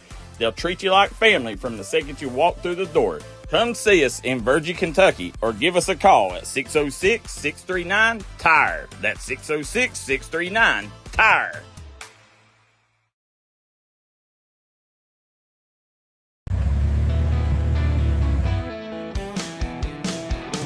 Smokey Armstrong here from United Motorsports of Belfry. Looking for your next adventure? We've got the motorcycles, side-by-sides, and ATVs needed to take your riding to the next level. Whether you're hitting the track, enjoying the trails, exploring the open road, or seeking comfort and style, we've got you covered with trusted brands like Honda, Polaris, and Kawasaki. At United Motorsports, we're not just about selling power sports, we're passionate about helping you find the perfect ride. Our team will work with you to customize your vehicle, offer expert advice, and provide top-notch service. No matter where your adventure takes you, ready to get started? Call us at 606-237-7311 or visit www.unitedmotorsportsbelfry.com or stop by today. Your next ride is waiting. Well, we're back in the action here and ready to play. We started a timeout. Says we come in the full quarter.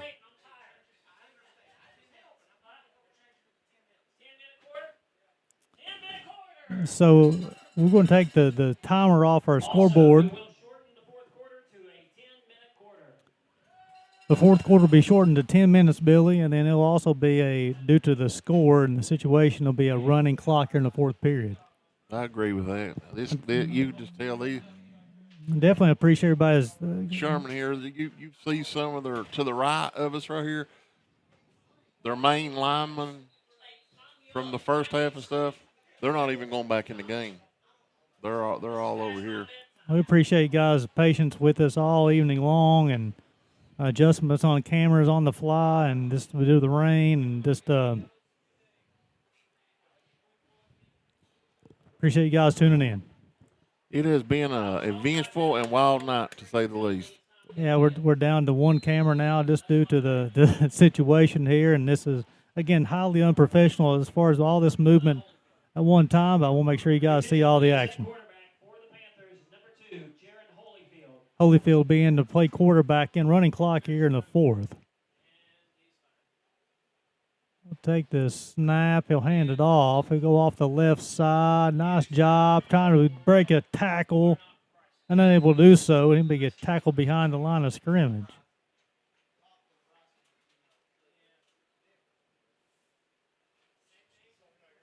Again, as you talked about there, Billy, probably a lot of clean jerseys be playing the rest of the evening. Yeah. You look right here to our right.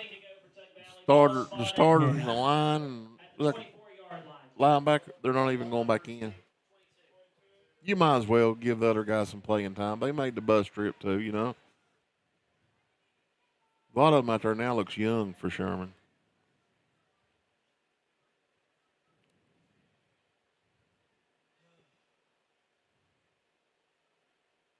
Take the snap. Oh, that's high. They've done it a few times tonight. Nice job of falling on top of it before he got in the end zone, though. Brings up 3rd down and forever to go for Tug Valley. 3rd down and forever to go.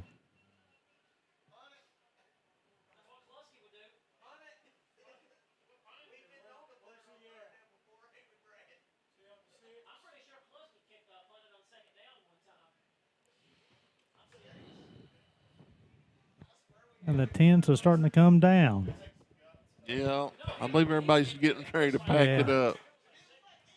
Closing on 8 minutes to play. The snap. He's going to run it. Come on this right side. He turns it back in. Nice play. He across the 15. You really got to take your hat off to these Sherman fans, though. They really stuck it out through some weather. I mean, they were determined to watch a little football tonight. Yeah, and they're still here. I finally see a few cars leaving out away from the high school. Billy, you got 5 minutes left on this Friday evening before it flips up to Saturday. What are you gonna do in those final 5 minutes? I don't really know.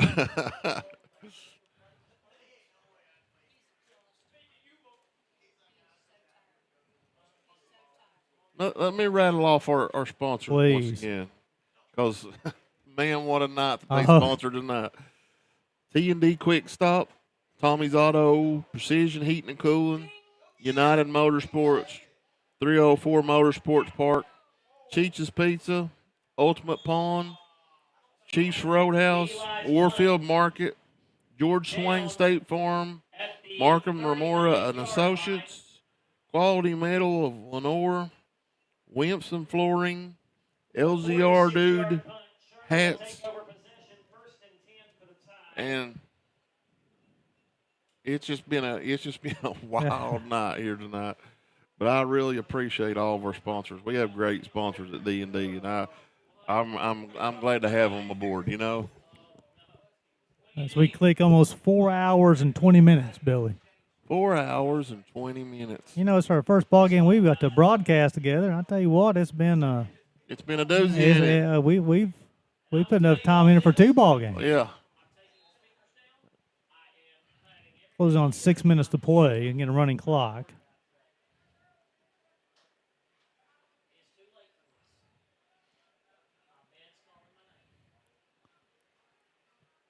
Another quarterback in, a handoff up the middle. Off the right side, he'll get close to 7 yards. 7 yards. That's a good run. And I'm just like to say it again. The Tug Valley has treated us really great here tonight. You know what I mean? They've treated us great. And during the rain delay, there's been lightning delays. There've been people come up in the booth, thanking us for being back out covering their games and stuff. Definitely. You know, as you talked about earlier, I mean, almost 4 hours ago that we talked about this. You talking about just the willingness to get on the Wi-Fi, always being problem solvers. Yeah, I mean, they've been great to us tonight. And the fans has been great. They've been messaging us, stopping in during delays. I mean, they've been great. There's a run. Look at that speed. Up the middle. We get to close to the 40-yard line. Number 15. And this is the challenge for the Tug Valley probably has some of the best statisticians in the state of West Virginia. Oh, yeah. You know, and they have a team of statisticians who are over here, and they're marking things here. You actually got two people statting over here, and when you have all the new players coming into the ball game, a lot of people may, tune out or whatever. But, here every single play is statted. Yeah. Because it doesn't matter if you have a freshman out there who has a key stat, it has to be noted, and they do a great job here at Tug Valley. Yeah, they do a really good job. I like how they work together up here.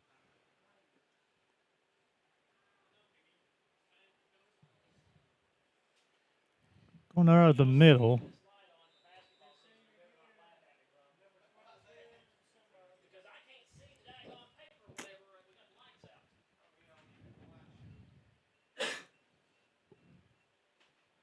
Looks like under 4 minutes to play.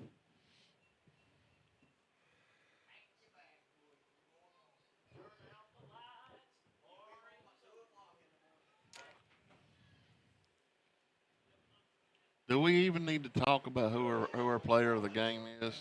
Hey, Billy, if you mention anybody besides Bryce and Eli, I'll probably just say, you know what? You go ahead and close out the broadcast by yourself on that. Eli will start a fight in the booth. It'd be hard to, a young man. I said that and it got real quiet on their side of you. But yeah, I know you see the score now at 51-16, and there were times in this ball game that it was 25-10 at one time. After the safety, Sherman had all the momentum there. Yeah. And then Bryce and Eli came down and scored a big touchdown to make it 32-10. Lester responded to 32-16. But then since halftime, it's 19-0 Tug Valley. That Tug Valley defense come out in the second half and threw out the shutout, Bill. Yeah, Tug Valley, and their line has done great. Great. Also the Tug Valley defense out. Of course, Southern had the 94-yard touchdown reception in the second quarter, and I just want to tell about the stats too. But I thought the Tug Valley defense played really well tonight. Especially without Kane Thompson too. Yeah, they did a nice job tonight. I'm telling you, man. I hope he comes back next week. His family's real good friends of mine, and I'm telling you, that kid is a beast. I really hope he gets to come back next week, play, especially against Logan. What did Eli's stats end up being tonight? I haven't heard. I know the last time I did hear, it was over 300 yards rushing.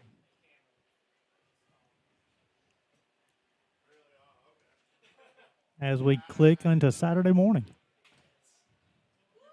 And it lightning again. Under 2 minutes to play in this one.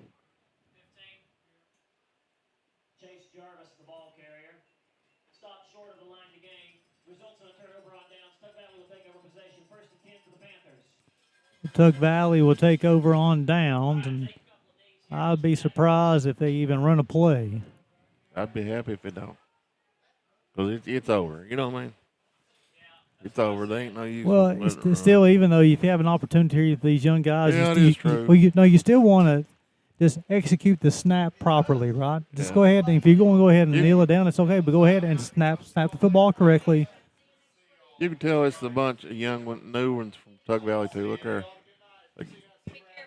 They're going to run it. No, he dropped it, fumbled it. Ball on the ground. Young man, you know what? There you go. He got it, didn't he? That's what it's about right there. You know what? It is after midnight, and you've been here for over 4.5 hours on a long bus ride. And celebrate 75 on that fumble recovery. I like it, big guy. 1st and 10 for the Tide, ball on the 29-yard line. Don't slang it.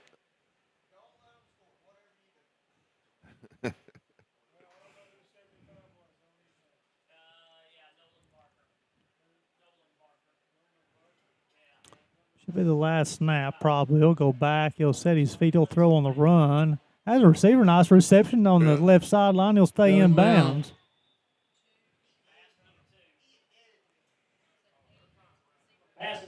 Bryson Eli is going to be our player of the game by far, and I would say he's going to be one of the top performers this week on D&D Sports. D&D Sports, and then also even you started thinking about, and that will close things up as the Tug Valley will pick. will pitch the shutout here in the second half, win this one 51-16, move the record to 1-1, and then you have Sherman, the Tide, will fall to 1-1 on the season as well. And real quick there, Billy, one last look at the upcoming schedule as Sherman